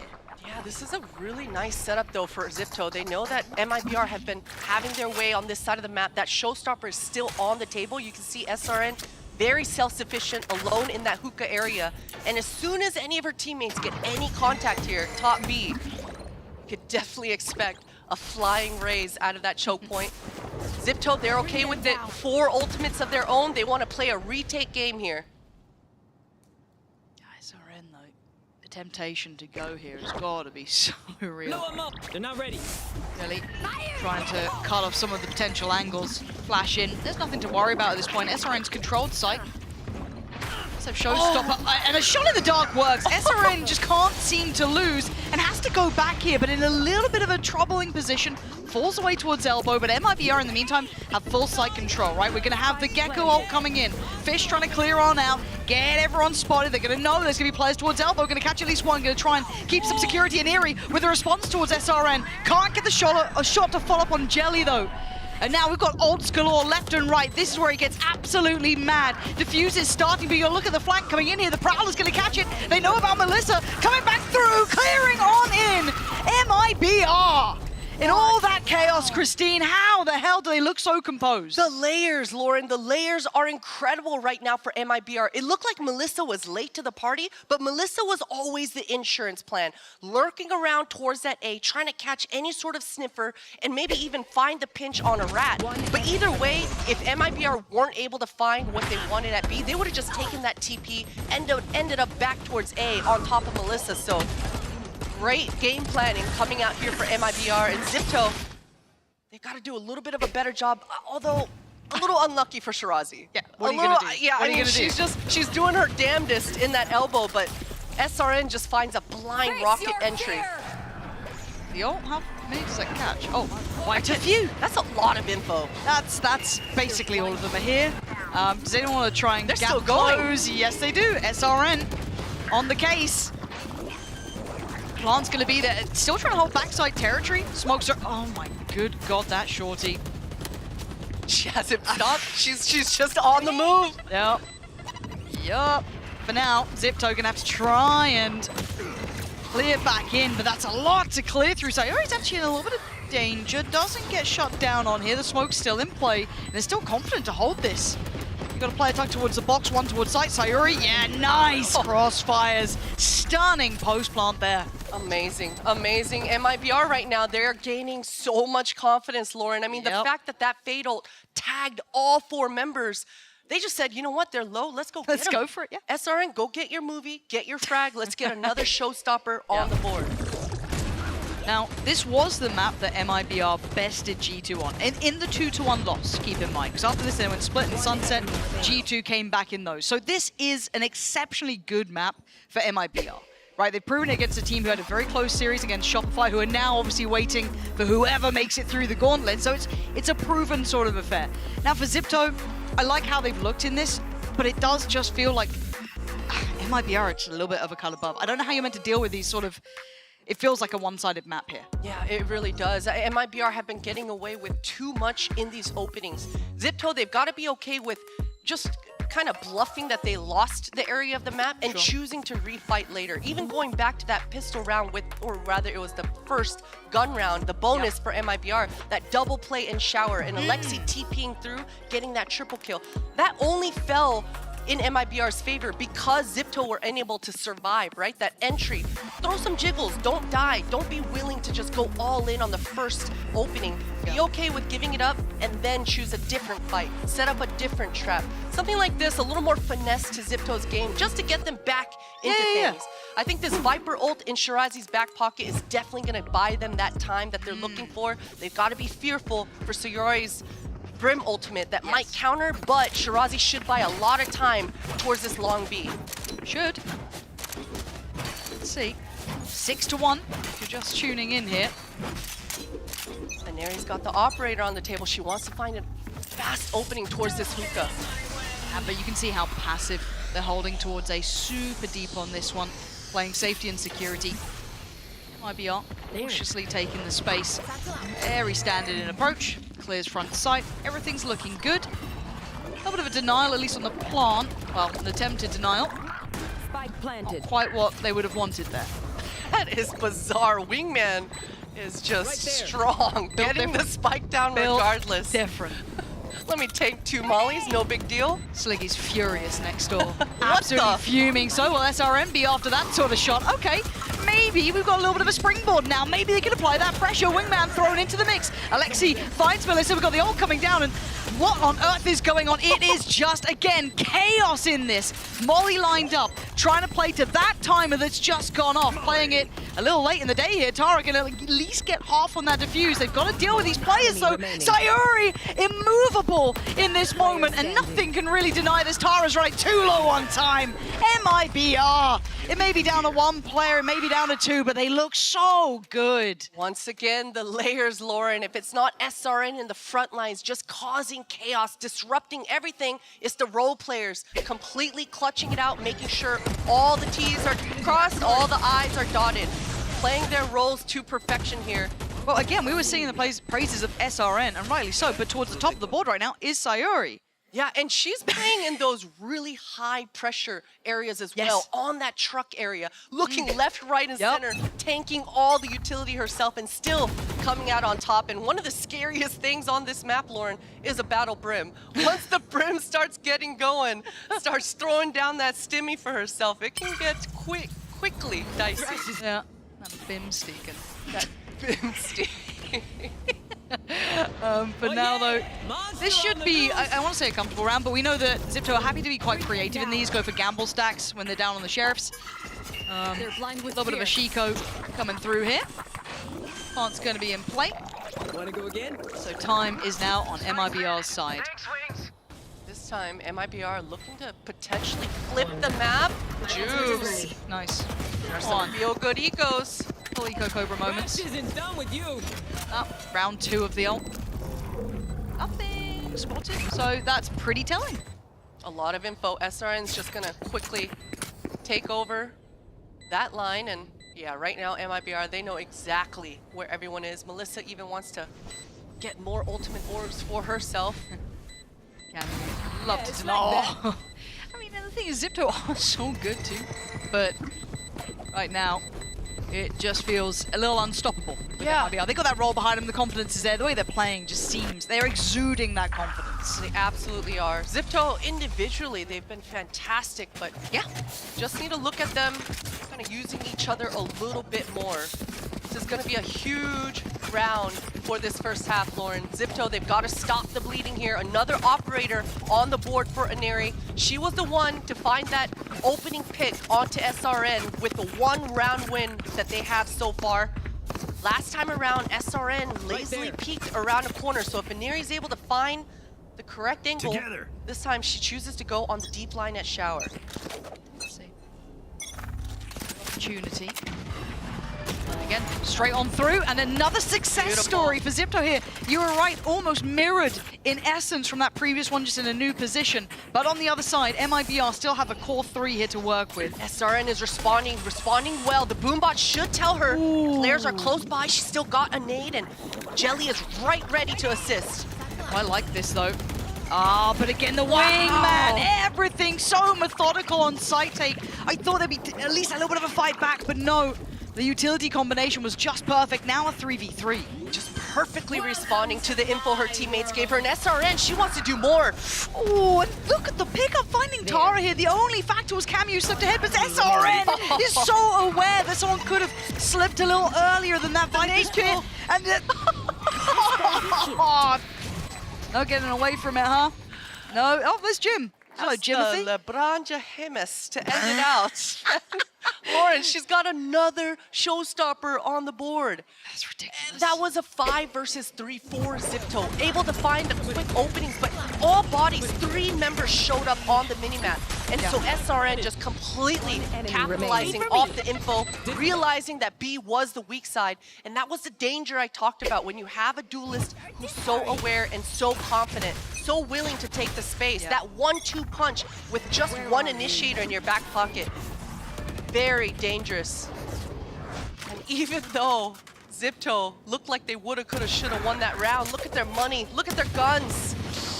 Still trying though, still got a little bit of fight in them, and a 9-1 scoreline. You got to give credit to keeping their heads up at that point, but managed to take down SRN. So that rifle's been dropped, so that could be recovered, but you're seeing where the players are. Might be easier said than done. So Alexi and Shirazi going to try and stay in unison here, but I mean, Jelly's used all util, but Melissa already got towards sight, so what are you meant to do? It's just so overwhelming. TP, gonna be hurt, they're gonna know what's going on here. And it's just a 3-player squad on the other side of that smoke. It's just a massacre. MIBR, they're just looking at the next game, it feels like so far, at least the next map. Yeah, that's clean. That's clean as ever. When you've got your Fade initiator consistently on the flank, finding the back lines, just checkmating every single round. That is a feels bad for the defenders. At every point, they feel like, where the hell is she finding the gap? Why do I keep getting flanked? So this is a round, Lauren. I mean, if there's ever a round that Zipto should win, it's this one. 4 huge game-changing ultimates all on the impactful, board. right? This is, but there is one SRN with a rocket. So I don't know. We'll see. We'll see how this goes, right?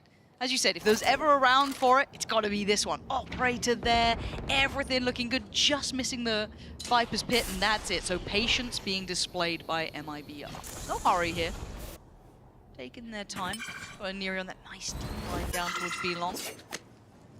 Looks like MIBR just want to do the textbook A hit here with the Gecko in pocket.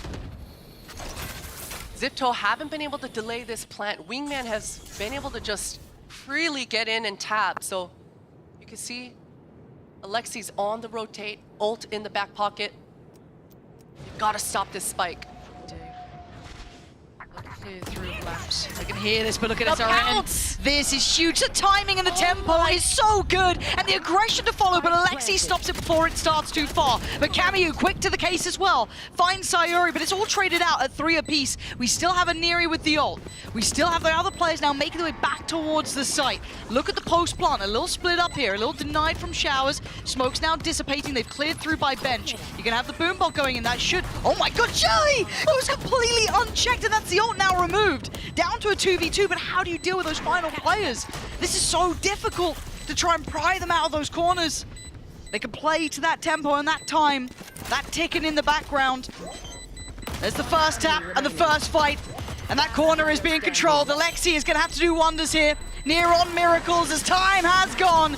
MIBR near on flawless. What a round, and any time it looked like Zipto had any sort of chance into the round, it's just MIBR with those layers coming through and swinging once again with the response. Painful first half for Zipto here. We're going to have the conversation about whether or not it's a quick loss or a long loss that's easier to deal with, but that's after the break, so don't go anywhere.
there is something to be said about just ripping off the Band-Aid, right, Christine?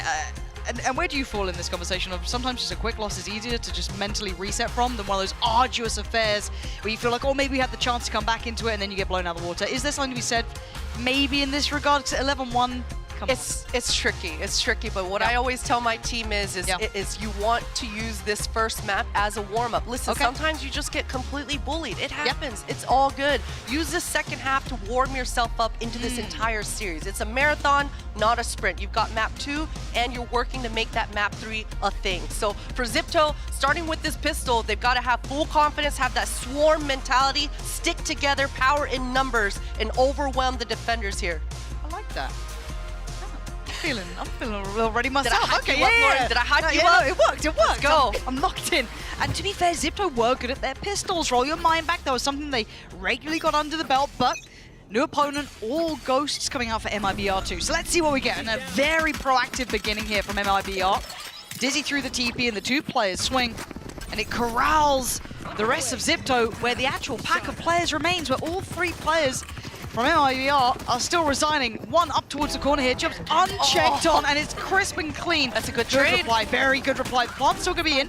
That's fine, and Zipto have actually got the plant in. And that's exactly what you need if you're Zipto. They're able to reposition, once again, fully controlling this U-Haul. Great crossfire, but that nade pushes everyone off. Okay, that isolates a fight, but a great trade for Shirazi. But a 1v2 is dealt with. That's fine, and Neri is there.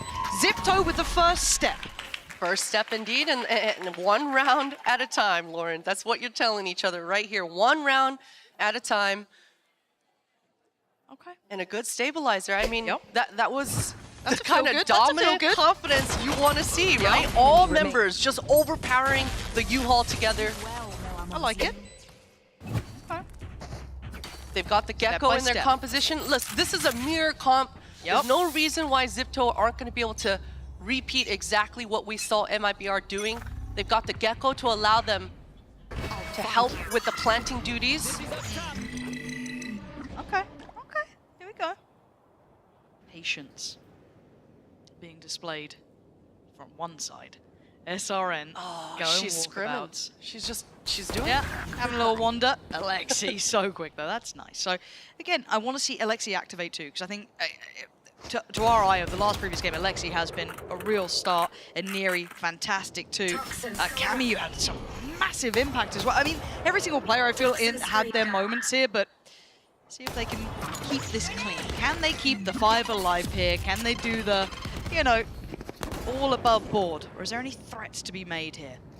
For MIBR, they can be a little cheeky. Slip into the corner. That is going to be dissipating now. Oh, okay, that's nice. Yeah, very heads up. Yeah, exactly how Zipto have handled this pistol and this anti-eco is exactly what you want to see. The control and the awareness coming through for all players. You can see their communication is looking good. This is a clean anti-eco. Yeah, that is absolutely wondrous for them. And you can see Camu really focused on building towards that ult early on. Only 2 away for her. Yeah, and that's exactly what they want to be talking to each other about. They want to get Camu to go hunting for this last kill. You can see that's exactly what she's doing. She's booking it down this long beat, trying to find where she is, but flawless. That's a calculated. I like that, Juice. You kind of got to do it. Yeah. You gotta be doing that. That's a smart way to do it.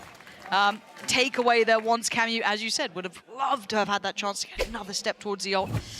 I would love a math nerd right now in the chat to do the maths, look at the cost of that molly, the value, and we really figure out whether that was optimal or not. But so I'm leaning over. Has Minnie done the calculating, or can he count that high? I'm not sure. Might be a bit too far for him. Too many enough fingers to get that high. But we are into the first real go of things, right? And the scary factor is that this bonus is normally lovely. As I said, it's a bonus. But when you've got 11 rounds against you, the impact changes. So love to see them have a good go at this for MIBR. First chance to pretty much get themselves secure on 12, right? Yeah. So let's see what Zipto decide to go with. It seems very all in. Zipto are pretty happy with this. They've already spotted the Viper, already burned the Viper molly here. You can see SRN is very fast to rotate. This refight with the nade. They're going in. Look at this aggression. Wow. And look at the absolute slaughter, at least for the first. Good response. Reply. Back and forth they go, blow for blow. But now the site's theirs. They're going to get the plant. They're going to get a little bit of a nice post-plant setup too. That's going to be another ult orb coming in. That's huge. Cameo's got ult now as well. Melissa and Sayuri, this is a lot to clear back through here. Up against it number-wise, Prowler, not going to catch anyone. Still has Haunt. Still have their smokes, that's just been invested. And a committed double stack towards kind of elbow side. One towards Puka here. Tap on the spike, first spike found. Now down to a fair 2v2. Haunt's gonna clear through long, maybe consider the smoke for Sayuri to find Alexi. And now it's on Shirazi, who stands tall with the clutch. What a Dreamy. huge bonus. What a huge bonus coming in right at the nick of time as well. And oh my gosh, I cannot believe it. It's come down to that insurance plan, the last rat to come through the smoke and just secure that round. But this refight coming through for Zipto, they've been aware now 2 different times, just waiting and actually kind of hoping that MIBR refight onto them. That's Matt. Okay, we said it round by round. And normally we don't kind of include the bonus, or at least I don't, right? Casting-wise, I'm like, okay, that's probably going to go MIBR's way. Cool, then we're in the buy round, then we start talking. Now they come into this, they have the safety net of Cameo's ult if it gets really dangerous, but you're already hearing those ult ults being collected. MIBR, higher priority towards that, at least with Showers, so they've claimed that and they back away. Decent answer here for that. Look here, Zipto, you want to start kind of looking at the long game here. Right there. You want to be one step ahead of the ult economy here. Try to get Aniri to be farming these, Terra or Alexi. So cautious. Spike being left back super deep. You can see even how, I guess, hesitant or very diligent, you want to call it, Alexi is clearing back the space. There's a chance maybe someone had slipped the net here. Got to be a bit careful. Again, people are willing to take higher chances with those shares, try and slip through on some timings. No one has yet. Yeah, Melissa wants to throw this tether down and combo it in tandem with SRN. Try to get a nade kill if they can. Oh, what a shot. And that sharp. Shirazi's gone. Okay, no plant yet. Molly going to go in. Deny at least a little bit of a space play back through. Well, not going to find too much, but Melissa just goes straight into the smoke and finds the kill, and now they're down to 3. This is all going a little bit wrong here. Cameou going to give away the game as well. Could be swung on from multiple angles. Gets very dangerous here. The bait from one and the swing from the other. Oh my word, MIBR.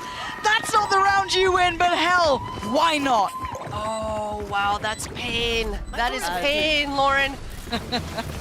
Just with Deagles as well, and it just came down to shots. Just really good aim coming out here for SRN. And if it didn't come down to the aim, it would have always came down to the utility, right? MIBR had that game plan, and they chose the right stack. Yeah. This Mastercard Thirsty is going to haunt Zipto. It's haunting me right now.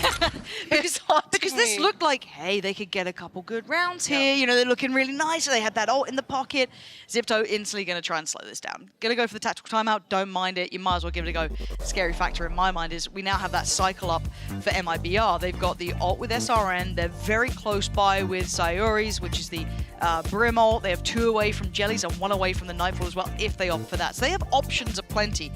Alexi 1 off from hers, but nothing to really maybe instantly combo that with and make a way forward. But, I mean, Zipto looked good for 3 rounds. And those 3 rounds were real good. Were off the back of full control, right? Yes. So I think they're reminding each other now that, listen, all of these rounds so far, we've had it in the bag. We've been controlling the pace. So that Raze ultimate does make things dicey, but they're going to be able to predict where SRN is going to want to fight, just like they did 2 rounds ago. So I wouldn't be surprised to see Zipto poking and prodding towards this long B area again, draw SRN or draw whatever trap Zipto has towards that area of the map, and rather MIBR, and try to slow work it from that angle. All right. Let's see. Here we go. Do we have, I don't want to say game on our hands, it's a little bit early. A little early. 12. I'm holding my breath. Yeah. Let's see if we have a round in our hands, maybe. I don't know how to boil that down further. I'll be taking any feedback or, thoughts for yourself. As it stands, this is where I'm focused. We're going to see MIBR. You can see the setup. Second contact was made. This was going to happen, but for now, patience. and nothing being given. Look at the line drawn in the sand here, Christine. They ain't moving. Yeah, they are very paranoid about this Raze flying down this short A right now. Zipto, they want to kind of demand MIBR to make the first move, but MIBR, they feel okay. Such deep lines right now. The fact that Jubes has all of this info down long B is allowing only 2 players to just sit. Pushing Jelly off the line should make the defenders think twice, at least a little bit. But look, Jelly, she just re-goes right back onto the line. The temptation has drawn the That's player. beautiful. Wow, Zipto, this is stunning. This was so well choreographed. Now, SRN is quick, though. SRN has made it back here fast. Does she find a target? No. So the ult is nullified. Beautifully navigated by Zipto. Sayuri, though, claims a stake in the ground and actually pushes through. No! It's all going to pieces here. Zipto trying to take space outside of that plant. And MIBR clearing back through. And just looking so sharp. SRN's not giving up a quarter in this. Camu now in a 1v4. And I think we know how this goes. Has to respect the molly. So Camu buying a little bit of time. But she has to buy a whole lot. Whoa! What an attempt! But an attempt would not be enough here. 13-4. That's a landside. And I think this last round perfectly illustrates how this first map has gone so far. Zipto looking like they did, and they had it in the bag, looking like they did exactly what they needed to do to get another round on the board. But it's just MIBR with another answer, sending SRN in to just clean up. Nah, they are actually such a scary team to witness play. So much aggression there, but it's only map 1. Split is coming up next. Don't miss it.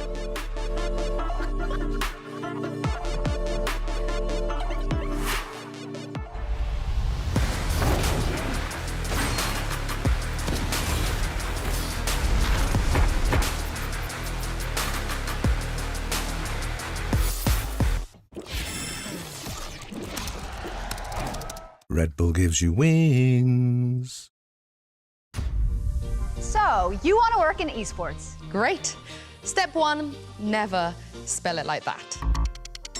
Better. Step 2, apply to the MasterCard Gamer Academy, a program created in partnership with G2 designed to give you all the tools and resources needed to help you start a career in esports. This is an education in everything, from creating content to managing a team. All from experts who will explain every aspect of running a top-tier org, prepping for a broadcast, or designing global esports events for millions of fans. Selected participants will have access to live lectures and insights you won't find anywhere else. And even the opportunity to travel to the League of Legends Mid-Season Invitational and VALORANT Champions. So they're flying them out to champs? Yep. Thank you, MasterCard. So if you've ever dreamed of a life working in esports, this could be your opportunity to apply for an unforgettable experience. Can anyone apply? No, you can't apply.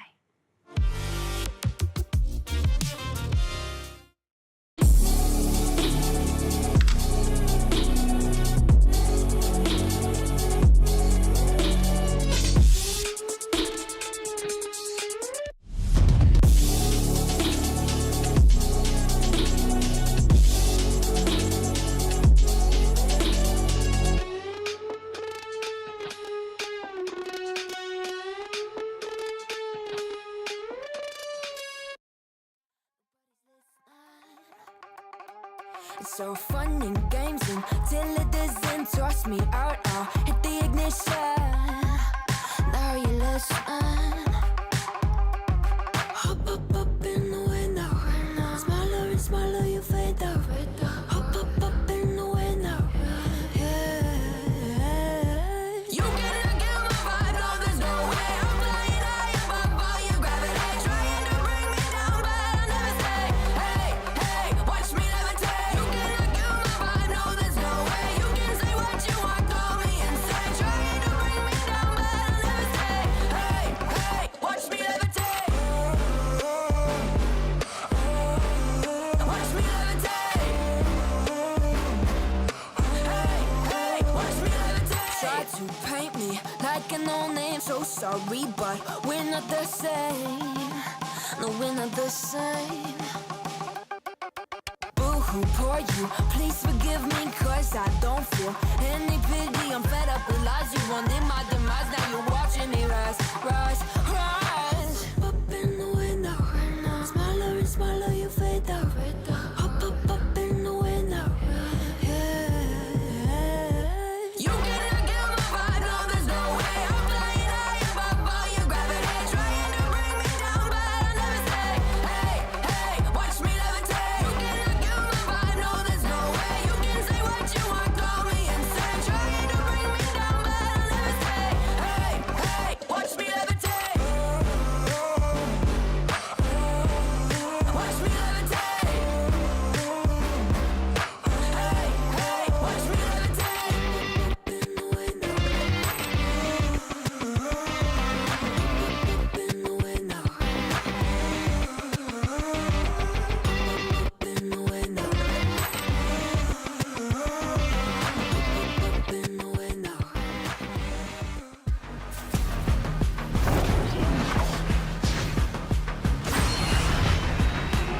MIBR, they just can't stop winning on this stage. I'm now joined by their coach Marlo and Arthur to do some translations as well. Now, over the last 3 maps, you've dropped just 7 rounds. We have never seen domination like this on a global stage in the lower bracket. What is the secret behind this confidence and success you guys have right now? Então, a gente quer saber qual é o segredo por trás do fato que vocês nos últimos 3 mapas só deixaram perder 7 rounds. O que você tem a dizer sobre isso, que é um fato assim nunca visto antes numa situação que vocês estão no lower? A gente, para a derrota para G2, a gente teve uma conversa muito séria, que a gente não conseguiu desempenhar o nosso máximo. Mesmo a gente ganhando um mapa, a gente se sentiu desconfortável. E quando a gente veio para essa lower, a gente veio com a intenção de mandar uma mensagem, que é realmente como o IBR chegou. So back in the time when we had our match with G2, we lost there. Even though winning 1 map, we didn't feel that we were at our best. So after that, we had a very serious talk. And in the end, we came to the lower with one message to say, now MIBR has arrived. Oh, I love that. Thank you very much for joining me, and best of luck on map 2. Those are such scary words. It's like the real MIBR. And that's what I was saying, right? Like, we haven't seen anything yet from this team. There's so much more in their playbook. And I'm not alone in thinking that this match, or this map rather, was going to be a lot more even. It's just that, you know, it's that domination from MIBR, right? But you did have several rounds wherein there was a lot of firepower being traded out, right? SRN and Alexi, for example, did trade blows early in our Verizon high-speed moment, Mitch. Yeah, listen, it was a very important factor of this series in general to see someone be able to trade blow for blow with SRN. The scariest thing about it is SRN was still delivering an incredible performance and was not alone in leading the team. And at this point, there are multiple facets that you're going to have to shut down. Yes, there were moments that looked okay, some high-speed moments indeed, but for SRN, it just doesn't seem like there's a stop sign on this road. Yeah, I mean, the utility to set SRN up on this attack side was absolutely on point. This was a mirror match, Gecko Fade on both sides, but I think you saw how just comfortable MIBR looked with this composition. They were just slamming side executes in so many of these rounds, and honestly, Zipto could not find the solution. You then got into these post-plant situations as well, and MIBR was using that second refresh wave of their initiator utility to keep fighting forward and completely lock their opponent out from getting into this map. They just played to the comp strengths perfectly. Their players were all fragging out, and they've earned themselves a 3rd consecutive dominant map. It's so scary. I mean, coming from somebody like, you know, on Pacific, I was like, oh my gosh, this is so painful. But you can't deny how clinical MIBR with these post plants, right? There's some great trading over here, and it's just so annoying to play against. Like, especially there was one round, I believe it was round 8, that was just incredible. Yeah, and I mean, this is what we've been talking about, right? Like, the utility just looks on point. I think MIBR might be like the best team at just straight up team fighting left in this tournament. They're so good at just dumping all their utility in together, scaling off each other, and just playing off each other so well and so innately. Obviously, you're seeing there some opportunities taken by Zipto on the way back through. It was an off shot through the smoke. Seemed like there was a decent opportunity, followed up with a second, but again, you're going to see MIBR consistently diving back in, and I think the pace is really what's impressive about this squad. You say about the team fights, and certainly in the early round, they're getting in your face, they're getting aggressive with SRM, but then you move to late round, there's always this extra utility. You saw the Mosh go down, you saw now the Molly right afterwards, the snake fight that was there. There's no way to get near that spike. The only option is to go and duel them, and as we've seen, that is somewhere that MIBR are extremely comfortable. Yeah, that round is the best 7-1 has ever been for a Brazilian team. Oh. That is so painful, but I get what you're saying. And you know what? I remember Sao Paulo. There's a lot of kinship actually between, you know, the Southeast Asian kind of like vibe and the Brazilian vibe. Okay. And right now it seems like MIBR, they're out APACing APAC at the moment, and that's how they're playing. That's the pace. Both of these teams adjusting to each other. Yeah, they absolutely are. I mean, we always talk about Zipto being the star power team. MIBR is showing they can ball too. Yeah, and this gets me a little bit worried for this next map. But first, let's hear what Colbat had to say ahead of map 2. I'm now standing by with Coach Colbat ahead of map 2. Now, I heard some, you know, shouting and energy backstage as well before you guys came back out. So I wanted to ask you, what do you say to your players in moments like this to make sure you can bring this back? I think just be confident, focus on what we practice, and don't like deviate from what we plan. Because I think when people start to get nervous, the nerves get to them, they start to like do strange things, then yeah, it gets bad. I mean, Split is going to be your map. You guys picked this, so I can't wait to see it. Good luck. I do like that he admitted the, that nervousness factor, right? Because unfortunately, I think we've been seeing it a lot from the side of Zipto. We've been seeing a lot of, those weird things, those strange things happening that Colbat mentioned. Perhaps some mistakes that have been repeating over and over again here for this squad, Mitch. Yeah, well, I'm a big fan of patterns, mistakes being repeated over and over again. Well, let's hope that's You like true repeating for mistakes? Zipto. I like watching repeated mistakes. I just like patterns in general. It tickles my brain. Pattern guy. And I think, I'm looking at MIBR. Last time around, map 2, they were infinitely worse. They went from losing 0 rounds to losing 3. If they follow track here, we could well see a map 3 in this series. That's about the best hope that I can draw, because that truly looked like a map of just different individuals, different levels across the stage. And if there was a map to bounce back, I mean, this could be the one for Zipto. They play a funky comp. They're rocking the double duelist on Split with a Neon and a Raze. I've never seen any other team but then pull that one out, and they got a dominant win against FlyQuest Red in that series. That map on Split was a little bit closer, making it all the way to overtime, but if there was a map to kind of get the confidence back, start feeling it again, locking in your kind of like double duelist, like prime APAC comp, I couldn't think of a better way. I mean, I do agree with you, but at the same time, we're talking about that game. It was 15-13 going deep into overtime against one of the first teams to drop out of the tournament. And now you're facing off against a team that, facing Zeta on a deep run, who were challenging some of the stronger teams, decimated them. And the question of, was this a fluke? Was Zeta just playing poorly? Well, they've just come through and done it on this map as well. It's not looking likely they'll cool off anytime soon. Here's the copium though. Last game, Zipto looked down and out at the halftime map too. They rallied back, they won that series, made it here. They're no stranger to the comeback as they lock in that same double duelist comp again. Yeah, and I feel like for Zipto, sure, they are one of these teams that can bring out this double duelist, but I also wonder if it might be a little better for that Inari and Alexi combo to have that initiator and duelist setup, Mitch. It certainly could be, but again, one of the things we're looking at, we talked a lot about SRM, but Sayuri had a fantastic map previously, and Potter touched on it. When a Brim gets going, they can be tough to deal with here on the breach. Indeed. I expect that maybe the eyes will be back on SRM entirely. Absolutely. But last year, it was the same thing for Zipto. They make it to this lower round, one before the lower finals. They're playing against a Brazilian team. They went out then to Team Liquid Brazil. Mika, this is their chance for redemption if they can come back in this series. You are making me sweat over here, so we're gonna find out if this one does indeed go the distance, and we're gonna send it back to your casters. Here's Pansy and Potter. So the question becomes, can they change history? Can they find a new way forward? Christine, give me some hope here. Give me that silver lining. I've just seen a 13-4 for MIBR. Where's that way back in? I'm a believer. Lauren. I'm loving the veto coming out here from Zipto.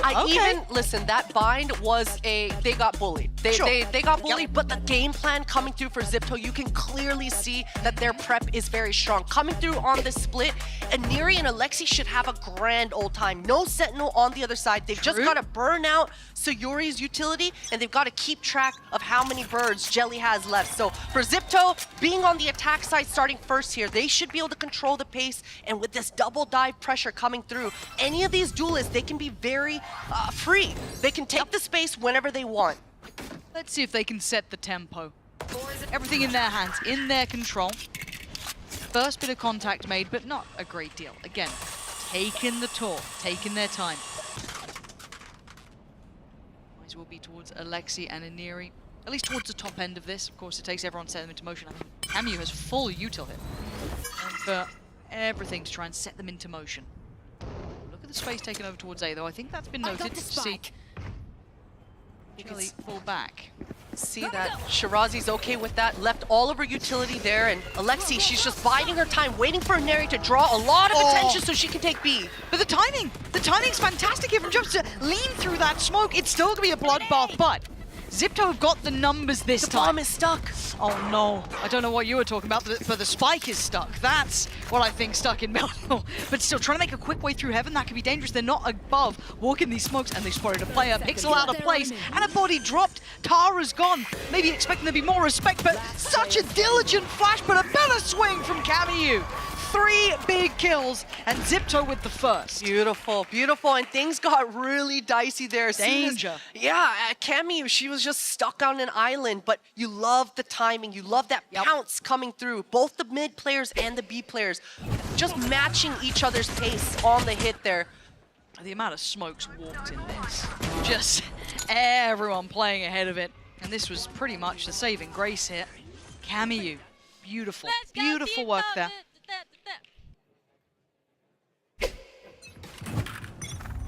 Now, can they make it away cleanly on the...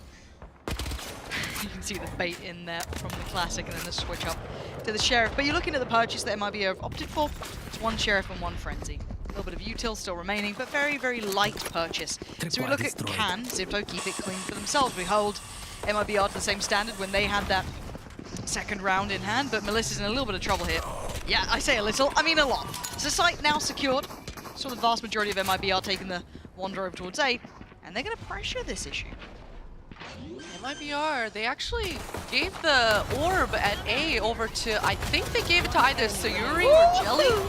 Wondering whose ultimate MIBR are trying to prioritize here going into the gun rounds. I think it was on Sayuri's back. Yeah. I want to see how many kills she has up.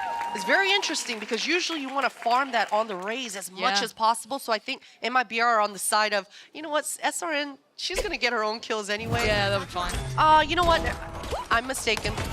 SRN did get the orb. Okay. You lied to me. I blindly believed it. I'd never question. Hoping for some different 200 IQ approach, but just Here we standard approach. Yep. And speaking of ult orbs on the other side, I mean, Zipto have been, they are loving it. You look at the 3 they're pretty close to having. It's the 3 you'd want. Aniri, Cammy, pretty close by in that regard, and I think Alexi not too far away either. So, straight in on the bonus we go, and it is clear-cut. It's concise, but it takes a lot of damage en route. Already Alexi, though, quite far into this. Catching the rotation, a little lazy, at least to an extent for MIBR, but how is Alexi alive here? Alexi getting away with daylight robbery. Plants in, and then suddenly all the pressure is on MIBR. Gets caught by Jelly, which could be the first step back towards this site. I mean, quick little flash of the push here. MIBR step by step going to try to clear through, and it's clean enough. Got a little dangerous. They lose out on 2, but Zipto will be happy enough with that round. Yeah. I mean, I hope so. I hope they're reinforcing their confidence here because you're right, SRN, I think the fact that she was so free, running across that choke point so freely kind of caught Alexi off guard there, but that's exactly the kind of bonus you want if you're Zipto. In the faces of MIBR, setting yourself up for those mid-range fights, and that's exactly what Alexi found for herself, but MIBR were so fast on the flood. And that's kind of the beauty of having double initiators. You saw Sayuri's fault line coming straight through, so gotta be talking to each other about that utility still left on the board. Got the start here. Melissa takes a little bit of a glance and takes a bit of control towards B lobby actually, but controlling that space with the one-way in play. Contact through middle 2. Dog gonna at least note the player towards A. So getting your pretty much everyday read of this map. Shirazi still wondering how many players are on this A. Just saw the dog coming out from the sky, but none of the mid players have seen exactly how many bodies are towards that area, but all of Zipto are regrouping. It's still just Jelly all alone here. The rest are so far. It'd be a quick flank through sewer at best, but this is where it gets so dangerous. Jelly's got to over-deliver and goes down. That's so much, and now the site is completely open.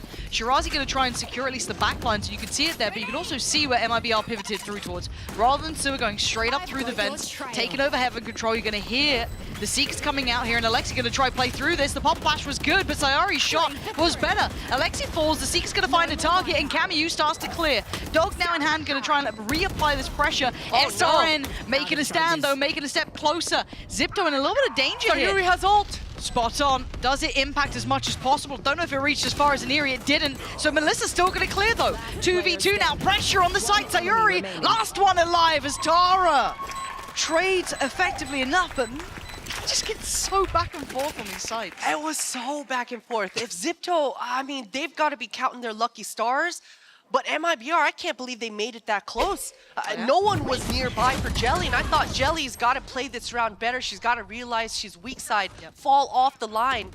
Can't be making 2 plays across the board, but if MIBR are going to get away with almost winning rounds like this, making double plays, that's scary stuff for Zipto, but another round on the board, and I think MIBR are probably talking about the fact that they had a mid-play going at the same time as Jelly forward on A. Too much risk, too little reward. Fernando, as you said, slowing it down. This feels very precarious. A couple of these rounds feel quite close, even though we are seeing Zipto at 3-1. Obviously a very stark contrast to map 1. So already leading the right direction for themselves. Alexi, I think, only 1 away from ults. A couple off the Cameo, but that's fine. And very close by, I think, for the Jelly on the other side. So we've got a couple of ults resurfacing up, but at a 3-1 scoreline, what would you like to see MIBR trying to adjust? I mean, obviously the timing and the kind of balancing act of, okay, maybe we're not going to do you post up towards A site while we're going for a little bit of a mid walk, but beyond that, is there anything else, or is it simply just tightening up those timings? Just got to tighten up the timings, and they've got to stick to playing the fundamentals of this map, right? This is a defensive-sided map for a reason, and it's because the map is designed for you to play around with the corners, play with the wall in front of you, finesse, and play with your food. So for the defenders, we need to see a little bit more of that, especially when you are weak side and the solo anchor. So for the Omen, for the Sky, and for the Viper, they've got to play their roles a little bit better.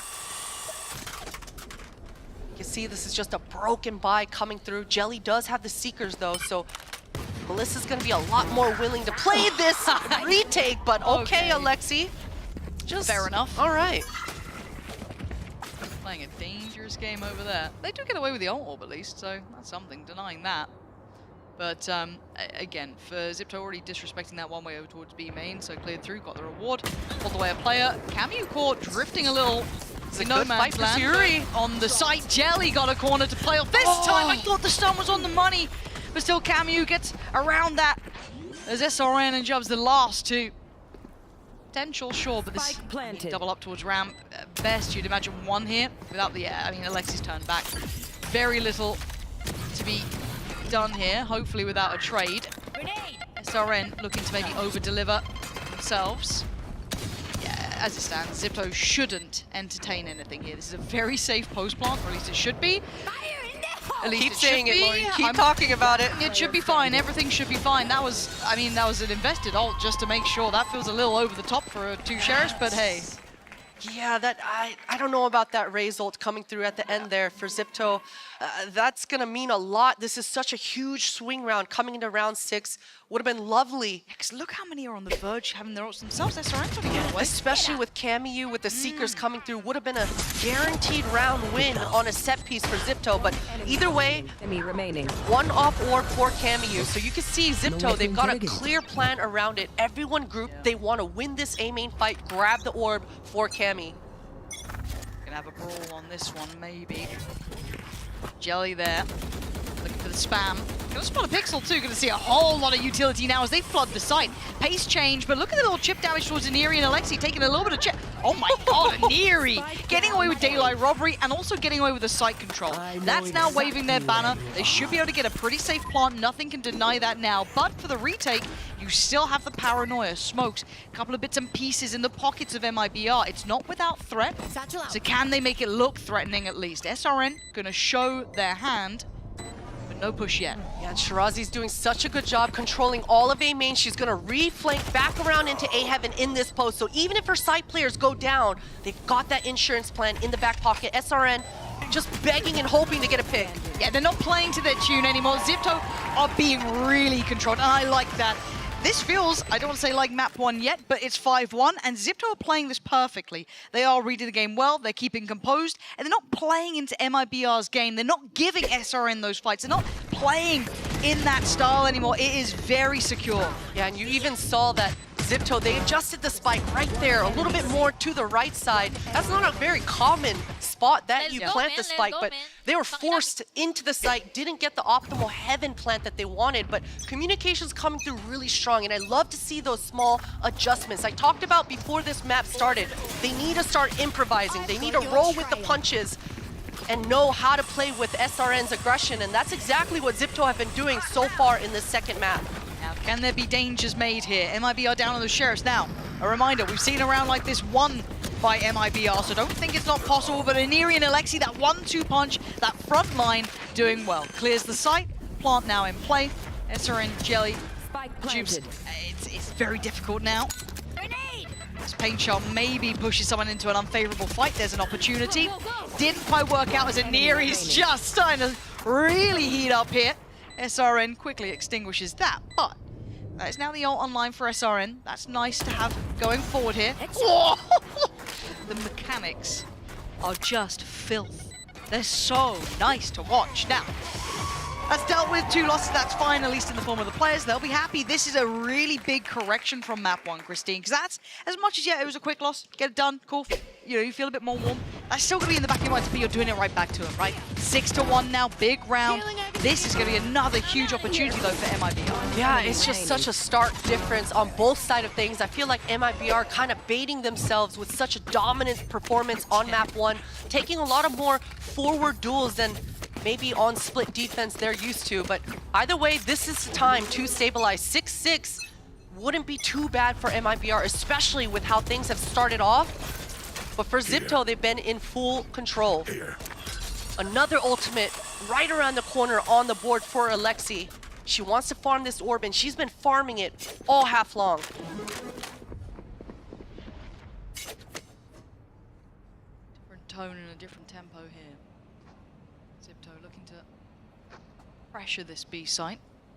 Might hear Melissa at this point, not sure if it's quite close enough, but they're certainly going to be clearing diligently on the way. Dog's going to be there, stunned toward back of pillar. Respected by MIBR though. Not wanting to outstay their welcome or lose the site too easily.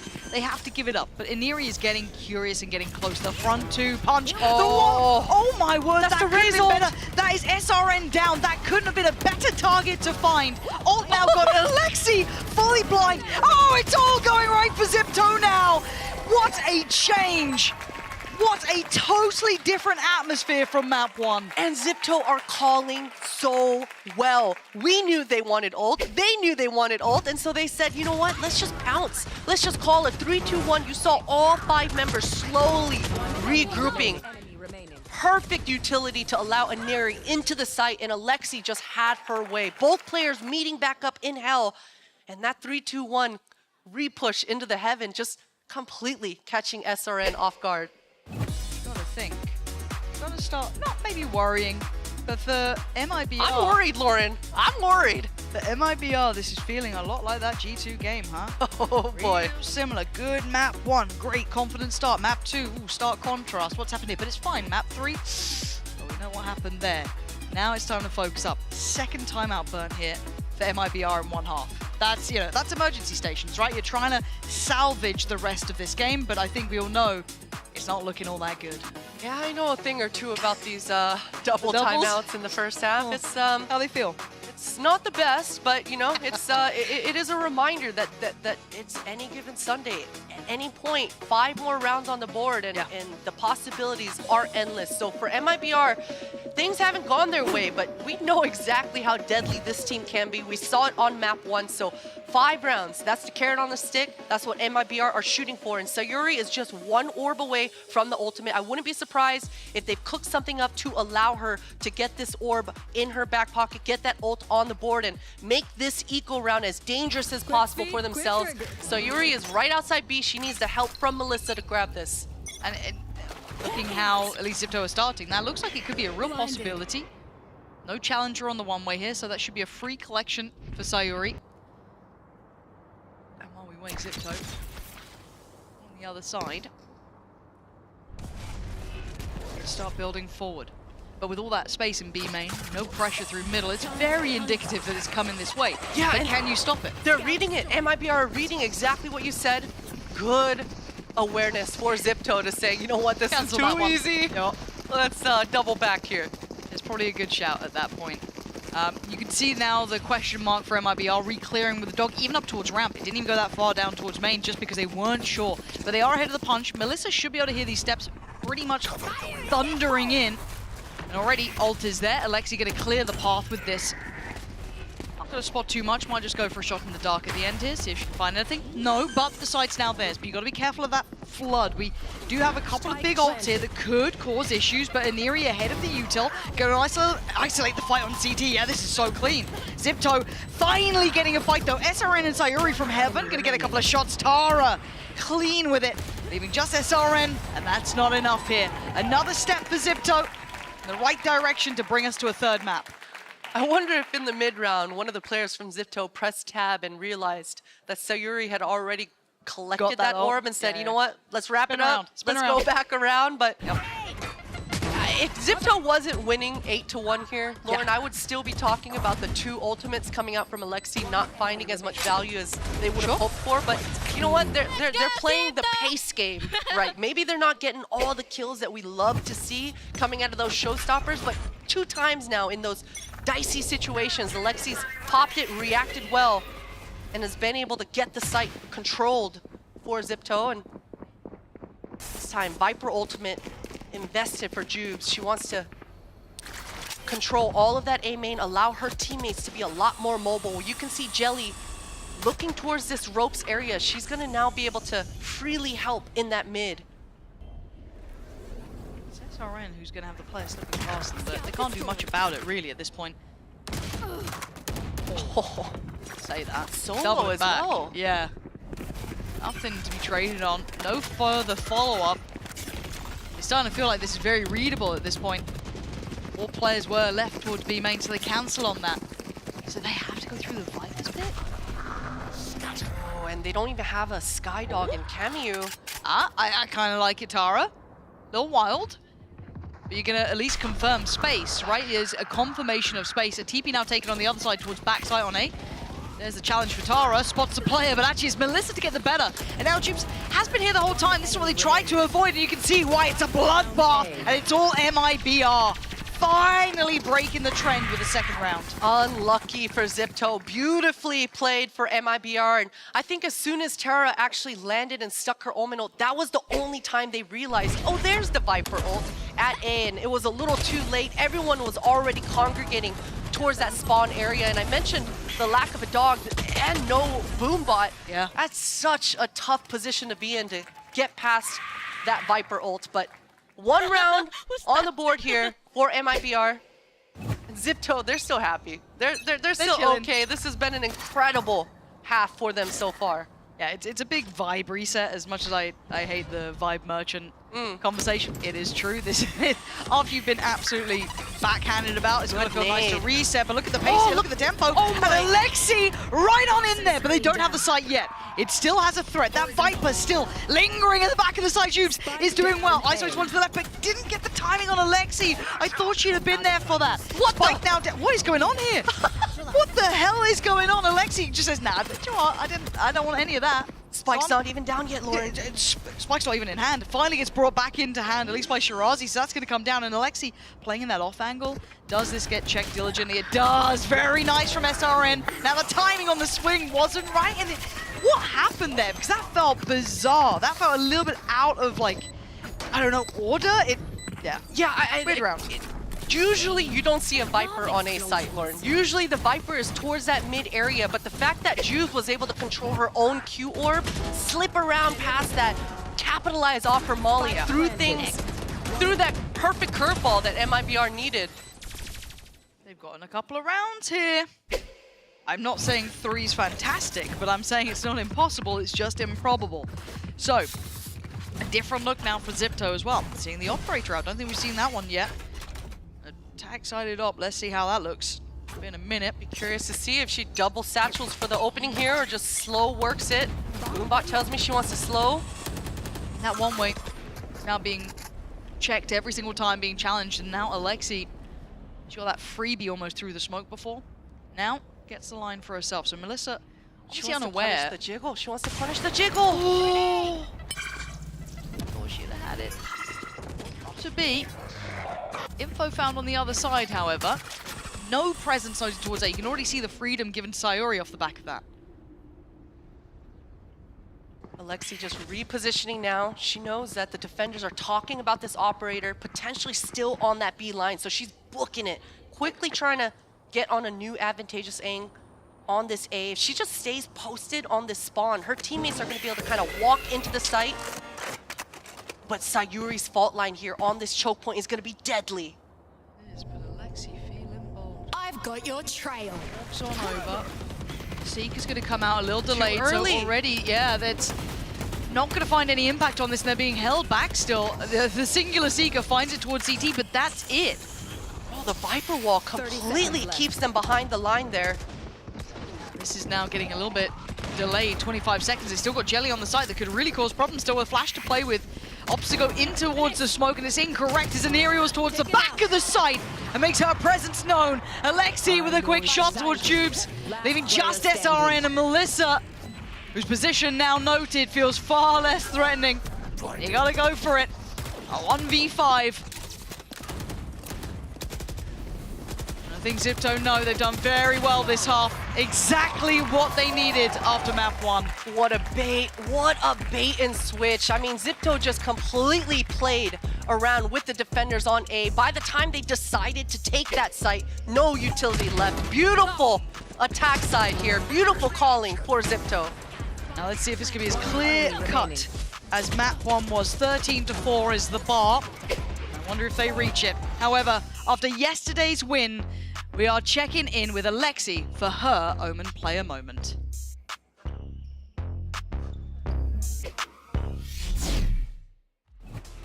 Hi guys, I'm Alexi and I'm playing for Zipto Esports. Against Crew, we were very happy on the win, even if we struggled a bit. I think after the game against Crew, we realized that we've been playing so scared for the past matches.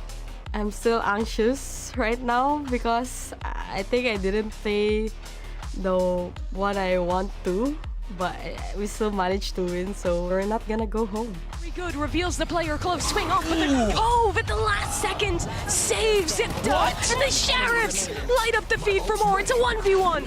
Kamiyu, she has been the absolute hero for Zipto, and she has to do it again. She has! I think playing in every match, you need to be very resilient. We are on a lower brackets now, so we need to win everything to climb up. We need to climb back again to Grand Finals against whoever who's gonna win in G2 and Shopify. So yeah, we're just gonna try our best.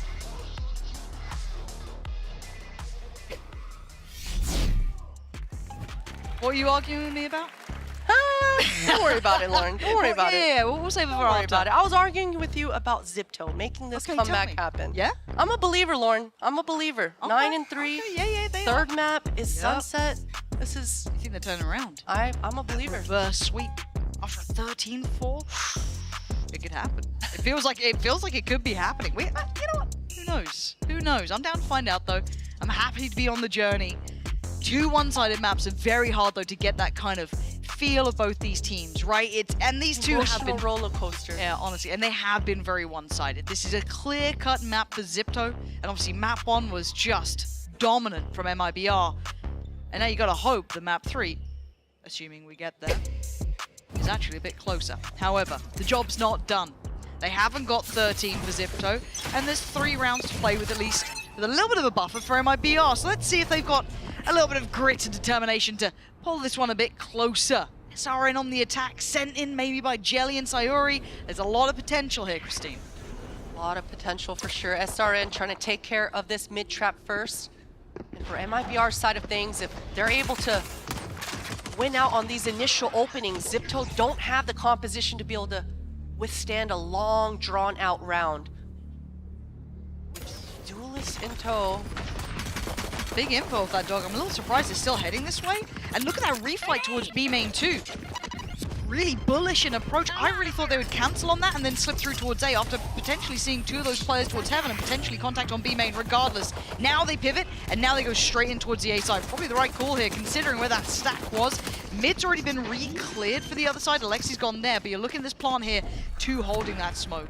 Terra still has the blind, but Zipto, they just have that. Camiyu's gonna want to try to get info with this dog before they send it.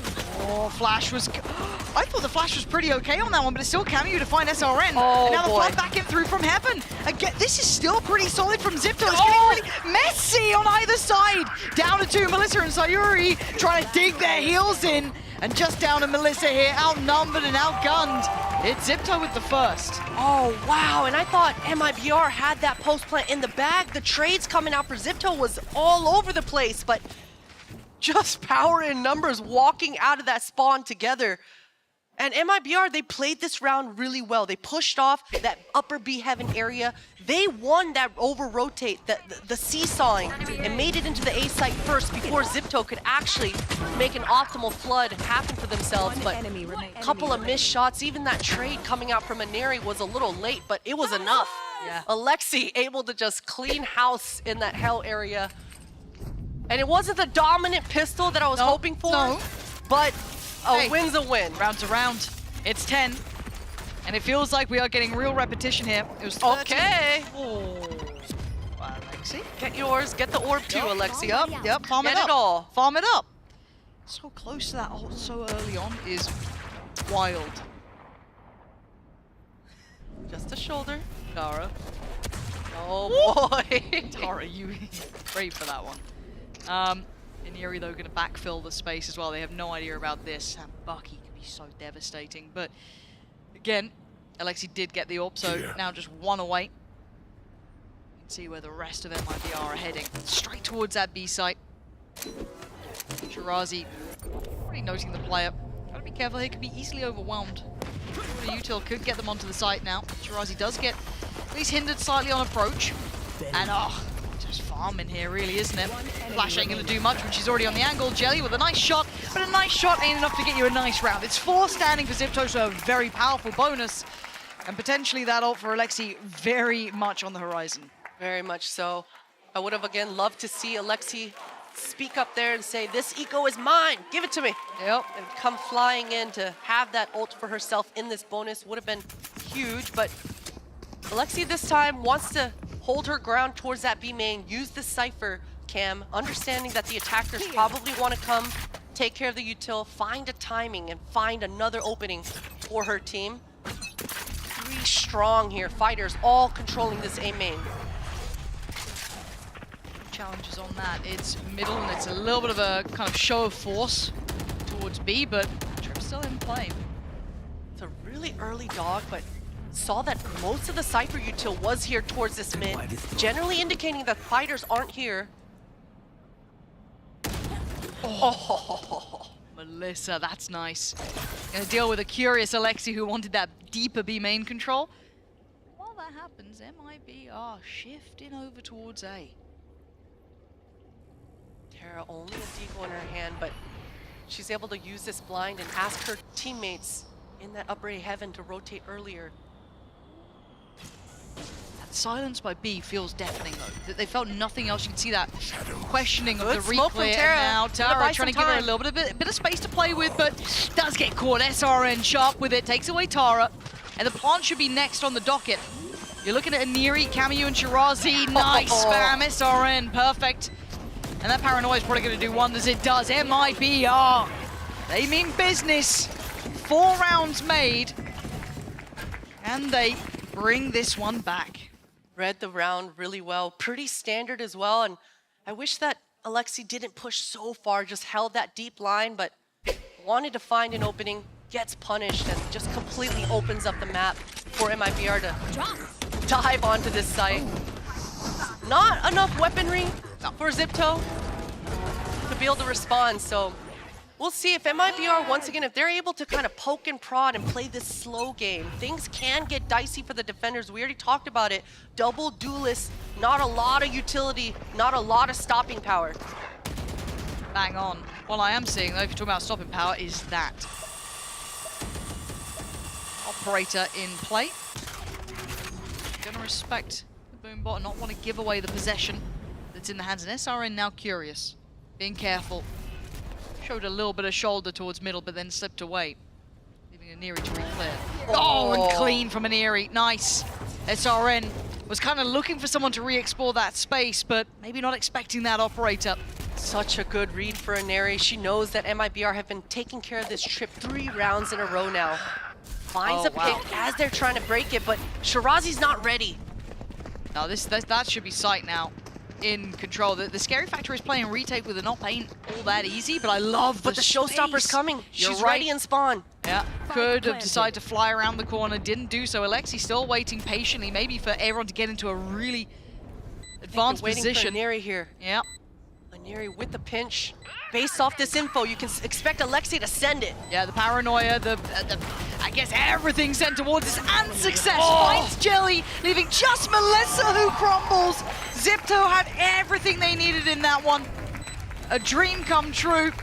Nirigasitar, I think, sent down to try and get that up back in hand. They found the rifle that was plucked off of SRN's body, so they got to play that retake with 4 rifles and everything they needed. And of course, that showstopper, Christine, that was just the icing on the cake, wasn't Just a slow chokehold. You love the awareness coming through, the patience, and Neri finding that opening pick in middle, just waiting for that second smoke timing at that 123 mark.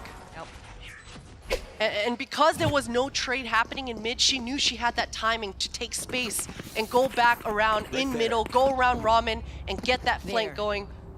There. 12 to 4, and if it's 13 to 4, it is what we had in map 1. Let's see. We do have a couple of big ults here for MIBR. Oh! What is that? Alexi! That is nuts! And it feels like a panic pop of the ults from Jelly, just trying to get some control back here. Quickly up towards Ramp, and Neri is in the trenches, but comes out swinging again! What on earth has just happened? What is her sense, Lauren? What is her sensitivity? I don't know. Juves is under so much pressure. She's able to take care of that dog and trying to survive right now, trying to find a pick. Her teammate Melissa has ground, but Tara's still got the blind. Yeah, and look at this. Melissa is just having to try and keep herself standing here. Juve's going to try and join in, spam away. That looks like it was a teammate that... but the spike's back in hand. Has got the ult. Takes away Tara, but is there a trade? Look who's waiting in the depths. Razi with at least one. TP now gets taken. Melissa gets away. These are the moments that all Omens live and die for. 1 versus 2, but smoke in her back pocket, 2 TPs, and plenty of time to play with.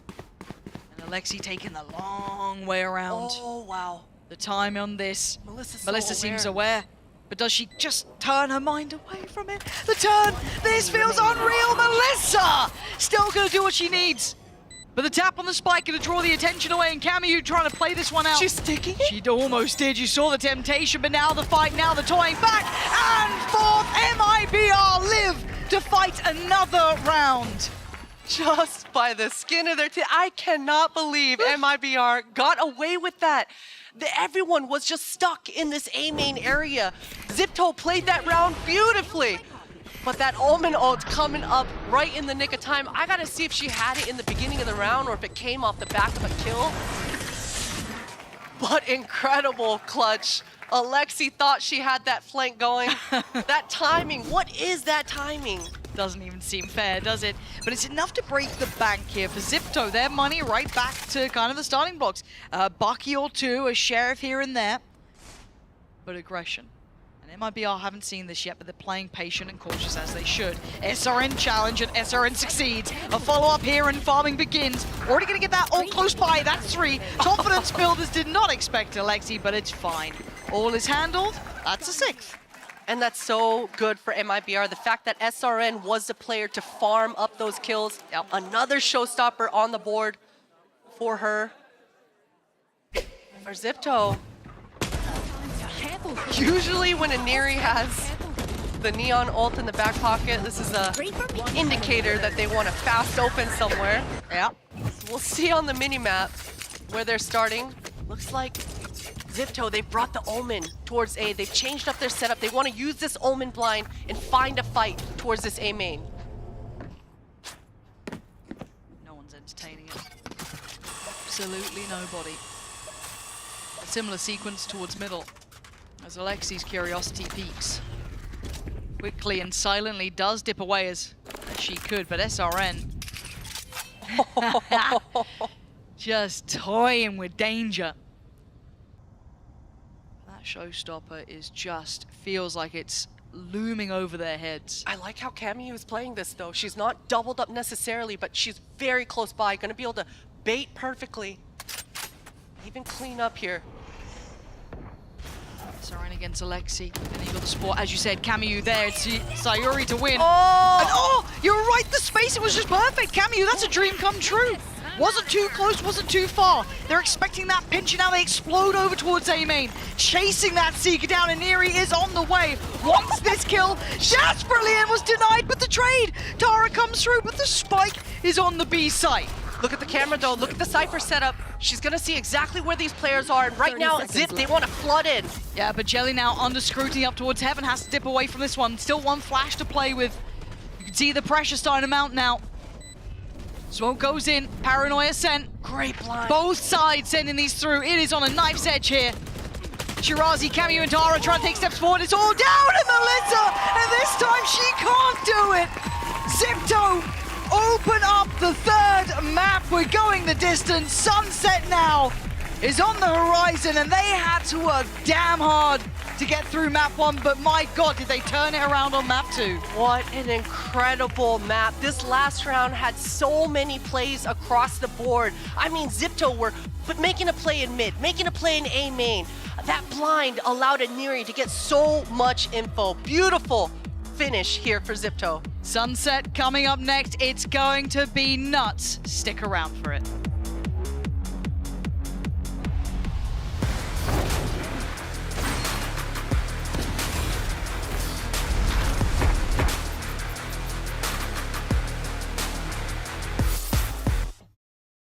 Se tem alguma superstição, se escuta alguma música que é sempre aquela música, fala assim, escutando essa música aqui eu vou amassar, vou ganhar, como é que é? Tipo, eu sempre escuto música antes, só que não tem aquela música, eu vou ter que escutar essa música.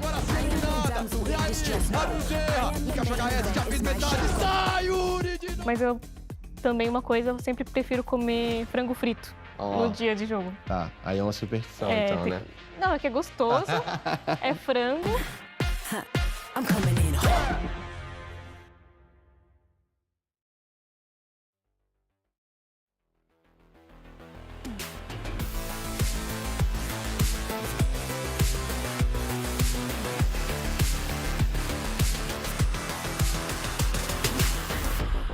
Angels descend, no mortal could prevent what's hellbound and heaven sent. Could they now? But who are they to think to stand down in our way amidst destruction and decay? Anyway.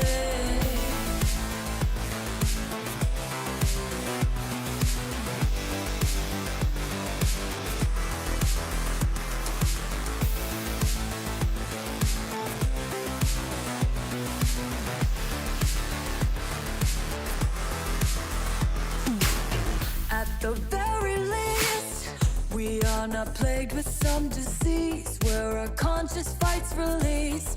Are we now? So in lieu of love, the thunder rains out from above, and so with it do what does anyway. You wouldn't know me. You wouldn't know me. You wouldn't know me. You know me.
Welcome back to Game Changers Championships, where the score is now tied between Sipto and MIBR. And we have Kamiyu there.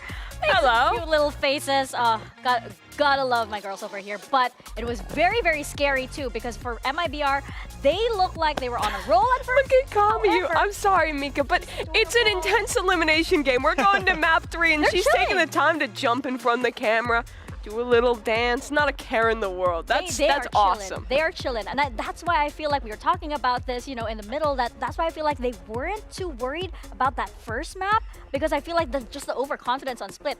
We saw exactly what happened.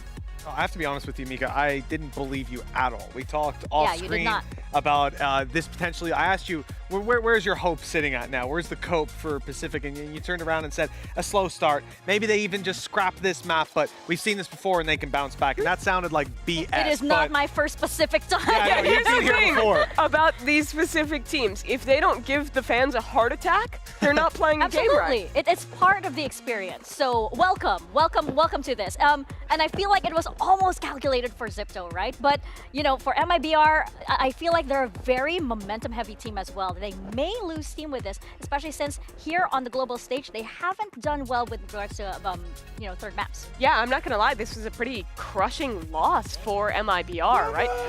It's so different to look at a comp on paper and have your ideas of how you're gonna deal with it, and then you go into the server and you're playing against this double duelist comp where there's literally 2 players sprinting at you the entire time. I think MIBR was something like 11-5, or excuse me, Zipto was something like 11-5 in first kills this map. They were crushing in these early rounds. The double duelists ran MIBR over, and they just could not find a solution. Yeah, this is exactly it. Constantly on the back foot every step of the way. And this is what we saw. It literally, the turntables have come in. It's ridiculous. The first map, in my mind, there should be no bouncing back from that. Even you think about comfort levels on a new map and all this, it's your map pick. All these excuses, they don't really add up to you suddenly being a better team. But this change of pace, this get-in-your-face attitude worked so well for Zipto here. You're saying the turns have tabled? The turns have tabled. Yes, they certainly have tabled, especially for Ineri, because she bounced back quite well, you know, on the second map. Especially, you know, you compare her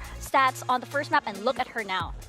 I mean, I feel like it's got to feel so good playing in a team like this with just such a positive atmosphere. You see the players building each other up, hyping each other up, really just having fun. It's an intense game. Kamiyu's dancing. I think it's a perfect circumstance to have a bad map and just brush it off and come back. And I mean, Ineri's just a perfect example of that. She had an outstanding game on the Neon here.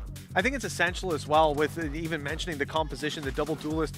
You have to have that high energy, because if you come into this game and you start a little bit slow, you give your opponents that space, you are wasting the composition that you've brought to bear. And they did not do this at all. The deep pushes that were consistently coming through left MIBR thinking that they had a little bit more space than they did every step of the way. They thought, oh, they've made it halfway. No, they were fully in and ready to take the fight.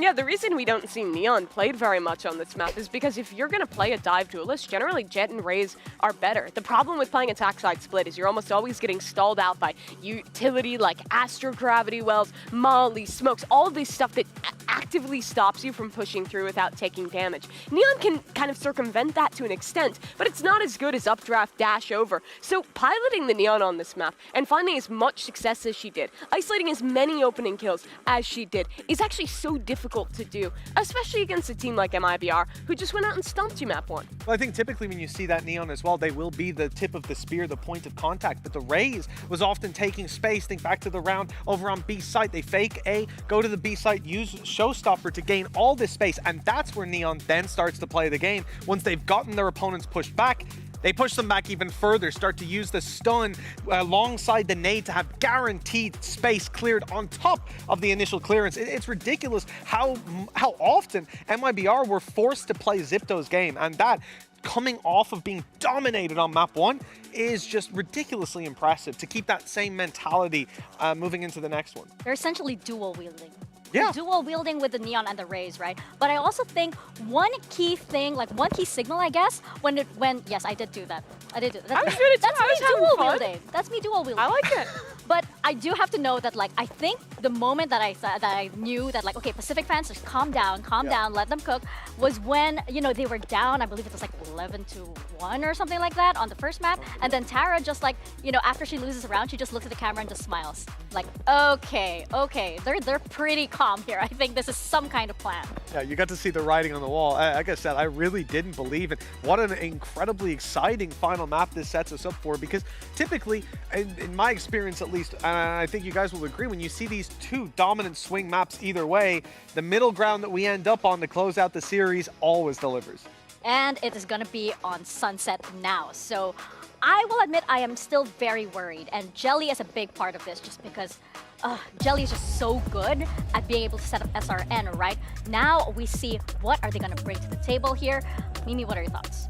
I think it's an interesting matchup here, MIBR. I mean, we've seen a lot less of the Neon than other teams, and Aneri coming off the momentum of playing Neon on that last map. I think we'll be very comfortable here. Zipto has a lot of really nice ideas with this comp for aggressive re-clears on the defensive side, even for these gambits at the beginning of rounds. I think MIBR have to do what Zipto did, take a full reset and take control of the pace again on attack. You can't just let Aneri run you over 2 maps in a row. Well, that's exactly it. And then on the other side, the shoe's on the other foot. Aneri defensively needs to get aggressive. We need to see that same level of punch being brought, because MIBR, yes, they were on the back foot for the entire first half of that previous map, but I do think that Zipto will have a much tougher time here. This is where SRN set that kill record of 29 in regulation. Oh, thank you for reminding me, Mitch. Thank you for reminding me on that. It is all going to come down to this one map to decide G2's opponents in tomorrow's best of 5. One last time, here's Pansy and Potter. This one feels like it's heating up. Map 1, it was a stomp. MIBR looked on it. Map 2, Zipto turn up with resilience in buckets. But map 3, this is where the history books could be rewritten or stay as they are. Christine, where do you see this going now? This is, I'm excited about Zipto. They got you? The big brain coming in on map 1 to map 2, and this is it, like you said. Okay. Map 1 and 2 at this point don't even matter. Oh, We're all coming, they're all off the table. It Best all of comes one. down to Sunset. Best of 1, baby. We've got the difference in KO and Breach coming through again. Double initiators, almost very similar comp, but Zipto, they want to go aggro here. Oh no, Alexi going down puts Aneri in such a pickle.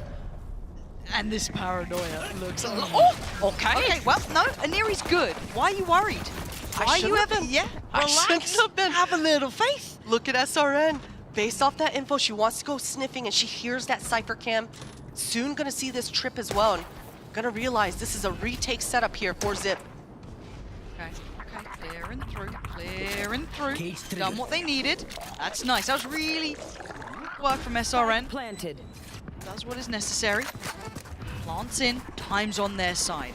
Now what util do we have? Smoke's just been invested. Tara still has the paranoia. They still had a flash with Camu, but it's Jelly already to take away Neri. So now numbers starting to look really nice for MIBR. Refocusing the fight towards that short side. The paranoia just went towards CT, but the swing looks good. Zipto now just starting to clear on out. How the hell have they isolated these fights? Sayuri is still here. One left, one to the right. Melissa seen in the smoke, and the double push. They're taking no risks there. Amazing teamwork coming through here for Zipto. I feel for MIBR though, as soon as they 4-man pushed that spawn, they kind of forgot about Jelly. Jelly was all alone on that default box, no crossfire made. And so unfortunately for MIBR, just overpowered coming here for Zipto. You saw Camu, that second knife coming through once again, popping it towards that A site, giving them even further info. This feels like this pistol is already a bit of a marathon. We had that fight towards B main that could have gone either way, super precarious. And oh, it's back. Alexi's back. She's back. Alexi, you've been too quiet. You've been too quiet. We didn't know what happened. But now we know. The audio guy's out there just like weeping. Okay. Don't suppress. Now. Oh, I was going to say one sheriff. The sheriff is no longer around. Said sheriff is removed. Looking for threats, looking for ult orbs, looking for any silver lining, plants, any bits and pieces. That's what you're going for here. Obviously, you'd love a win. Yeah, if you're MIBR, you really now want to talk about that outlaw coming out onto the board. If they're able to get this spike down, it will be such a huge just cushion for them going into their third round with that full armor in tow. If they're not able to get this spike down, things can get real dicey. I mean, it feels like A has a real option to it now. It's all about timing. They've got the Gecko, you know, the wingman certainly helps, especially in these low buy scenarios, and especially if they're able to identify, once again, it's the Cypher on this A site. Let's see if they can get that. As we can already see, Shirazi's playing quite, I guess, disconnected from the site, quite passive. That, I'm pretty sure that's going to be the one way towards CT, it is. So for Shirazi, you're not going to disrespect that. You're going to, I mean, you're going to make them think you might be, but they're already taking that space. Plant's going to come in. So that should make that outlaw a little less lethal once we get into that bonus, but still, let's have a look here what SRN can achieve, because it's certainly not out of the woods just yet. Zipto are at the door, but look at this swing, the triple swing! Tara does well to farm two there. Jelly and Sayuri go down, even Melissa in a 1v4. But again, we were looking for silver linings. We were looking for any bits and pieces, getting plants, getting a couple kills here and there would have been great, forcing rebuys of shields. It's never going to be the win if people are playing it right, but again, I like what they attempted. Exactly, exactly. And you do worry a little bit with how aware Zipto was in that retake. You saw all members in spawn just waiting for MIBR to do their signature move. Their signature 3-2-1, send SRN to disrupt that flood. So Zipto, good communications coming through, good fundamentals as well, and they're going to need it here in this bonus. Look, we all know how dangerous MIBR is. If you only watched map 2, if you just tuned in for map 2, you may not get it, but I tell you now, statistically, SRN terrifying. The impact on map 1, I mean, out of this world. So don't think it's not scary as hell to be facing this team. As it stands though, Zipto looking to try and chip away at MIBR here into their first gun round, and of course the bonus for Zipto. Good info to start with, SRN is noted. And just a 1-3-1. I think they might have even seen the Gecko as well. And when that kind of agent info comes through, it's so much information, because Zipto, they know that MIBR's win con and game plan coming into this will be for Jelly to be the spike planter. So when the spike is spotted in mid, buys a lot of time, and what a repeat coming in for Alexi. And again, Alexi can be a superstar in a lot of roles, but that Sova in her hands pilots it perfectly. And at this point, for MIBR, they haven't taken too many steps here. The deepest they've gone is with Melissa, taking this space all the way up towards A. Looks like they're trying to rejoin towards her. As again, for Zipto, they've been happy to play those retakes. They've been giving up a little bit of the space just to play security on it, to keep that presence towards top middle that was so rewarding earlier in the round. SRN gonna be slingshot back and actually gets caught. It was Alexi again, second big impact kill for her, leaving just the 3 who are now getting a little bit uncomfortable. They could flood back on this site. Things are getting a little bit dangerous. Luckily for them, a bit of stall coming in. The paranoia was good. Sayuri is now on the chopping block, but still, it's a cosmetic stun. Don't worry about it. MIBR in numbers, holding the line. A quick slide in for Aniri. And it doesn't work out. They dig in, they claw into that round. And what a lucky round for MIBR as well. Zipto did so much work, had all the mid control, and even started the early rotates. That trap with the Cypher trip at short A, this one right here, would have been deadly. But the fact that SRN threw that paint shell and didn't allow those defenders to really mow them down on that choke point was everything. And this time, this time in the site, Jelly wasn't all alone. The crossfires were there in the post, and MIBR are able to hold strong. Yeah, this is looking good. This is what we want. A little bit of a heat up here. You want to see both teams firing on all cylinders. Jelly 2 away from ult. Look at the impact ones. SRN a little further off. Sayuri, similar scenes. It's Aniri who's 1 away from hers. That's a little scary to see there. TP less over Tara, but as it stands, feels like MIB have really got that read of how Zipto are liking to play this A site, leaving just that one player towards it, very passive, kind of controlling deeper space, but that's it. Again, you look at those trips, super deep now, even further back towards CT. So again, the exploration mission, taking their wander, taking their walk through Elbow, being very cautious about it, but not investing utility yet, really, being very frugal in that investment. And that investment being frugal is going to be huge for their game plan. Zipto completely okay with playing this retake game, but that spike being down in T-spawn the whole time from Jelly. She just collected it, and it's because SRN hears that Cypher cam. She's letting her team know, hey, it's the same setup coming from the defenders. There it is. Sights under wraps. Now, no pre-take. 30 seconds Springboard in. So And low. look at the This damage. nade. Yeah, Alexi could be dead in the water here. That pain shell could be enough for it. Yeah, it absolutely is. Alexi's gone. That's uncomfortable. That could be a lot of util that was invested for that retake then. That could have been big. But now you're looking at the flank. Camu surely going to be noted. Surely there's a trip broken here. But still, 2 flashes. The pain, the nade is there. You're going to have the ult coming down. Oh, the timing. How do you win that? Camu just swings and wins. But MIBR taking a stand on the site itself. The pack of 3 players playing in perfect unison then, and retaking the space towards CT, shuffling towards that side a little, and that's impossible for Shirazi. This might be time for a little switch up on how they want to be controlling this A side. That's not working anymore. Let's see what they can come up with now. Exactly. And you could feel for Zipto, they definitely didn't want to allow the attackers to have free reign of B main. They don't want the Gecko to just free farm this orb, but A main, this map, Sunset, that's the name of the game. Being able to control the pace and always making the attackers use utility before they come around this corner. It's definitely the vision if you're a defender. So just leaving the Cypher setup is not working. Yep. Hey, it got you a couple rounds. That's fine. It served its purpose. I want to see their adaptation going forward, how they feel about it. And of course that poses the question towards MIBR going, look, we're not going to keep getting away with that. There's going to be an adjustment. The question is, what's it going to be? So it's that kind of back and forth thinking. This may not be the round we see the adjustment because Zipto are on the lighter purchase. We're going to see, I think it's just, that one rifle in the hands of Alexi. Eranos kind of down on Sheriff's, Frenzies, bits and bobs. We do see the light shield with the Neri, so I wonder if that ult is going to be considered. On the other side, full purchase and a patient beginning. Definitely going to be considered. You can see all members grouped up together. They want to be the bait for a Neri to just show up, have a party. Whoa, SRN so swift though. Cracks open the site. That's Camu going down. 3 members of the defenders now going sniffing towards mid. They want to see how many bodies are actually towards this B main. And look at the damage. That's perfect. It's a dream come true for MIBR. That was the danger, right? That backline threat, that was what they were hoping for. Now, less so. Alexi, yeah, that rifle could have been fantastic, but you're not going to get much of an opportunity here. Trying to clear close, make sure no one's going to try and get cheeky. Tara even going to be warded away pretty much. That util, that burst. SRN controls the labored spray as MIBR now starting to get into the swing of things. Yeah, I think pretty soon, maybe not this one, but the round after, a timeout for Zipto. Give the players on Zipto a time to collect themselves a little bit. Even that kill slipping out of Lexi's hand at this last. That's a feels bad for sure.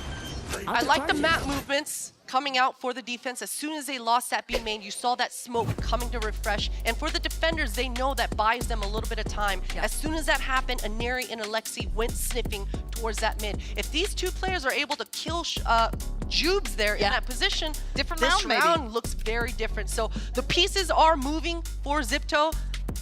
They gotta shoot a little bit better here. Yeah, there it is. That's what it comes down to, right? You can make all the right moves, but that 1v2 happening in middle works out, and there it is. Suddenly the round's so favorable. But we said it could be in the, or you said it could be in the next, maybe that 7th round. They want it for this. They don't want to let this game get too far away. We know what MIBR are like. They are momentum monsters. Once that ball gets rolling, it is hard to stop. And we're already seeing SRN starting to heat up here. Has the ult to invest into this round. Rolling Thunder, not a million miles away either. So these sort of impact ults are going to change things. Keep that in your mind. Now, I want to see the buyback here for Zipto. I'm pretty sure I saw an operator coming out. So that could be something they want to lean towards. Bring that into play. I want to see where they post this up, how they want to utilize it, because they got to address that A site hold. They can't just leave it on that passive Cypher setup.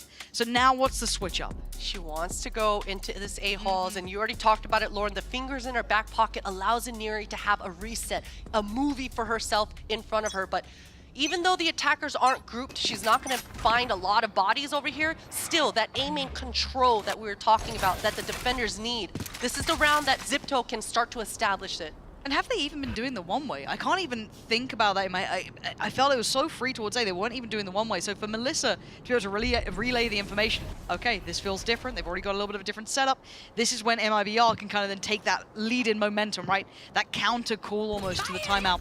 And it looks like pressure through market, straight up through mid. And SRN ain't going to stop. No, absolutely not. Shirazi is just eviscerated. SRN takes full control. B-site is theirs, plants in the building, and you're not going to be overly willing to want to play retake with an operator. That is a prized possession. Yeah, this round is over before it even really begins. 3 members, maybe they can constrict them, get some energy. Jeez. That's going to hurt. Oh, no. Said make a movie. I think SRN wants that 5th. They got a good idea. Jelly is being the ultimate teammate, and it's the ace. That's the homie. That's it. That's who you need.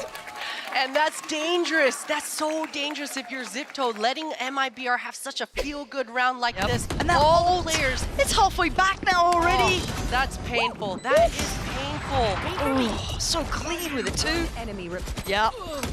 Yep, that's when you start feeling untouchable. Confidence getting up and up and up, and it's so hard to stop this. That was after the timeout too. That was what that round was for, and they've just broken the back of it. Especially with the NA save that we just witnessed as well. That is rough. A decent buy. It's not the best, but 5 ultimates on the back of Zipto, and a nice little trap set up for them here in mid. But MIBR, they're smart about this. They've been working it out. They've been reading about how this goes, but there's a little bit of a gap, and well, that just got filled. Melissa finds it. Not gonna let you slip through over by tiles. That's still our space. This brawl in middle. Melissa, that is another pick as well. Melissa is completely controlling this. Safety secured with that deep smoke almost, and the spike's already on B. This is, again, you're hoping for maybe a little bit of a biff in middle, maybe get a weapon, snowball. Cool, we got ults here and there. Never got that opportunity with Melissa, but Shirazi, nice shot, and a rifle now in hand. That's Tara gonna go for that one. How far can they get with this? SRN has so much space in the backside, completely controlling all of this. Makes Alexi have to just take her time. If Jubes goes down here, there's a chance, but that drill just solidifies everything here. It's just look at this time. Util pour on towards B main, and Jubes doesn't have to give up this angle. She can just kind of hold on this. Though. It is. It might be a little bit more punishing. Okay. Maybe it's not that nice. It's all good. It's all good. MIBR. Okay, the ball size. It's really starting to roll here, hasn't it? Right. This is when it starts getting really tricky, and they burned that timeout early. They burnt it real quick. They didn't want this getting out of hand. This round better be heaven sent from Zipto, or this one might be spiraling out of control. Yeah, it's 5-2, but you got to look at how those 5 rounds have been gathered. And we've got to see a game plan coming out from Zipto to use these ultimates. We've already seen an entire half go by where Alexi held on to Hunter's Fury for 13, or rather 10 rounds or something ridiculous like this. So this is definitely the round for Zipto to burn everything they got, stop the bleeding here. Camu just wants to get in a close range, get in the faces. But they're still so disciplined. MIBR, then, like, as much as they are explosive and aggressive, it's not just without purpose. It's always very well tailored. Again, Melissa has been a real safe pair of hands over towards that A push out. Did really well on that kind of like anti-sheriff round almost, like very passive for the timing. Does she get timed on this? The way SRN just played that was so alpha. She got tagged by the drone, but went forward while getting pinged, making the defenders think there's a lot more bodies here. Off your feet! Okay, side. Was never really in contest. Oh, that trip. This is the fight that I was waiting on. I mean, Camu clean with it. Okay, so now they're sweeping back through middle. They're clearing methodically, but CT is controlled. SRN has taken so much space, but Alexi breaks back in through market. Now they start speeding up here. Zipto want to get a nice grip back into this. It takes a whole lot of ults, but they're happy to burn it. Jelly, the last one alive. Clean stuff from Zipto. That is what they needed, and it comes in just the nick of time. And a lot more patience this time around, aware that SRN has been in the backlines consistently. That caught MIBR off guard, but they always had to make the move. They didn't want to get stuck in the site with a KO ult and a Hunter's Fury just flooding onto them. So really good proactive moves coming through here from MIBR in the post, but Zipto being aware. Let's go. They are back. Okay, well, consecutive rounds would be nice. Let's get. I'll be on board if we can get one more. You know, a little back to back. Because again, when we put it in context, 2 out of these 3 rounds, 2 of them with a pistol. Sorry to be the bearer of bad news, but this is the tester. Love the little anti-flash here from Aniri. That was nice. So well handled. Oh my god, almost just snapping ankles, but Melissa's found space. Melissa, how have you done so much damage here? Beautiful work. Camu trying to be the one to hold the line, to keep them back, keep them pressure towards elbow. And Camu ain't alone. Camu on the shut down and shut out. Zipto are now stringing together rounds. The ankles are breaking here, Lauren. Aniri putting in so much work, and that should have been a round 1 for MIBR. The fact that Melissa got so much done off the back of her Omen ult should have been everything, but Aniri just dancing and dodging, bobbing and weaving, able to just be that distraction. All eyes on her. Okay, so now we get a little bit of a challenge. This is what we want to see. A nice... Oh, my... Let's go, Alexi. Kind of get you pumped up, right? Yes. Let's go. Get some people going. Now we get a bit of a fight back from both sides. Now we get to see MIBR. What answer do you have with us? You have Jelly's ult to play with here. That could be a nice instigator, right? Spark the match and send us into the rest of the series, but Jupe, so much space. Big lurk in middle. We haven't really seen that lent upon too much. There is that trip towards the top, but still, so much info can be relayed. Oh, this combo is so deadly. We've got the ultimate coming out for Jelly now on the board. And it looks like MIBR, they want to double back around. And as soon as this ultimate pops, I'll be curious to see if Aniri tries to spray it down or she's just got to back up. She's got the blind from Terra. It's cool, Aniri. Break it. Think so? Stick to it. Use the blind and break it. Oh no, but the TP now. The timing's off. Couldn't get the paranoia out, so Aniri has to back away here. Respect this. Smoke towards elbow, but a catch. Not good. Tara trying to be saved. SRN gonna have to just go out blind on it and maybe just a shot in the dark, and it works. Tara left in pieces, scattered as Jupe succeeds on that pressure play. This is concise from MIBR and devastating for Zipto. Alexi and Aniri, you feel like nothing's gonna go your way, but a 2v5 would be magical. Melissa waiting. I don't know what their money is here, but for Zipto, they've got to be talking to each other about maybe saving these 2 rifles for the next round. Yeah, I think that has indeed just been called here. It feels like at least they're peeling away, but Jelly doesn't want to let them keep these. Stick together, Aniri. Help your teammate. Go, go, go. And the hunt doesn't stop, really. Aniri can probably bound a way out of danger. Oh, they think she's blind. Okay. Not bad. And it is just how long can Aniri live? For now, does she keep the rifle? Let's see. Oh! Okay. Okay, 1 rifle kept over. Maybe that can supplement and bring a bit more back to the economy here. But this sequence right here, Lauren, we talked about that Gecko ult from the beginning, and the fact that Aniri running away, it ended up catching Tara because Aniri was so fast on the Neon. So unlucky for them, and Tara using her ult right when that Gecko ultimate gets procced through, so cannot use her blind either. Just a series of unfortunate events coming out here for Zipto, but now that the Gecko ultimate is off the board, Alexi, she's all alone here. But it's Alexi! Good for one, but not for the follow-up. Jelly powers forward, takes away market control. But they've already evacuated site. They're not sticking around on this. MIB are doing enough to secure. Quick flash towards CT. Do they pressure this? Jelly looking well invested on that, but plants in play. Sharing the wealth a little. Now, how's that retake gonna look? They're gonna need almost a freebie, and I don't think they're gonna get one here. Comfortable in the post plant so far. Jelly focused with Melissa towards CT. 2 getting closer through market for at least Zipto, now 3. Paranoia goes in, they gotta make a play. Nice little pop flash. Jupe's gonna be forced off the angle. Does still succeed, takes down Shirazi. Trade comes out towards Pillar. Sayuri looking to try and find some sanctuary at the backside towards CT. And Tara spins on a dime, but a 1v3 is a lot to ask for. MIBR focused on that singular goal of getting past this game. And that crossfire in the back of sight is just too strong. Melissa just holding on that blind the entire time and just sending it at the last second. Even these pop flashes, they were good, but the reaction just tucking right back into that corner and securing this post plant. MIBR playing it beautifully.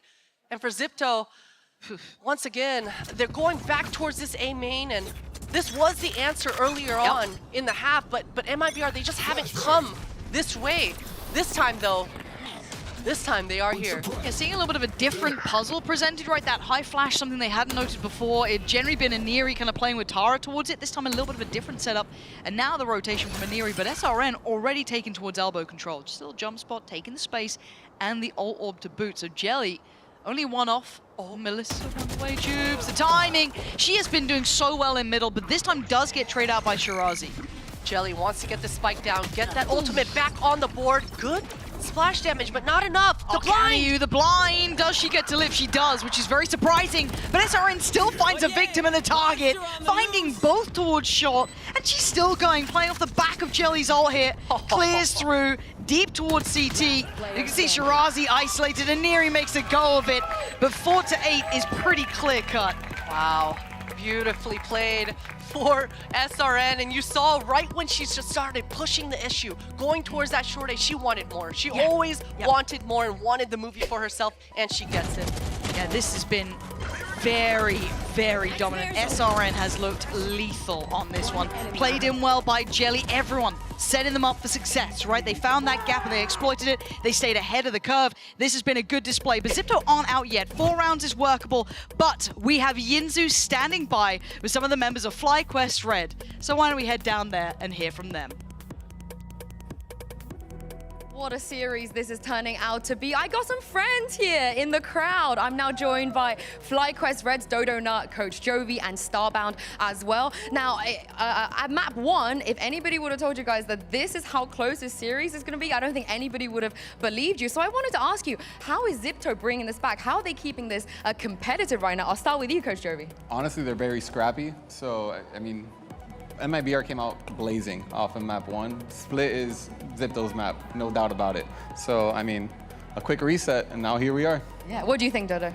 Obviously, Zipto has a really good mental, and they're always positive, so it's easy for them to always bring it back, even though they're down. And here's the other thing, though. You guys have played against them on Sunset. You know what to expect. So, Starbound, going on to the next half, what should MIBR look out for when it comes to Zipto's attack side? Yeah, Zipto can be super explosive on like their hits, and once they secure the site, they like to go for more on the lanes, and they set up for that. So being prepared for them to take some lanes after the site take, and preparing for Shirazi's lurk, because she likes to lurk a lot, and she can close out some rounds. So just being careful for those two conditions. Great answer. You agree, Coach Jovi? Yeah, 100%. He said everything. They said everything you wanted to say already. Yeah. Oh, okay. Yeah. Love that. Love that. And last question before I let you guys go: who are you supporting? Who are you rooting for? I would have to go for Zipto. They're my friends. Oh, okay. What about you two? I'm saying Zipto. I got MIBR right here, so I have them taking it all. Oh, we will Committed. find out. We will find out in the next half. So let's send it back into game. Okay, a little bit of a split vote between them there. I like that. I like the MIBR repping, but the Zipto friendship, I mean, it's tricky. But let's talk business here, Christine, because 4 rounds scares me. 4 rounds ain't much when half of that was from a pistol, right? Let's call it how it is. Now, if they wanted to change history and turn what happened before back into their favor, it's possible, but it's certainly not easy now. It's definitely not easy. Definitely just gets harder and harder for the side of Zipto, but I'm still looking at this KO. Camu had an incredible 2 maps yesterday to close out our day, and she's back on the KO. This knife should give her so much information off the rip, and in tandem with Alexi's util, should really allow Aneri to visualize exactly how she should be spacing. But this trap coming out here for MIBR, you can see the lines from the top mid players and the market ones. They want to collapse here. So pressure never seems to be on their mind. They play ahead of it and they look sharp doing so. 2 isolated fights, eviscerating and annihilating Zipto. The fight back from Camu was there. And now Alexi in a 1v1. Jelly, that was ambitious. Maybe a little too far for the spike. Yoinked back, Alexi. paint us a masterpiece in this round. Jubes has to kind of play catch up a little. Unsure where Alexi's gone now. Going to be behind the curve, and 14 seconds for that util to come back online for her. That dart is there. But again, the trip's still in play, Christine. They still got a good hold on this one. Not just that, but the camera as well. Jubes is feeling pretty comfortable to just keep this flank going slowly but surely. Pretty soon she's gonna know. 30 she seconds doesn't have to left. worry about halls at all. Spike planted. Alexi's gonna hear the cam. What should be done? Pinged out already. I must wait a moment. Okay, now this is when you start having those little bit of a doubt. You think, okay, could still be on default. But trying to play the timing. Alexi going for the around the world play, but the plant's not for it. Jubes is going to assume now, playing towards elbow, but Alexi's made great progress here. Jubes is sitting the plant, looking vulnerable, drawn away by the dart The now. trajectory. Didn't manage to actually break that one, so does at least get pinged out once, and Alexi playing cool here, calm, collected, but the angle for Jubes is just right! And heartbreak for Zipto, and elation for MIBR to start things off here. And you saw the communications coming through from her dead teammates there as well, because at first Jubes didn't see the trajectory of that arrow coming through, but strong communications and strong frags. I mean, the fact that Camille got away with getting 3, but this move right here as well, collecting the orb, but still, MIBR, they can do no wrong. Even with Jelly being greedy, they still are rewarded with the round. They are. This goes here. Seeing SRN straight on the Vandal here. Bulldogs are out. They are lining up that nail to the coffin of Zipto, but a Bucky in the hands of Aneri and a dream still to be had. Sheriff with Alexi to keep their heads held high here. Every opportunity to do damage, but can they truly pressure now? MIBR have that upper hand. They've got that strong start. Need to deal with this. SRN is so nearby. She's still got the paint shells. She should be satcheling across, trying to get this paint shell down, delay the plant even further. Aneri, no opening kill for her. Nothing. Aneri desperate for it as well. You can see her wanting to try and find a victim, find someone to tussle with, but she's in trouble. Oh, Alexi on the bailout! Big punish on towards SRN. That could be a potential rifle to be recovered, but Tara falls. Hold on. Alexi now trying to bolster up, trying to hold CT, but overwhelmed. Oh, the classic Camille! That's outrageous! Goes for the knife out of bullets. Tried to make a play, but the bonus carries on. This buy in the second round will still have some bite to it. But there's life in Zipto, but still 10 rounds for MIBR. And that's a W round if I've ever seen one. Sure, it's not going to mean much with the scoreline being what it is, but Zipto, they should feel a little bit better, at least going into the 15th round. They've got the KO ult on board now because of these classic kills. So if there's ever a time to make this comeback happen, it is certainly now.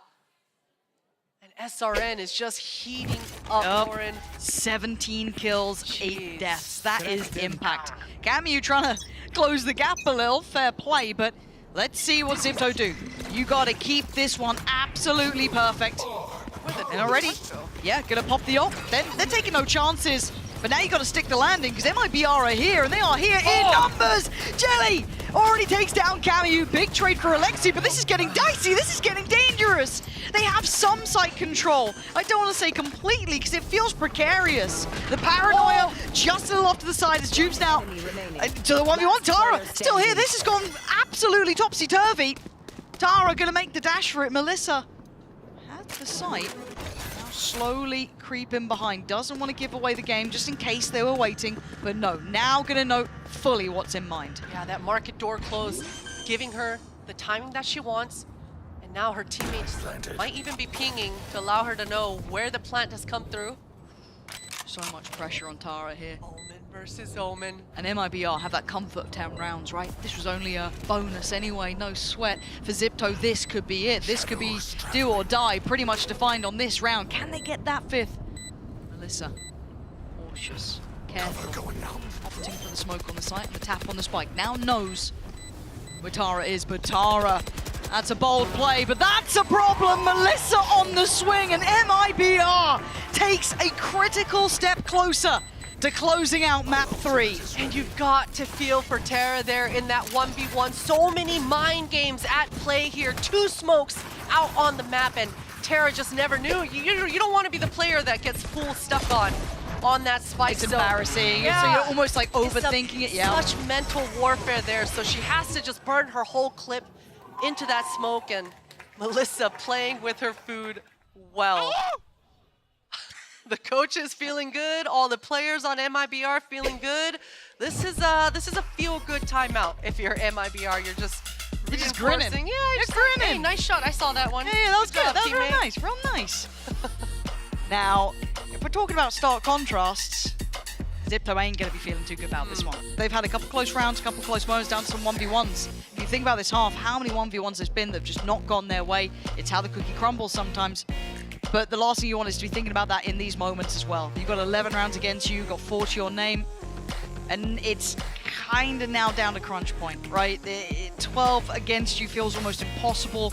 It's such a long road back. No big ults to bank on here. They could maybe get some through, but nothing to be brought in directly with. Yeah, they probably are game planning around this Sova. Alexi just being one off. She is kind of cheating and leaning towards this B side, so probably want to start off with a little bit of misdirection. Don't end where you start, so we'll see exactly which angle Zipto try to go through, but I think Alexi, she wants this B main orb.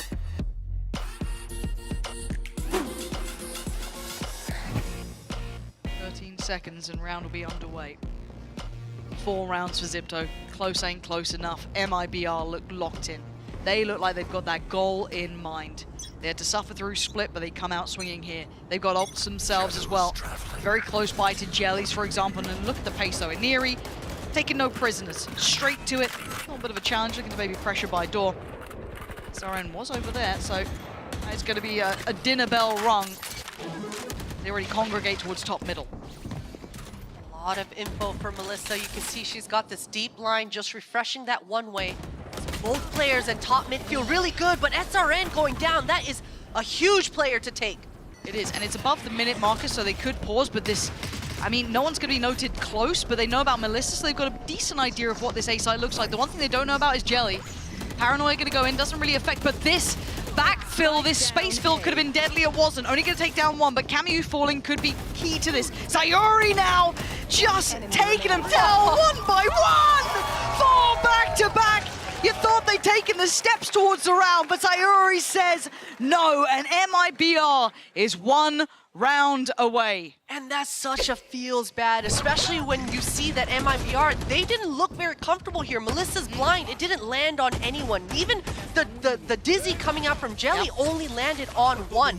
So it looked like Zipto did enough, but my goodness, Sayuri just arriving in the nick of time. And Sayuri's not a player that we talk about all the time, but every game you watch, Sayuri is gonna end with double digits on the assist line, constantly setting up her teammates for that And they're going pacey. Oh my god, Iniri slipped the net, Gone. took away Jelly in the ult, but Melissa's still going to find a kill. Still going to find some control here. Eventually traded out, but they've just gone hyper explosive, super volatile, and they keep the numbers at least on their side. That's a 4v3, couple upgrades too. They came in with Guardians and bits and bobs. It wasn't ideal. So if aren't going to come in, ult then for Shirazi, so they're going to get full info. If they want to invest it on a body now, got to be careful. That looks like an issue, as now here we go. Information free flowing. SRN a little bit curious where they've gotten that Omen, kind of keeping them confused, but it's Iniri on the side still. Gets cleared on the angle. Shirazi called upon, gets them too, but the 1v1. She's got the ult. Sayuri's got the ult as well, and Tara forced to make a play here.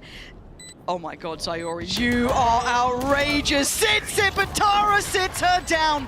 Not out of it yet. Zipto hold on desperately for a 5th. Oh my goodness, that was deja vu, Lauren. It was just 2 days ago when we saw Sayuri in the exact same position, ripping the ult. This time she decides to stick it and try to play chicken with her opponent, but does not come through. These 2 kills from Shirazi was everything for Zipto. It's winnable. Absolutely winnable, Round by round. Alexi. Round by round. SRN's got ult though, and that scares me. That one scares me. But hey, let's see it. Let's see if you got it. You know, let's see if you got it in you. SRN, this is just in your face game. Wasn't there stairs there? How? Because mine don't do that. Mine don't do that. I've tried that and it don't work that way. But Alexi gonna be feeling the burn from that one, and SRN ain't stopping. It's a follow-up towards Iniri, and they are just making it hurt. pressuring up middle in such a high impact round, putting Zipto right under the gun. So now Tara, Camu and Shirazi pulling themselves together in a 3v4. Still all that util in their way towards A, one-way just reinvested. It's so constricting now. And Melissa's got ultimate in her back pocket as well, so she feels okay being far and spread away. Okay, step by step, they're getting closer. Either to the guillotine or potentially salvation, but Jelly gonna go for a mad play. Straight in there for the 2-for-1 trade out now. A fair scenario. 2v2, the flash allows the cross, so maybe they can get the plant, but the knife now goes in, and the swing. Oh, Melissa is having none of it. MIBR, we go the distance at 13-5. It feels like history was always fated to repeat here as they move forward after a devastatingly good performance. And SRN just showing up once again. In the second map, she was a little bit quiet, but right when her team needs her most, she's just dominating in the server. 6 first bloods. And she just, anytime she wanted control, anytime she wanted a pick, she had her way. Yeah, just had that gear to slip into. I have to say as well, a lot of players at home, a lot of fans at home, have a new team to look for as well. Zipto, a lot of people loved how they looked before, how aggressive, explosive. Everything about their style is hard to not love, but the run stops here for them. Yeah, it certainly does, but kudos to them, as you're saying, Lauren, just the game planning coming through, and I saw the vision through and through in each of their matches, each of their series. And it's just unfortunate that sometimes you're unable to execute that game plan exactly, but this experience and these reps that you got on the stage, that's a lot of good problem solving for you to figure out when you get home. Spot on, and of course on the other side, MIBR. What a squad. Dangerous and deadly from start to end. SRN, yeah, of course a name we'll be looking at, but it is a team effort. As you said, even Sayori at the end there, the assist so perfect, always in the right place to play them in. You've had every single member of these teams stepping up and having their time to shine, and they get to move forward. They stay alive. I even love that last play, Lauren. We got to go back to that last round. Yeah, maybe, hopefully we see it in the replay, if anything, but Melissa was so confident in her game plan as well. She stuck around towards that B, and perimeter is everything. When you've got that control, and you always trust that you've got a teammate arriving right in the nick of time. Melissa showing up and cleaning house. And taking a glimpse back through some of these moments, I mean, and even at the start, I felt like Zipto were aware of what MIBR wanted to do. But it's one thing to know what they're going to do. It's a second thing to try and handle it, to be up to the challenge of what they're trying to pull off. And this confidence maker from SRN, it felt like that was just the spark that ignited everything. And the value that she always got off her paint shells, off her satchels, off a showstopper. I need a kill counter on how many Razor kills she actually got, but just impact after impact. And when you're able to actually min-max your rounds and it works out exactly how you drew up, I mean, the coach is having a great time. Marlowe's like, bring it on. No, MIBR are a scary prospect, right? Any team in the lowers, it ain't pretty, right? You don't feel comfortable in that, and we're going to get a rematch, right? The MIBR G2 affair will get run back this time a little longer than before, though. This time now going to be put fully through their paces. How do you fare when you get to those longer series? The map pool then gets brought into question. That longevity gets brought into question. But as it stands, they have made their way through. Scrappy, dangerous, deadly. And speaking of that, someone we're giving props to is going to be waiting down on stage. So let's send it to Yinzu down at the stage for the Verizon post-match interview, joined by the one and only Sayori. What a fantastic series that was. We witnessed a bit of a masterclass here on stage. I'm now joined by Sayori on the side of MIBR. First of all, massive congratulations. Thank you, guys. Brilliant 4K towards the end there, by the way, from you. I wanted to ask you, how do you keep a concentration up and stay so cool when it's been such a long day, it's a long series, and you can still pull off a 4K this late into the evening? How I stay? I guess we mentalize a lot, like before the match, and in the tech pauses or tactical pauses, we mentalize. So I always try to keep calm, and like I see I'm not killing anyone, but it's okay. Like I'm giving the support, at least.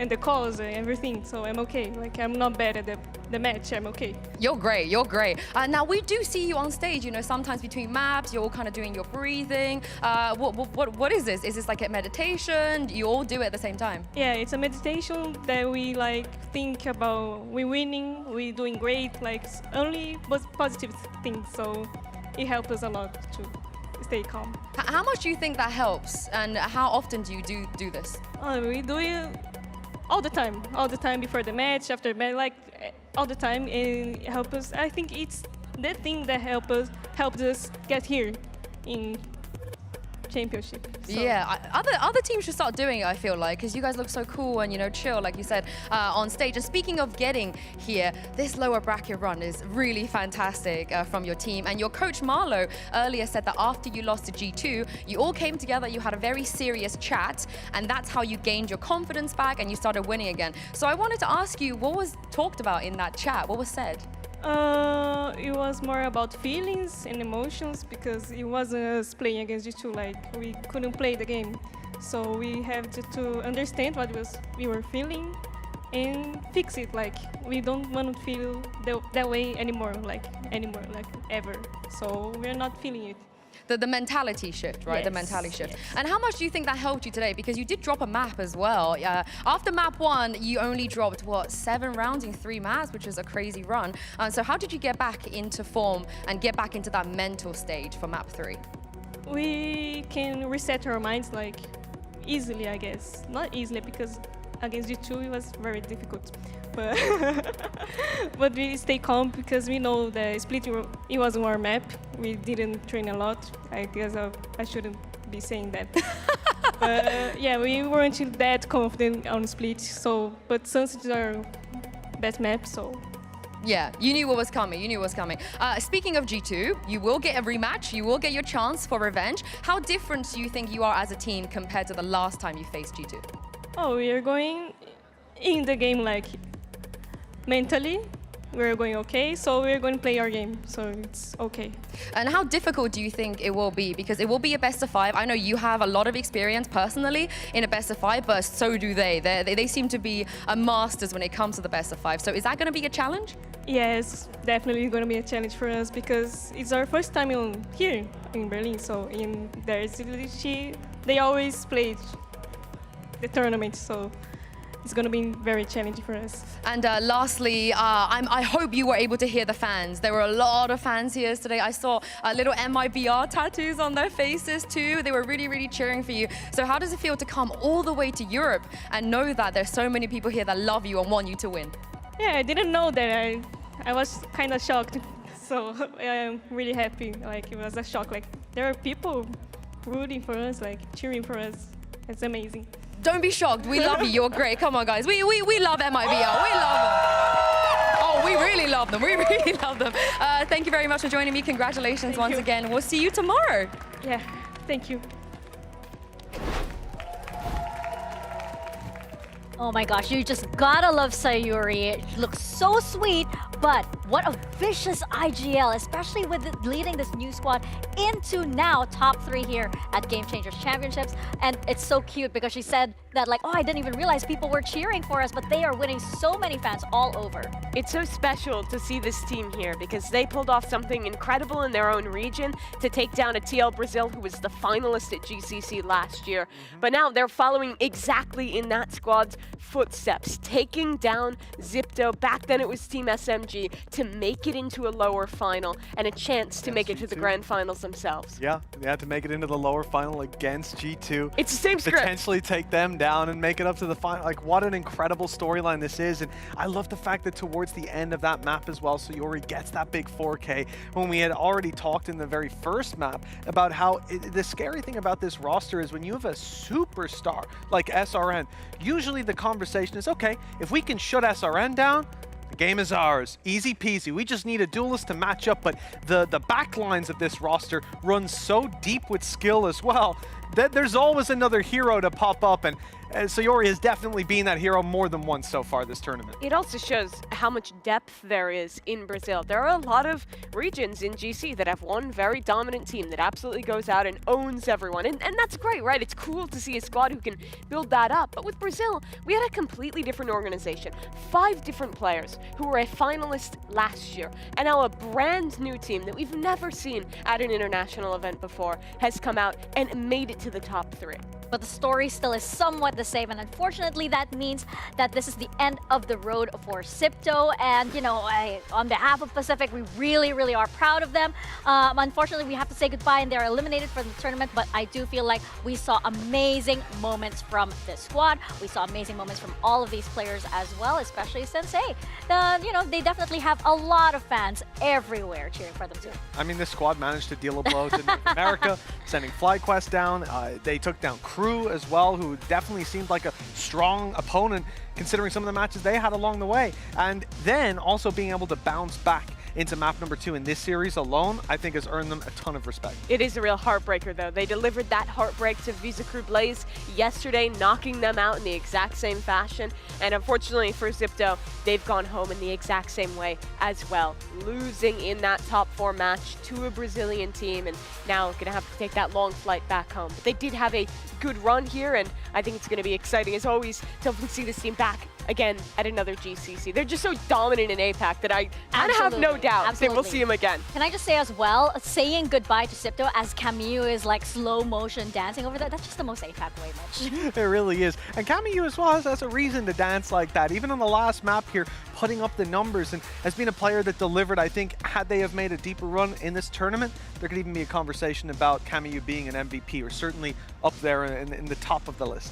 Oh, absolutely. But, speaking of MVPs, after the grand final on Sunday, we will crown our GCC 2024 MVP. Right now, it's pretty undeniable that Shopify Rebellion is the only team that is, or rather Fluorescent is like pretty much in the running. Do we have anybody else that we are eyeing right now? I have a feeling after Have you heard of this player?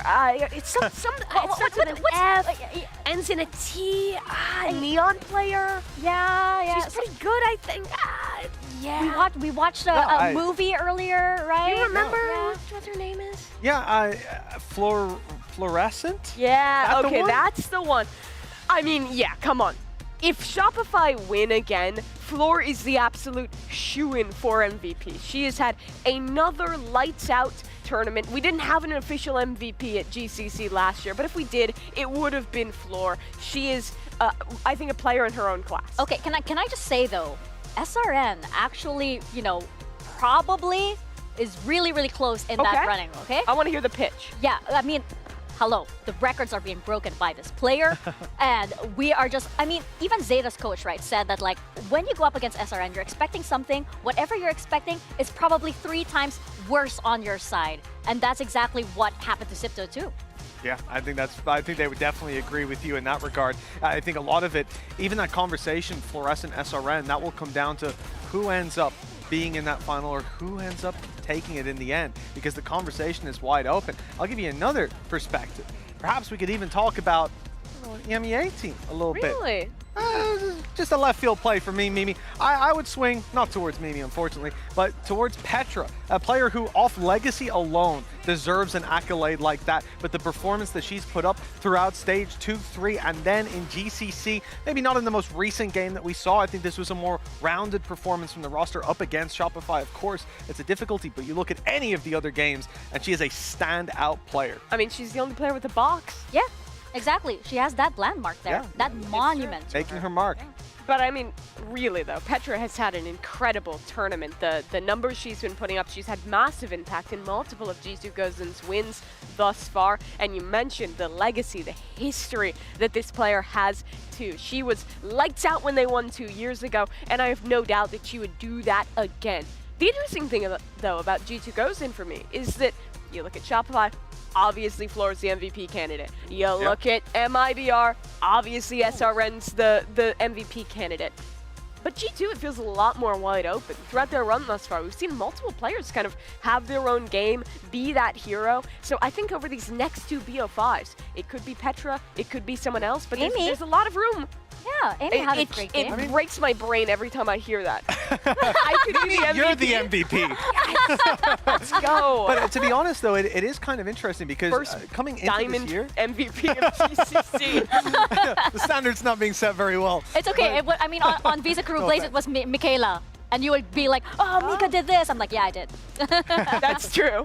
But yeah, I do think that it's interesting because someone like ResQ, I'm not sure I would be harsh and say like she's under-delivered, but certainly from what we've expected to see and what we've gotten to glimpse in regional play, I think there's still a lot left in the tank for someone like ResQ to surprise us. But this deep into the tournament, I think we do start to have to focus on the consistent performances, and that is just Fluorescent. Fluorescent is the consistent demon. But that's what makes tomorrow's match even more exciting, right? We take a look at our bracket and we are down to our top 3 and our lower final as well. So going into G2 and MIBR tomorrow, you mentioned that consistency, right? And that kind of like next level for both of these teams. And MIBR, they've been stepping it up every single time. They've been saying real MIBR coming out every single match. And for G2, I do feel like there's still a lot left in their playbook left for this tournament.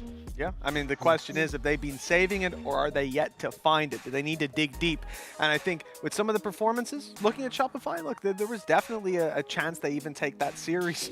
We went to a fair few overtimes. So I don't think that they're coming into this with a huge weakness, but I do think that the level has risen, especially looking at MIBR. They're a scary team. G2 will not be able to come in and take this like it's on easy street. Yeah, 2 or 3 rounds the difference, and G2 would be in that grand final already as well. It's no easy feat though, going down to the lowers. We saw last year G2 lost in this very position, but the last time they were on this stage, they were the Game Changers champions. So there's obviously some real motivation for them to make this quick turnarounds and show up in that BO5. Not to mention, like you mentioned, the BO5, right? I want to see that stamina come in from MIBR, right? I want to see the rematch come in as well. What did you learn from last time that you're going to bring into this one?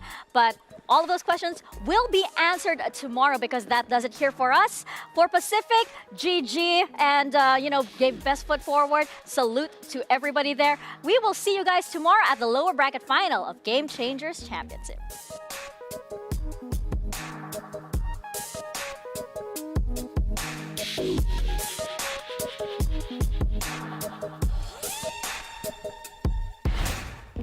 It's a match that could very well be our grand finals. G2 versus Shopify Rebellion, 2 of the strongest teams, not just in this tournament, but on the global stage. Both teams have lifted the GCC trophy in the past. Who is it going to be this time around? That is the big question for this series. Getting ready here. There's a ping, there's the shot, it's 2 shots, 2 kills with the Outlaw.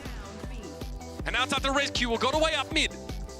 Very much into the cookie jar here in this delicate floor. So here's the molly to keep ResQ off this line, but instantly she reassumes it. Well, this might catch SR off. The swing is perfect! And the young Turkish duelist comes alive when it really counts. Petra, wild swing. Spray takes 1, takes 2, and Noya's gonna get there. She finds a couple of her own, and now Vanya, clutch queen, has it all to do.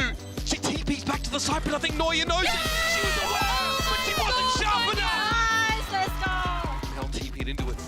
He's waiting for this. I don't think they're ready for Mel at all, but Floor, Elsewhere's able to find 2. Mel gets hers over on tower. Let's go. And SR lock it down. SRK are all here. They are ready. Noya is flooding in. She's perpetually lit up, and here's that defense. SR looking for. And the House of Gozen is back on the market. The highest bidder, Shopify Rebellion. SR, how do they find 2 openings? Amy has to stabilize. In a good position to do so, in fairness. The paranoia misses her now, and she can just shoot heads. What a flick! What an adjustment for Amy. Noya dragging herself into this to give up the ace to Amy. Hey, what you doing? What are you doing? G2 lock it down. Pop here from mid again. Gonna be a trade. Floor gets the 1. Okay, that's a big 2 for 2 here. They do have a crossfire here if G2 try to force B, but they don't. They slow things down again. This is so good. Noya wins it out somehow. They're getting into the site. Noya right now, though. Amy totally unaware. Oh, no, TP's into it. What? Tried to go for safety, but landed in the jaws of Noya. Mel's found Mimi already. Hunter's Fury coming into the site. Mel gets there, sees the TP from Vanya and looking for another target. It's ResQ finding 2 with the overdrive. 3. What can't she do? Burning down and a clean ace for ResQ. Apparently, lightning strikes 5 times. maybe not fully commit. Maybe they just use it to get some utility out of the defenders. There's that fast lane that just immediately caught. No one dealing with the trip. They tried to. The shock dart was too far forward, I think. She gets up off of it. Noise looking for the right time to emerge here. Floor, oh my goodness, she attracts a lot of attention. Yes, falling. And for the second year in a row, Shopify Rebellion will advance to a GCC Grand Final. And for the second year in a row, besting G2 in the exact same part of the bracket in the upper final. The pride of two regions comes to a head in this match. Sipto versus MIBR. MIBR, the newest squad in the tournament right now in the top 4. With every match, they show everyone what you think you've seen about the squad. You haven't seen anything just yet. And for Sipto, they've been in this exact position before. Can they rise above their past and go further than they have before? She's still got a nade, and Jelly is right ready to assist. I like this, though. Ah, but again, the wingman, everything so methodical on site take. I thought there'd be at least a little bit of a fight back, but no. The utility combination was just perfect. Now a 3v3. Just perfectly responding to the info her teammates gave her. And SRN, she wants to do more. Oh, and look at the pickup finding Tara here. The only factor was Camu slipped ahead, but SRN is so aware that someone could have slipped a little earlier than that. Nice! God! They're getting away from it, huh? They're going in. Look at this aggression! Wow. And look at the absolute slaughter, at least for the first. Good Quick response. reply. Back and forth they go, blow for blow. Tap on the spike, first spike found. Now down to a fair 2v2. Horn's gonna clear through long, maybe consider the smoke, but it's Sayuri to find Alexi, and now towards Shirazi, who stands tall with the clutch. SRN try to get a nade kill if they can. Oh, what a shot. And that shot. Shirazi's gone. Camu gonna give away the game as well. Could be swung on from multiple angles. Gets very dangerous here. The bait from one and the swing from the other. Nice, My word, MIBR. That's not the round you win, but hell, why not? 13-4. That's a landside. They have to give it up. But Iniri is getting curious and getting close. The front two punch. Oh my word, that's that could have been better. That is SRN down. That couldn't have been a better target to find. Oh, now got Alexi fully blind. Oh, it's all going right for Zipto now. What a change. What a totally different atmosphere from map 1. That looks like it was a teammate that... But the spike's back in hand. Has got the ult. Takes away Tara, but is there a trade? Look who's waiting in the depths. Shirazi with at least one. TP now gets taken. Melissa gets away. But does she just turn her mind away from it? The turn. This feels unreal. Melissa still going to do what she needs. But the tap on the spike going to draw the attention away, and Camu trying to play this one out. She's sticking it? She almost did. You saw the temptation, but now the fight, now the toying. And for MIBR, live to fight another round. Swarm goes in, Paranoia sent. Great plan. Both sides sending these through. It is on a knife's edge here. Shirazi, Camu, and Tara trying to take steps forward. Nice fall down, and Melissa, and this time she can't do it. Zipto open up the third map. We're going the distance. Sunset now. And it looks like pressure through market, straight up through mid. And SRN ain't gonna stop. No, absolutely not. Shirazi is just eviscerated. SRN takes full control. Constrict them, get some Jeez. That's gonna hurt. Oh, no. They got a good idea. Jelly is being the ultimate teammate, and it's the ace. That's the homie. That's it. That's who you need. Camu trying to be the one to hold the line, to keep them back, keep them pressure towards elbow. And Camu ain't alone. Camu on the shut down and shut out. Zipto are now stringing together rounds. Only going to take down one, but Camu falling could be key to this. Sayuri now just taking him down. One by one. MIBR. We go the distance at 13-5. It feels like history was always fated to repeat here as they move forward after a devastatingly good performance.